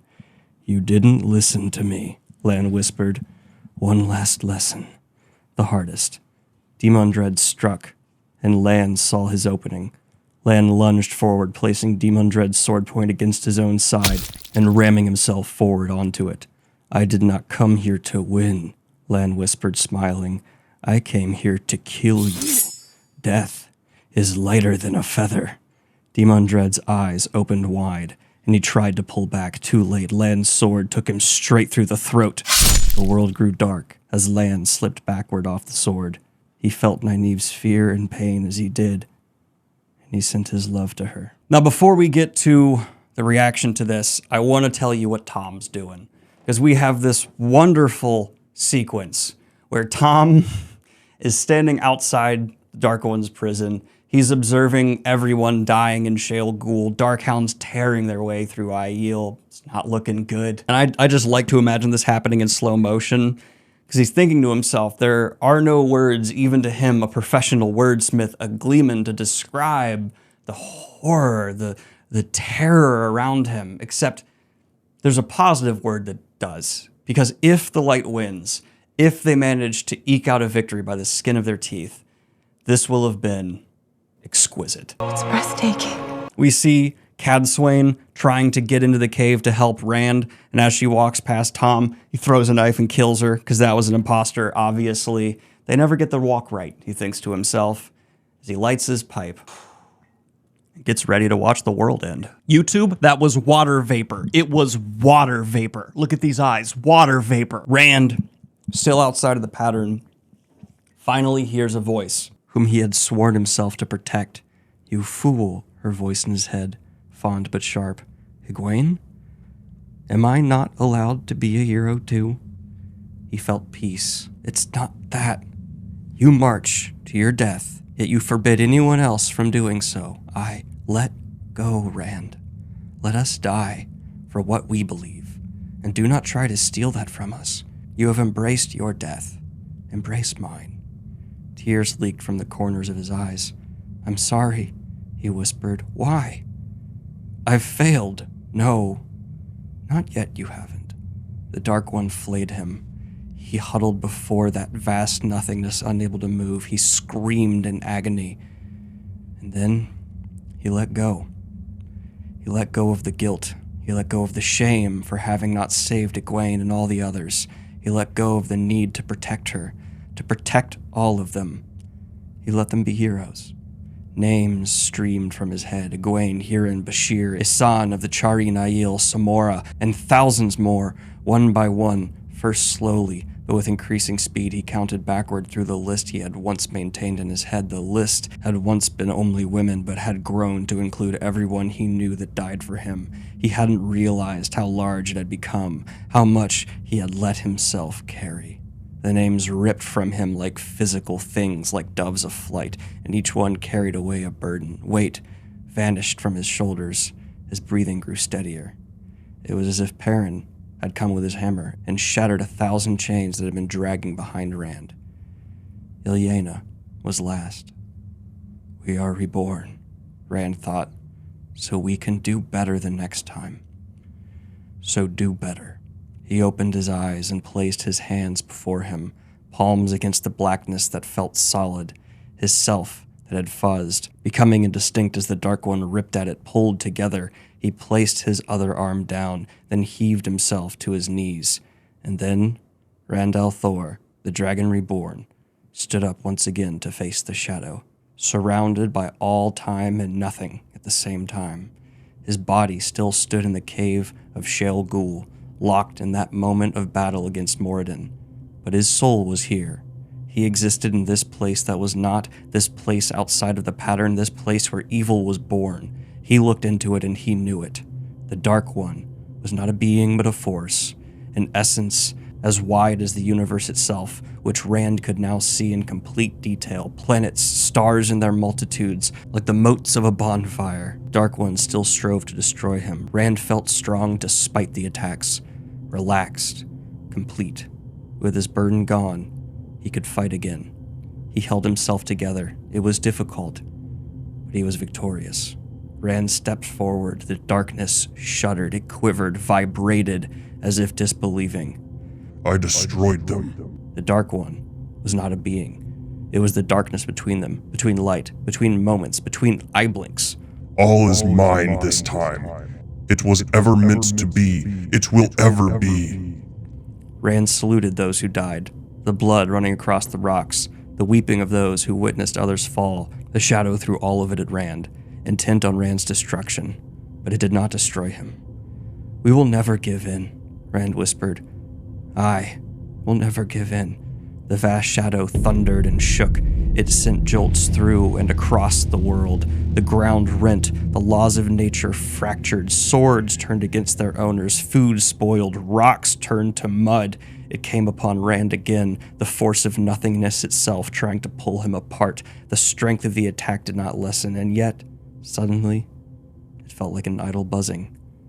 They would not give up. It wasn't just about Rand. All of them would keep fighting. The Dark One's attacks lost meaning. If they could not make him yield, if they could not make him relent, then what were they? Within the tempest, Rand sought the void, as Tam had taught him. All emotion, all worry, all pain. He took it and fed it into the flame of a single candle. He felt peace, The peace of a single drop of water hitting a pond. The peace of mountains, the peace between eye blinks, the peace of the wind. I will not give up, he repeated, and the words seemed to wander to him. I control them all. I break them before me. You have lost, child of humankind. If you think that, Rand whispered into the darkness, then it is because you cannot see. You cannot fathom it, can you? Rand demanded of the darkness. It is beyond you. You break us and still we fight. Why? Haven't you killed us? Haven't you ruined us? You. The Dark One replied. I have you. Rand stepped forward. In this place of nothing, the pattern seemed to swirl around him like a tapestry. Here is your flaw, Shaitan, Lord of the Dark, Lord of Envy, Lord of Nothing. Here is why you fail. It was not about me. It's never been about me. It was about a woman torn and beaten, cast from her throne and made a puppet, a woman who had crawled when she had to. That woman still fought. It was about a man that love repeatedly forsook, a man who found relevance in a world that others would have let pass them by, a man who remembers stories and who took fool boys under his wing when the smarter move would have been to keep on walking. That man still fought. It was about a woman with a secret, a hope for the future, a woman who had hunted the truth before others could, a woman who had given her life, then had it returned. That woman still fought. It was about a man whose family was taken from him, but who stood in his sorrow and protected those who he could. It was about a woman who refused to believe that she could not help, could not heal those who had been harmed. It was about a hero who insisted with every breath that he was anything but. It was about a woman who would not bend her back while she was beaten, and who shone with the light for all who watched. It was about all of them. He saw this over and over in the pattern arrayed about him. Rand walked through eons and ages, his hands passing through ribbons of the pattern's light. Here is the truth, Shaitan, Rand said, taking another step forward, arms out, woven patterns spreading around them. You cannot win unless we give up. That's it, isn't it? This fight isn't about a victory in battle, taking me. It was never about beating me. It was never about breaking me. That's what you've tried to do with all of this. It's why at times you tried to have us killed, while other times you didn't seem to care. You win when you break us, but you haven't. You can't. The darkness trembled. The nothingness shook, as if the arches of the heavens themselves were cracking. The Dark One's shout was defiant within the void. Rand continued forward, and the darkness trembled. I can still kill. The Dark One bellowed. I can still take them all. I am Lord of the Grave, the Battle Lord. He is mine. All are mine eventually. Rand stepped forward, hands stretched out. In his palm sat the world, and upon that world a continent, and upon that continent a battlefield. Mat fought, Tam at his side with his sword out. Deathwatch guards joined them, then Loyal and the Ogier. The armies of a dozen nations and peoples fought, many joining him as he rushed across the plateau. They were outnumbered 3-1. Mat fought, bellowing in the old tongue. He slew one Trolloc, then another. Half a dozen in moments, but he felt he was fighting with the surf itself. Wherever he struck down blackness, more took its place. Trollocs, moving in the shadows, lit only by the occasional lantern or burning arrow stuck in the ground. The Trollocs didn't fight as one. We can break them, Mat thought. We have to break them. This was his chance. Push now, while the Sharans were dazed at Demondred's fall. The son of battles. I will take him. I will take them all, adversary, as I took the king of nothing. What was that about nothingness in his head? Mat beheaded a Trolloc, then wiped his brow, the Deathwatch guards covering him for a moment. Mat could feel the battlefield in the night. There were a lot of Trollocs and Sharans, so many of them. There were too many. Rand stood above the pattern and looked down at the fallen men in a land where hope seemed to have died. You have not been watching closely enough. About one thing, you are wrong, so very wrong. Cornered and alone, a boy huddled in a cleft on the rock. Horrors with knives and fangs, the shadow itself made flesh, dug at his hiding place, reaching with nails like knives and ripping his skin. Terrified, crying, bloodied, the boy raised a golden horn to his lips. Mat squinted, the battle seeming to dim around him. So very wrong, Shaitan. Rand's voice whispered in Mat's mind. Then the voice was no longer in Mat's mind. It could be heard distinctly by everyone on the battlefield. That one who lost his kingdom. That one from whom you took everything. Lurching, bloodied, From the sword strike to his side, the last king of the Malkiri stumbled to his feet. Land thrust his hand into the air, holding by its hair the head of Demundred, general of the Shadow's armies. "That man," Rand shouted, "that man still fights." Matt felt the battlefield grow still. All were frozen in place. At that moment, there rang out a soft but powerful sound. Clear note, golden.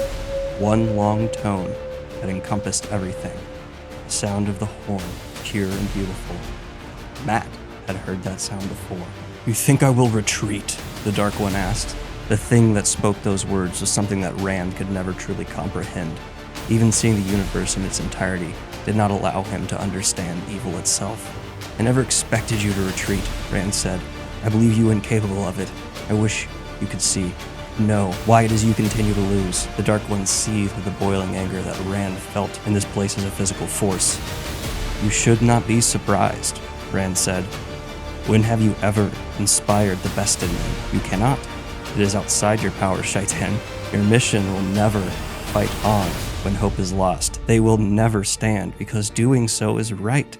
It is not strength that beats you, it is nobility." "I will destroy, I will rend and burn, I will bring darkness to all, and death will be the trumpet I sound before my arrival, and you, adversary.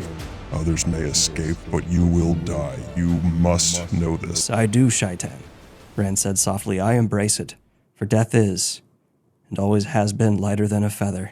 Death arrives in a heartbeat, no more tangible than a flickering of a light. It has no weight, no substance." Rand strode forward, speaking louder. "Death cannot keep me at bay, and it cannot rule me. It comes down to this, father of lies. When have you inspired a person to give their life for you? Not for the promises you give, not for the riches they seek or the positions they would hold, but for you. Has it ever happened?" The darkness grew still. "Bring my death, Shaitan," Rand growled, throwing himself into the blackness. "For I bring yours." Rand broke free from the darkness and entered the pattern fully again. From his watching of the pattern, he knew that although only minutes had passed here since he'd entered, in the valley outside this cavern days had passed, and further out in the world it had been much longer. Rand threw Moradin back from the position they'd held during those tense minutes, with blades locked, still full of the power so sweet. Rand whipped the blade of Kalendor at his old friend. Moradin got his sword up in time to block, but only barely. He growled, pulling a knife from his belt and stepping back into a knife and sword stance. "You don't matter any longer, Elon," Rand said, the torrent of Sayadin raging within him. "Let us finish this." "I don't," Warden laughed. Then he spun and threw a knife at Alana. Nynaeve watched in horror as the knife spun through the air. The winds didn't touch it for some reason. "No!" After she had coaxed the woman back to life. "I cannot lose her now." Nynaeve tried to catch the knife or block it, but she moved just a hair too slow. The knife buried itself in Alana's breast. Nynaeve looked at it, horrified. This was not a wound that sewing and herbs could heal. The blade hit the heart. Rand, I need the one power," Nynaeve cried. "It's all right," Alana whispered. Nynaeve looked at the woman's eyes. She was lucid. "I can," Alana said. "I can release him." The light faded from her eyes. Nynaeve looked at Moradin and Rand. Rand glanced at the dead woman with pity and sorrow, but Nynaeve saw no rage in his eyes. Alana had released the bond before Rand could feel the effects of her death. Moradin turned back to Rand, another knife in his left hand. Rand raised Kalendor to strike Moradin down. Moradin dropped his sword and stabbed his own right hand with the knife. Rand twitched suddenly and Kalendor dropped from his grip, as if his hand had somehow hurt from Moradin's attack.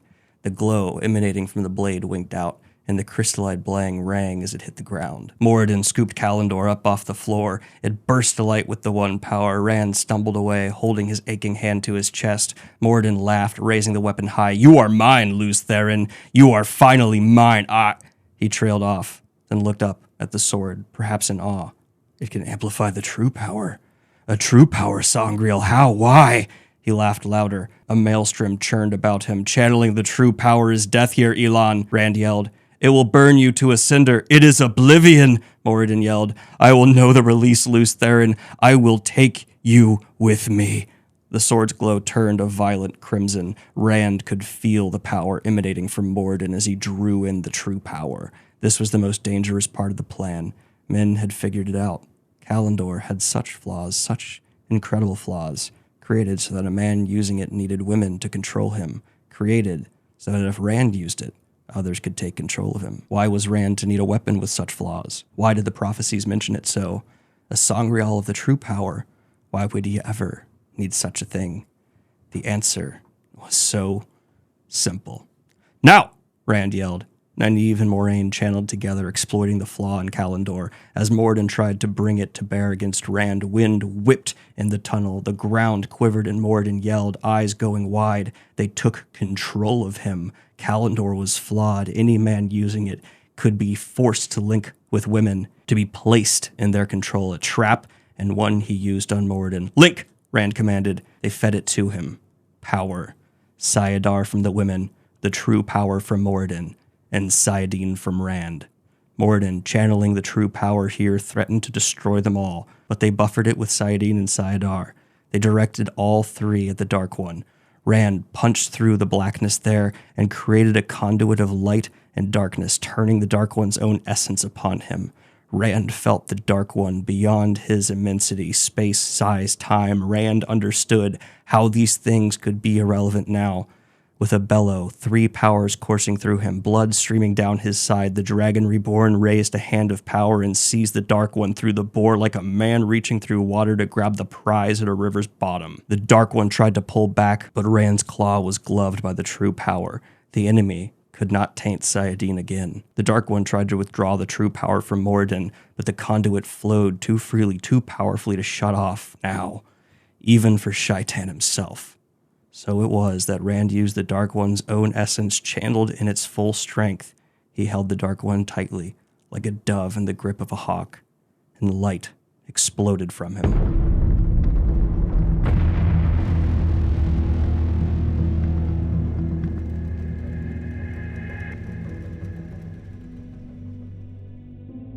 That beam of light to the north, channeling like none had ever felt before.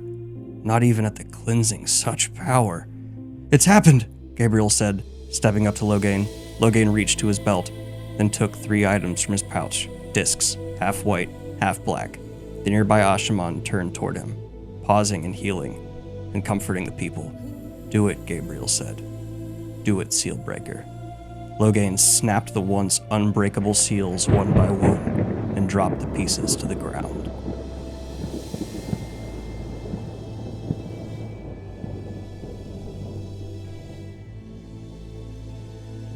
And amongst the Sharans, the reaction to Demon Dread's death is to freeze.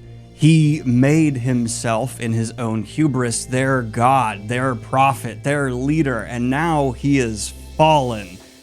And so now's the time to attack. Mat, desperate, gives the signal and orders an insane charge. And remember when I said there was layers to this shit? I was talking literally. Because at the same time, a desperate boy trapped under a rock blows the horn, thinking it won't work, but not realizing the horn blower had already died once, and so it was no longer tied to him. And so it works. Gateways open at the flanks of the Shadow Spawn, and the double fake-out juke move is revealed as the Seanchan pour back into the battlefield. But you saw that coming. Let's show you exactly all of the other brilliant maneuvers Mat had in the chamber. Because remember that group he sent that just died trying to take down a dam? Those weren't just normal villagers. Those were the villagers from the town where they came back to life every day at dawn. Here's Johnny! And so suddenly this dam that they think everything's cool at has a bunch of villagers come back like 28 days later, rage zombies, and successfully pull down the dam. And that floods a huge part of the Trolloc army, sets the ghosts coming back here, and to boost morale even further as heroes of the Horn pour down and cannon gateways open, firing on the Sharans.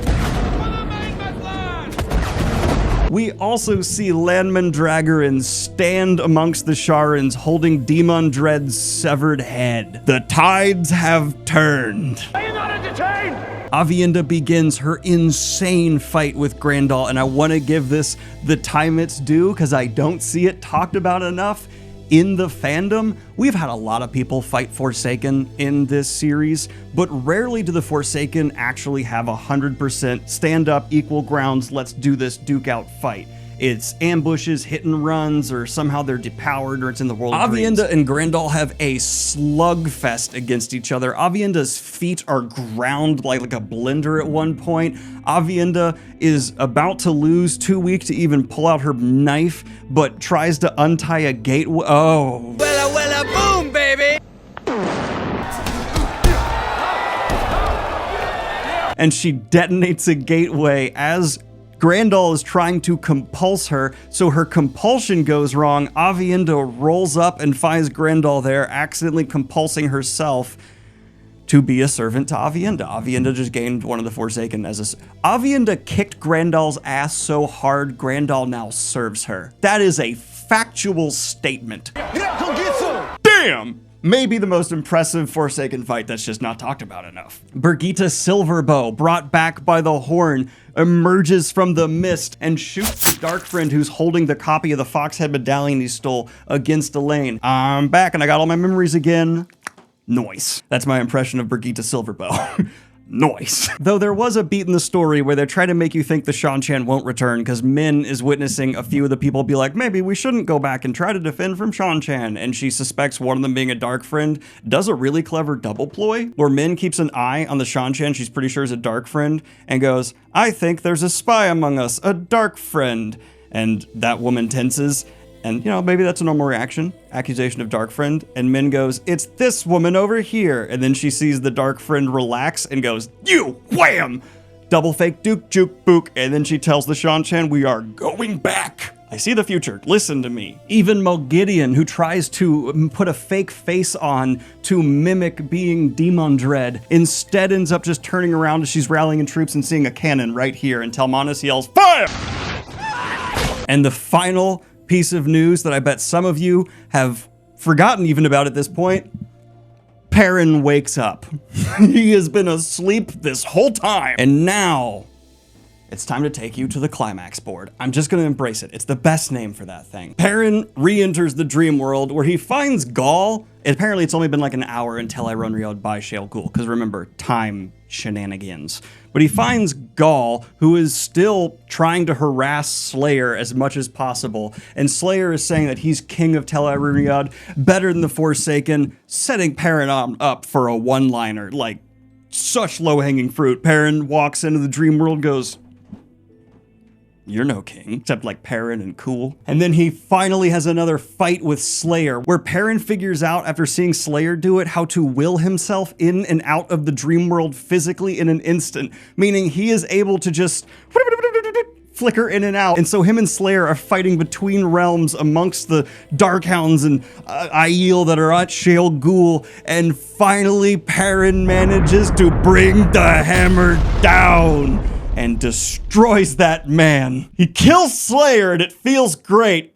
Just for you, Hops. He also takes Gaul, who's severely injured at this point, to Mayan to get healed, though Barrelane does not sit at his bedside for some reason, you biased bastard. Not really. Galad's hot. I get it. Mat, after crushing the remaining Shannaren armies at the fields of Marilor, gets on a Shantan beast and flies to Shale Ghul because of the dream spike. They can't make gateways. There's problems, but he gets there anyway. Cut to seeing Mat not have the most awesome ending for an antagonist, because we see the mist that Fane has been walking with for a long time arrive, and Fane, of course, is calling himself by another name. He tries to stab Mat with the mist. Mat, after being presumed dead, but of course he's not, stands up, kills Padon Fane, and goes, you can't get a disease twice. That doesn't apply here, but okay. And Oliver blows the horn of Valir again, and the heroes of the horn arrive at Shale Ghul to fight amongst everybody. The cave is collapsing. We see Moraine help drag Nynaeve out. She looks back and sees the Lovecraftian horror-esque darkness dwindle before Rand. Rand is seen trying to pull Moradin out. It's chaos, but we know things have gone right, because we cut away, and right when a beam of light came from the cave, Logain was able to gain his glory. He was determined to find the power that Taim had been using with the Sangreal that Demon Dread had given him, but instead he was called away to help refugees, and he does so. And in a moment of pure good, we see the people he saved begin to thank the Ashaman and start pledging to send their kids to be tested.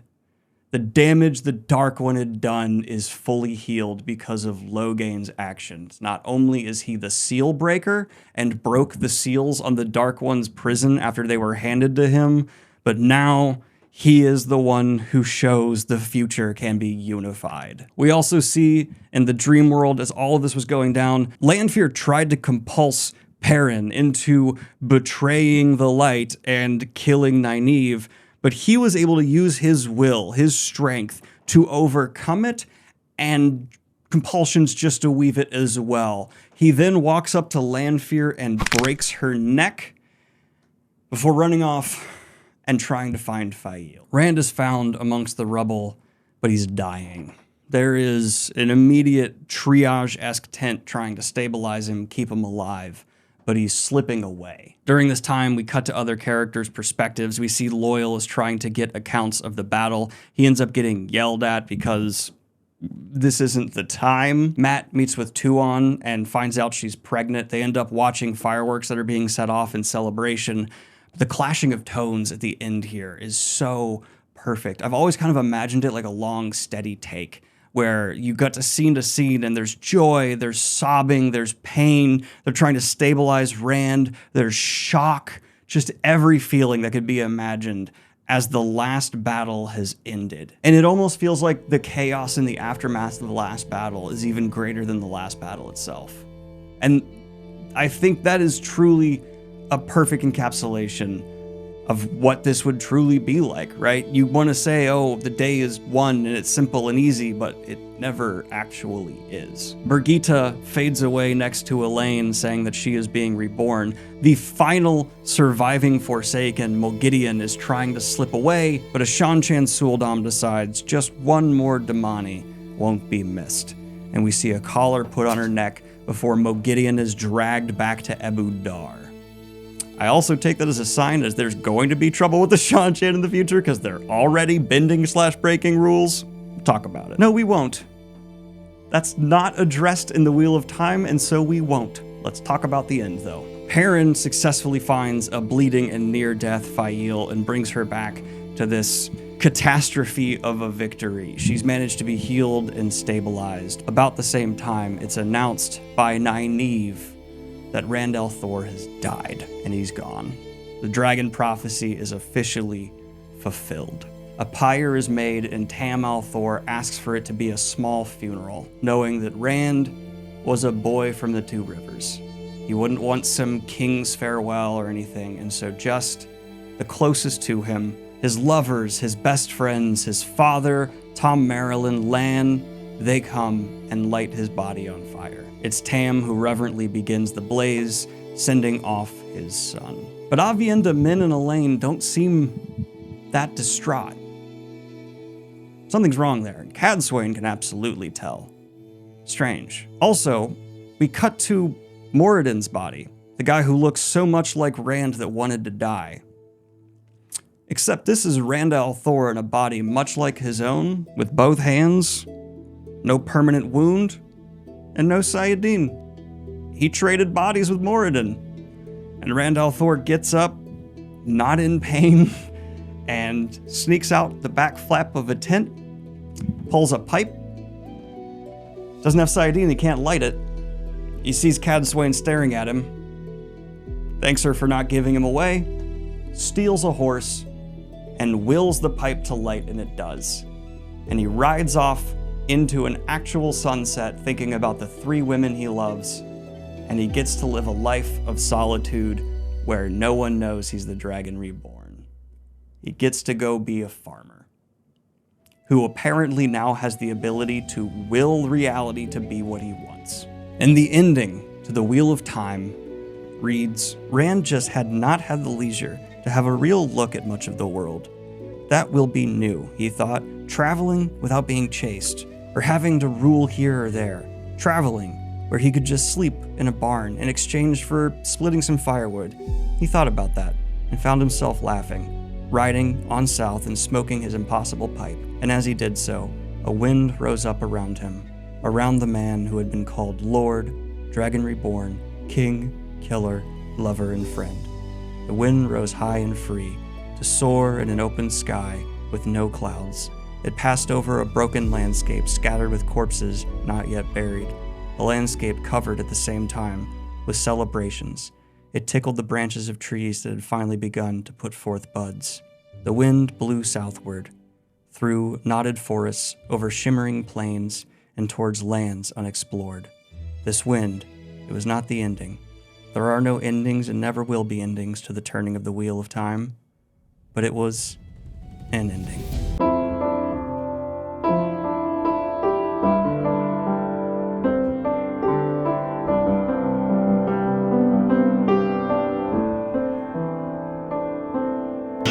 But not really.